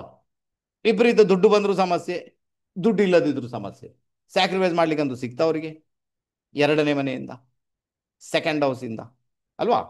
ಆನಂತರ ವೃಷಭ ರಾಶಿಯ ಜಾತಕ, ವೃಷಭ ರಾಶಿಗೆ ಈಗ ಗುರು ಎರಡನೇ ಮನೆಯಲ್ಲಿ ಹೋಗ್ತಾ ಇದ್ದಾನೆ ರಾಶಿಗೆ, ಶನಿ 11ನೇ ಮನೆಯಲ್ಲಿದ್ದಾನೆ, ರಾಹು 10ನೇ ಮನೆಯಲ್ಲಿ. Is the much better period ಅಂತ ಹೇಳ್ಬೋದು. ಹಾಗಾದ್ರೆ ಈಗೇನಾಗುತ್ತೆ, ಈ ಒಂದು ಸರ್ಕಾರಕ್ಕೆ ಹೇಗೆ 2.5 ವರ್ಷ ಆಗುತ್ತೆ, ಅವಾಗ ಮೇ ಬಿ ಬಂಡಾಯ ಹೇಳುವಂತ ಸಾಧ್ಯತೆಗಳು ಅಲ್ವಾ. ಮೇ ಬಿ ಇಂಥ ಒಂದು ಸಾಧ್ಯತೆಗಳನ್ನು ತಳ್ಳಿ ಹಾಕುವಂತಿಲ್ಲ. ಅಂದ್ರೆ ನಾನು ಮುಖ್ಯಮಂತ್ರಿ ಆಗಬೇಕು, ನನಗೂ ಆ ಪಟ್ಟ ಸಿಗಬೇಕು, ಆ ಇಚ್ಛೆ ತೀವ್ರಗತಿಯಲ್ಲಿ ಬರಲಿಕ್ಕೆ ಶುರುವಾಗುತ್ತೆ. ಓಕೆ, ನಿಮಗೆ ಶುರುವಾಗಲಿ ಪರವಾಗಿಲ್ಲ, ಬಟ್ ಏನು ಆ ಒಂದು ಯೋಗ ನಿಮಗೆ ಮುಖ್ಯಮಂತ್ರಿ ಪಟ್ಟದಲ್ಲಿ ಕೂರಿಸುತ್ತಾ, ಅದು ವಿಷಯ ಅಲ್ವಾ. ಹಾಗಾದ್ರೆ ಅದಕ್ಕೆ ಪ್ರಶ್ನೆಗೆ ಉತ್ತರ ಏನುಂಟು ಜಸ್ಟ್ ಹೇಳಿಕೊಡ್ತೇನೆ. ನಾನು ಯಾವಾಗಲೂ ಶಕುನ ನೋಡ್ತೇನೆ, ಆ ಶಕುನಗಳ ಮುಖಾಂತರ ನನಗೆ ಬಂದಂತಹ ಚಿತ್ರ ಏನಿದೆ ನೋಡಿ, ಇದು ಗೊತ್ತಾಗುತ್ತಾ. ಶಕುನಗಳ ಮುಖಾಂತರ ನನಗೆ ಈ ಚಿತ್ರ ಬಂದಿದೆ. ನಮ್ಮ ಡಿ ಕೆ ಶಿವಕುಮಾರ್ ಅವರು ಮುಖ್ಯಮಂತ್ರಿ ಆಗ್ತಾರಾ ಅಂದಾಗ ಒಂದು ಆಕ್ಸಿಜನ್ ಗಿಡ, ಮತ್ತೊಂದು ಇದು ಯಾವ್ದು ಹೇಳ್ತಾರೆ ನಿಮ್ದು, ಮನಿ ಪ್ಲಾಂಟಾ. ಓಕೆ, ಇದು ಬೊನ್ಸಾಯಿ ರೈಟಾ. ಇದರ ಬೆಳವಣಿಗೆ ಅಷ್ಟೇ, ಅದು ಅದಕ್ಕಿಂತ ಹೆಚ್ಚಿಗೆ ಹೋಗುದಿಲ್ಲ, ಸ್ವಲ್ಪ ಸ್ಪ್ರೆಡ್ ಆಗ್ಬೋದು ಅಷ್ಟೇ ಹೊರತು ಇದಕ್ಕಿಂತ ಹೆಚ್ಚಿಗೆ ಹೋಗುದಿಲ್ಲ, ಇಷ್ಟಲ್ಲೇ ಇರುತ್ತೆ. ಇದರ ಅರ್ಥ ಏನು, ಶಿವಕುಮಾರ್ ಅವರು ಏನಿದ್ದಾರ ಅಷ್ಟರಲ್ಲೇ ಇರ್ತಾರೆ, ಮುಖ್ಯಮಂತ್ರಿ ಪಟ್ಟಕ್ಕೆ ಏರುವುದಿಲ್ಲ ಅಂತ ಆಯ್ತು. ಕ್ಲಿಯರಾ, ಬೇಕಾದ್ರೆ ಟ್ರೈ ಮಾಡಿ. ನಾ ಅದು ಕೂಡ ಇದು ಬುಧನಿಗೆ ಸಂಬಂಧಪಟ್ಟ, ಇದು ಯಾವುದೇ ಫಲಗಳಿಲ್ಲ, ಅದರಿಂದಾಗಿ ಫಲವತ್ತಾಗುವುದು ಯಾವುದು ಕೂಡ ಮುಂದೆ ಕೂಡ ಸಿಗುವುದಿಲ್ಲ. ಹಾ, ಅವರು ಏನು ಹುದ್ದೆಯಲ್ಲಿ ಇದ್ದಾರೆ, ಯಾವ ತರ ಅದು ಇರ್ತಾರೆ, ಅದು ತುಂಬಾನೇ ಬಹಳ ಫೇವರೇಬಲ್ ಆಗಿರ್ತಾರೆ ಅಲ್ವಾ. ಇದು ಹುಲುಸಾಗಿ ಬೆಳೆದಿದೆ, ಅದರಲ್ಲೆಲ್ಲ ಚೆನ್ನಾಗಿರ್ತಾರೆ, ಬಟ್ ಮುಖ್ಯಮಂತ್ರಿ ಪಟ್ಟಕ್ಕೆ ಏರುವಂತ ಸಾಧ್ಯತೆಗಳು ತೀರಾ ಕಡಿಮೆ ಅಂತ ಇಂಡಿಕೇಶನ್ ಉಂಟು ನನಗೆ ಬಂದ ಪ್ರಕಾರ. ಅರ್ಥ ಆಯ್ತಾ. ಮುಖ್ಯಮಂತ್ರಿ ಪಟ್ಟ ಬರುವಂತ ಸಾಧ್ಯತೆ ತೀರಾ ಕಡಿಮೆ. ಯಾಕಂದ್ರೆ ಅದು ಬೊನ್ಸಾಯಿ ಗಿಡ, ಅದು ಒಂದು ಹಂತದವರೆಗೆ ಬೆಳೆಯುತ್ತೆ ಮತ್ತೆ ಬೆಳೆಯಲ್ಲ. ಈಗೇನು ಬೆಳೆದಿದೆ ಅದು ಸ್ವಲ್ಪ ಬೆಳಿಬಹುದು, ಸ್ವಲ್ಪ ಸ್ಪ್ರೆಡ್ ಆಗ್ಬೋದು, ತುಂಬಾ ದೊಡ್ಡದಾಗಿ ಬೆಳೆಯಲ್ಲ, ಯಾವುದೇ ಕಾರಣಕ್ಕೂ ಫಲ ಕೊಡಲ್ಲ, ಅದರಲ್ಲಿ ಫಲ ಇಲ್ಲ, ಅದು ಬುಧನಿಗೆ ಸಂಬಂಧಪಟ್ಟಂತೆ. ಅದರಿಂದಾಗಿ ಇಂಡಿಕೇಶನ್ ಏನುಂಟು, ಯಾರು ಡಿ ಕೆ ಶಿವಕುಮಾರ್ ಏನಿದ್ದಾರೆ ಅವರು ಅಲ್ಲೇ ಇರ್ತಾರೆ, ಮುಖ್ಯಮಂತ್ರಿ ಪಟ್ಟಕ್ಕೆ ಏರುವಂತ ಸಾಧ್ಯತೆಗಳು ತೀರಾ ತೀರಾ ಕಡಿಮೆ, ಒಂದು ಲೆಕ್ಕಕ್ಕೆ ನೋ ಚಾನ್ಸ್. ಇದು ನನ್ನ ಅಬ್ಸರ್ವೇಷನ್ ಪರ್ಸನಲ್ ಆಗಿ. ಮತ್ತೆ ಭಗವಂತನ ಇಚ್ಛೆ, ಅವನು ಏನ್ ಬೇಕಾದ್ರೂ ಮಾಡಬಲ್ಲ. ಆ ಮುಖ್ಯಮಂತ್ರಿ ಪಟ್ಟ ಕರ್ಕೊಂಡು ಹೋಗ್ತಾನ, ಪ್ರಧಾನಿ ಪಟ್ಟ ಕರ್ಕೊಂಡು ಹೋಗ್ತಾನೆ ಗೊತ್ತಿಲ್ಲ, ಬಟ್ ಸ್ಟಿಲ್ ತೋರಿಸ್ತಾ ಉಂಟು ಅವ್ರು ಅಷ್ಟರಲ್ಲೇ ಇರ್ತಾರೆ, ಬಟ್ ಅಷ್ಟರಲ್ಲಿ ಹುಲುಸಾಗಿರ್ತಾರೆ, ಅಷ್ಟರಲ್ಲಿ ಚೆನ್ನಾಗಿರ್ತಾರೆ. ಈಗ ಕ್ಲಿಯರ್ ಆಯ್ತಾ, ಓಕೆನಾ. ಇದು ಒಂದನೇ ವಿಚಾರ. ಸೆಕೆಂಡ್ ನಾವು ನೋಡ್ಕೊಳ್ಳೋಣ, ನಮ್ಮ ಯಾರು ಚಾಲೆಂಜಿಂಗ್ ಸ್ಟಾರ್ ದರ್ಶನ್ ಅಲ್ವಾ. ಇವರ ಜಾತಕ ಒಮ್ಮೆ ವಿಮರ್ಶೆ ಮಾಡಿ ಹಾಕಿದ್ದೇನೆ ಇದರಲ್ಲಿ ಅಲ್ವಾ, ಆಲ್ರೆಡಿ ಯೂಟ್ಯೂಬಲ್ಲಿ ಇದೆ. ಈ ಜಾತಕ ವೃಷಭ ಲಗ್ನ ಜಾತಕ. ವೃಷಭ ಲಗ್ನಕ್ಕೆ ಮತ್ತೆ ಮಕರ ರಾಶಿಯ ಜಾತಕ. ವೃಷಭ ಲಗ್ನಕ್ಕೆ ಆಲ್ರೆಡಿ ಆ ಗುರುಬಲ ಇದೆ ಅಲ್ವಾ, ಇಲ್ಲಿ ಗುರು ಹೋಗ್ತಾ ಇದ್ದಾನೆ ಈಗ. ಆನಂತರ ಶನಿ ಮಹಾರಾಜ ಎಲ್ಲಿ ಲಾಭಸ್ಥಾನದಲ್ಲಿ ಹೋಗ್ತಾ ಇದ್ದಾನೆ, ರಾಹು ಮಹಾರಾಜ ಇಲ್ಲಿ ಹೋಗ್ತಾ ಇದ್ದಾನೆ, ಅದೆಲ್ಲ ಉಂಟು ಈಗ. ಓಕೆ, ಅದೆಲ್ಲ ಯೋಗ ಇದೆ ಅವ್ರಿಗೆ, ಪರವಾಗಿಲ್ಲ. ಓಕೆ, ಇಲ್ಲೇನಾಗುತ್ತೆ ಅವ್ರಿಗೆ, ಗುರುವಿನಲ್ಲಿ ಈಗ ರಾಹು ಭುಕ್ತಿ ನಡೀತಾ ಉಂಟು. ಇನ್ನು ಬರುವ ವರ್ಷ ಅಂದರೆ 2026 ಆಫ್ಟರ್ ಮಾರ್ಚ್ ಇವರಿಗೆ ಒಳ್ಳೆ ಪೀರಿಯಡ್ ಸ್ಟಾರ್ಟ್ ಆಗುತ್ತೆ. ಆಫ್ಟರ್ ಮಾರ್ಚ್ ಒಳ್ಳೆ ಪೀರಿಯಡ್ ಅಂದರೆ ತುಂಬ ಒಳ್ಳೆ ಪೀರಿಯಡ್. ಮೇ ಬಿ ಆ ಸಮಯದಲ್ಲಿ ಯಾವುದಾದ್ರೂ ಚಿತ್ರ ರಿಲೀಸ್ ಆದರೆ ಅದು ಸೂಪರ್ ಡ್ಯೂಪರ್ ಹಿಟ್ ಆಗುವಂಥ ಎಲ್ಲ ಸಾಧ್ಯತೆಗಳು, ಅದು 100% ಉಂಟು. ಈ ವರ್ಷ ಇವರಿಗೆ ಒಳ್ಳೆ ವರ್ಷ ಅಲ್ಲ. ಈ ವರ್ಷ ಕೋರ್ಟು ಕಚೇರಿ ಅಲಿಲೇಬೇಕು, ಯಾವುದೇ ಕಾರಣ ಮತ್ತೆ ಬಂಧನ ಆಗ್ಬೋದು, ಆ ಪರಿಸ್ಥಿತಿ ಉಂಟು. ಅರ್ಥ ಆಯ್ತಾ? ಬರುವ ಮಾರ್ಚ್ ನಂತರ, ಆಫ್ಟರ್ ಮಾರ್ಚ್ ಇವರಿಗೆ ಒಳ್ಳೆಯ ಪೀರಿಯಡ್ ಸ್ಟಾರ್ಟ್ ಆಗುತ್ತೆ. ಆವಾಗ ಆ ಸಂದರ್ಭದಲ್ಲಿ ಅಂದರೆ 2026 ಮಾರ್ಚ್ ನಂತರ ಯಾವುದಾದ್ರೂ ಪಿಕ್ಚರ್ ಏನಾದರೂ ರಿಲೀಸ್ ಆದರೆ ಅದು ಸೂಪರ್ ಡ್ಯೂಪರ್ ಹಿಟ್ ಆಗುವಂಥ ಸಾಧ್ಯತೆಗಳು. ಆನಂತರ ಒಂದು ವಿಚಾರ ಇಲ್ಲಿ ಏನುಂಟಂದರೆ, ಎಲ್ಲೋ ಒಂದು ಕಡೆ ಇವರು ರಾಜಕೀಯಕ್ಕೆ ಬರಬಹುದು ಅಂತ ಇಂಡಿಕೇಶನ್ ಇದೆ. ಯಾವುದಾದ್ರೂ ಪಕ್ಷ ಸೇರ್ಕೊಳ್ಬೋದು ಅಥವಾ ಪಕ್ಷದವರನ್ನ ಹೇಳ್ಕೊಳ್ಬೋದು. ರಾಜಕೀಯಕ್ಕೆ ಬರುವ ಸಾಧ್ಯತೆಗಳನ್ನು ತಳ್ಳಿ ಹಾಕುವಂತಿಲ್ಲ. ಬಹಳ ಕಂಫರ್ಟ್ ಫೀಲ್ ಮಾಡ್ತಾರೆ ಆ ಸಮಯದಲ್ಲಿ. ಯಾರಾದ್ರು ದರ್ಶನ್ ಅಭಿಮಾನಿಗಳಿದ್ದೀರಾ, ಇದನ್ನು ತಲುಪಿಸಿ ಅವರಿಗೆ ಬೇಕಾದ್ರೆ. ಇದು 100% ನೆರವೇರುತ್ತೆ, ತೊಂದರೆ ಇಲ್ಲ ಅನ್ನಿಸುವಷ್ಟರ ಮಟ್ಟಿಗೆ. ಅಥವಾ ರಾಜಕೀಯಕ್ಕೆ ಬರ್ತಾರೆ, ಸೂಪರ್ ಡ್ಯೂಪರ್ ಹಿಟ್ ಆಗುತ್ತೆ, ನೇಮ್ ಫೇಮ್ ಮತ್ತೆ ಬರುತ್ತೆ, ಅವ್ರು ಚೆನ್ನಾಗಿರ್ತಾರೆ. ದರ್ಶನ್ ಅವರು ಮುಂದಿನ ವರ್ಷ ಹೇಗಿರ್ತಾರೆ ಅಂತ ನಾವು ಕೇಳಿದ ಪ್ರಶ್ನೆಗೆ ಬಂದ ಉತ್ತರ ಏನುಂಟು ಜಸ್ಟ್ ತೋರಿಸ್ಕೊಡ್ತೇನೆ.